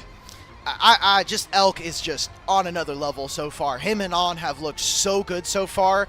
I think it's easy to take a layup when you are playing against Gala and Mako, who we did note as having some struggles in the 2v2, but this team, man, if this is the form that we're going to get from them, I think we're really excited. I think we're in for a real treat in that upper semifinals going up against Top Esports. I just think that there's so much there potentially if they're able to perform, but that has been kind of the crux of the issue for a lot of our top-level LPL teams. It's that string of consistency, and that is so important here in the playoffs. And if they're coming into it in the playoffs, then absolutely this is the best time for it. It's shades of that early season BLG where they came out of the gate in Split 2 and they were dominating it in Group Ascend. We were genuinely looking at these guys as thinking they can contest with top, they can contest with the top 1 seed in the LPL, and ultimately those shades of consistency weren't quite met. But overall, moving into this series and how they've looked in playoffs, at least up until now, this looks like a team that is refueled and looks like a team that wants to go the distance. It's all about, can they actually perform? Because, you know, we said, hey, they struggled against Top Esports, they struggled against JDG. Those are teams that are above them in seeding, and obviously teams that they're going to be playing against as we go further on here in the playoffs. And I mean, again, for IG now, you're going to be playing against FPX in 3. They play on the 4th, so about 4 or 5 days from now, they'll have a little bit of time to kind of bounce back. We do need to see this team find themselves here in the playoffs, which is probably the worst time you want to be having a slump. Mm-hmm. I mean, for IG as well, like coming into the playoffs, they were already looking a little bit shaky. They'd had a decent series run of things versus FPX, just a 2-0 beforehand to get them in the mood, but then immediately playing against BLG, right? The last series of the last series they played in regular season was against BLG. It was a 2-1 that they lost, but this time around it looks just completely different. There's not a glimpse of IG finding a game in this best of 5. So it does look like either BLG have got better or IG have got worse, but the disparity between that 4th and 5th has just opened up a bit of a chasm.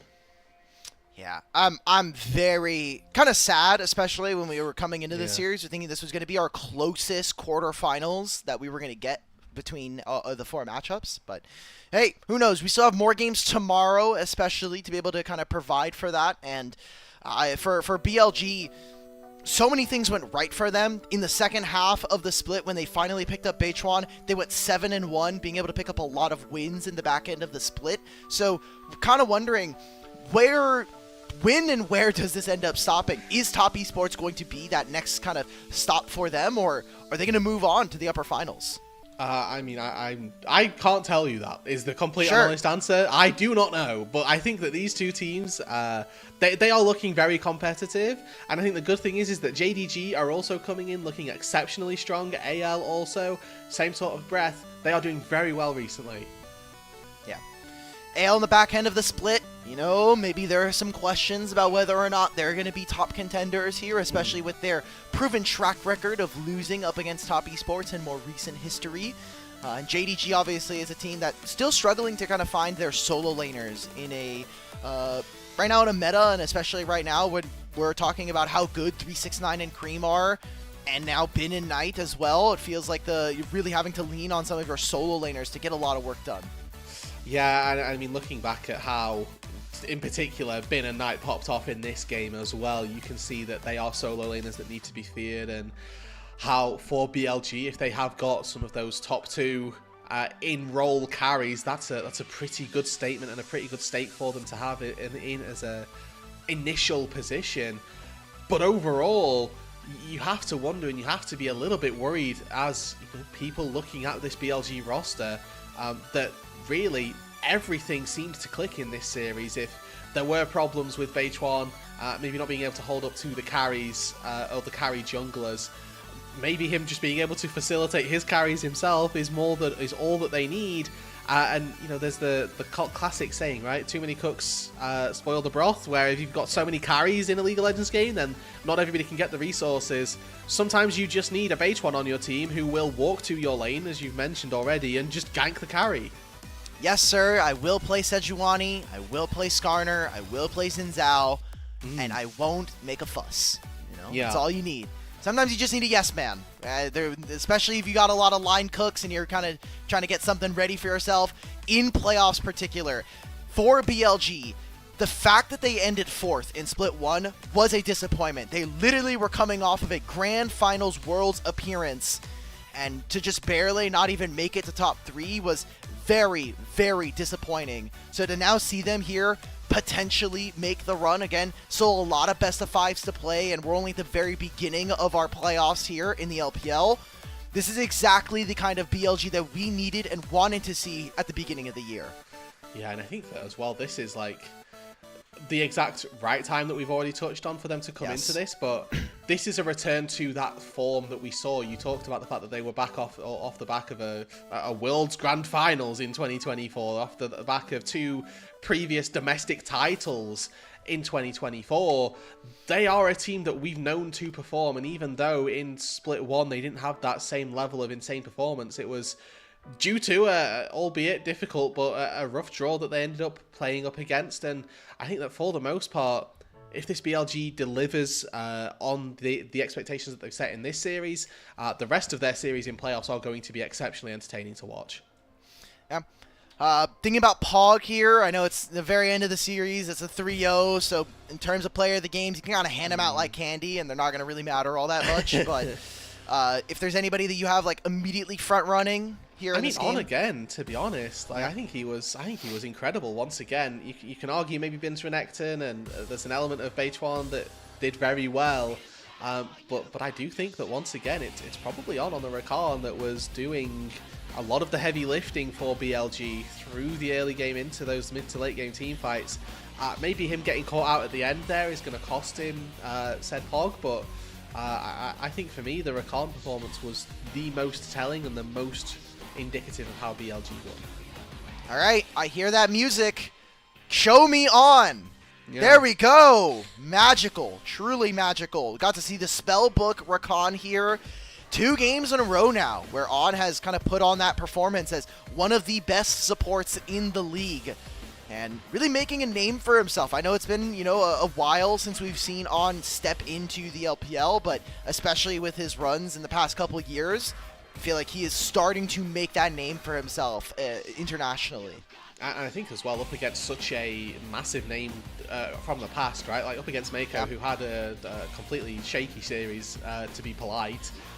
This is a massive boon for On to have this quick 3-0, 2 Pogs as well, and having a pretty good time of things.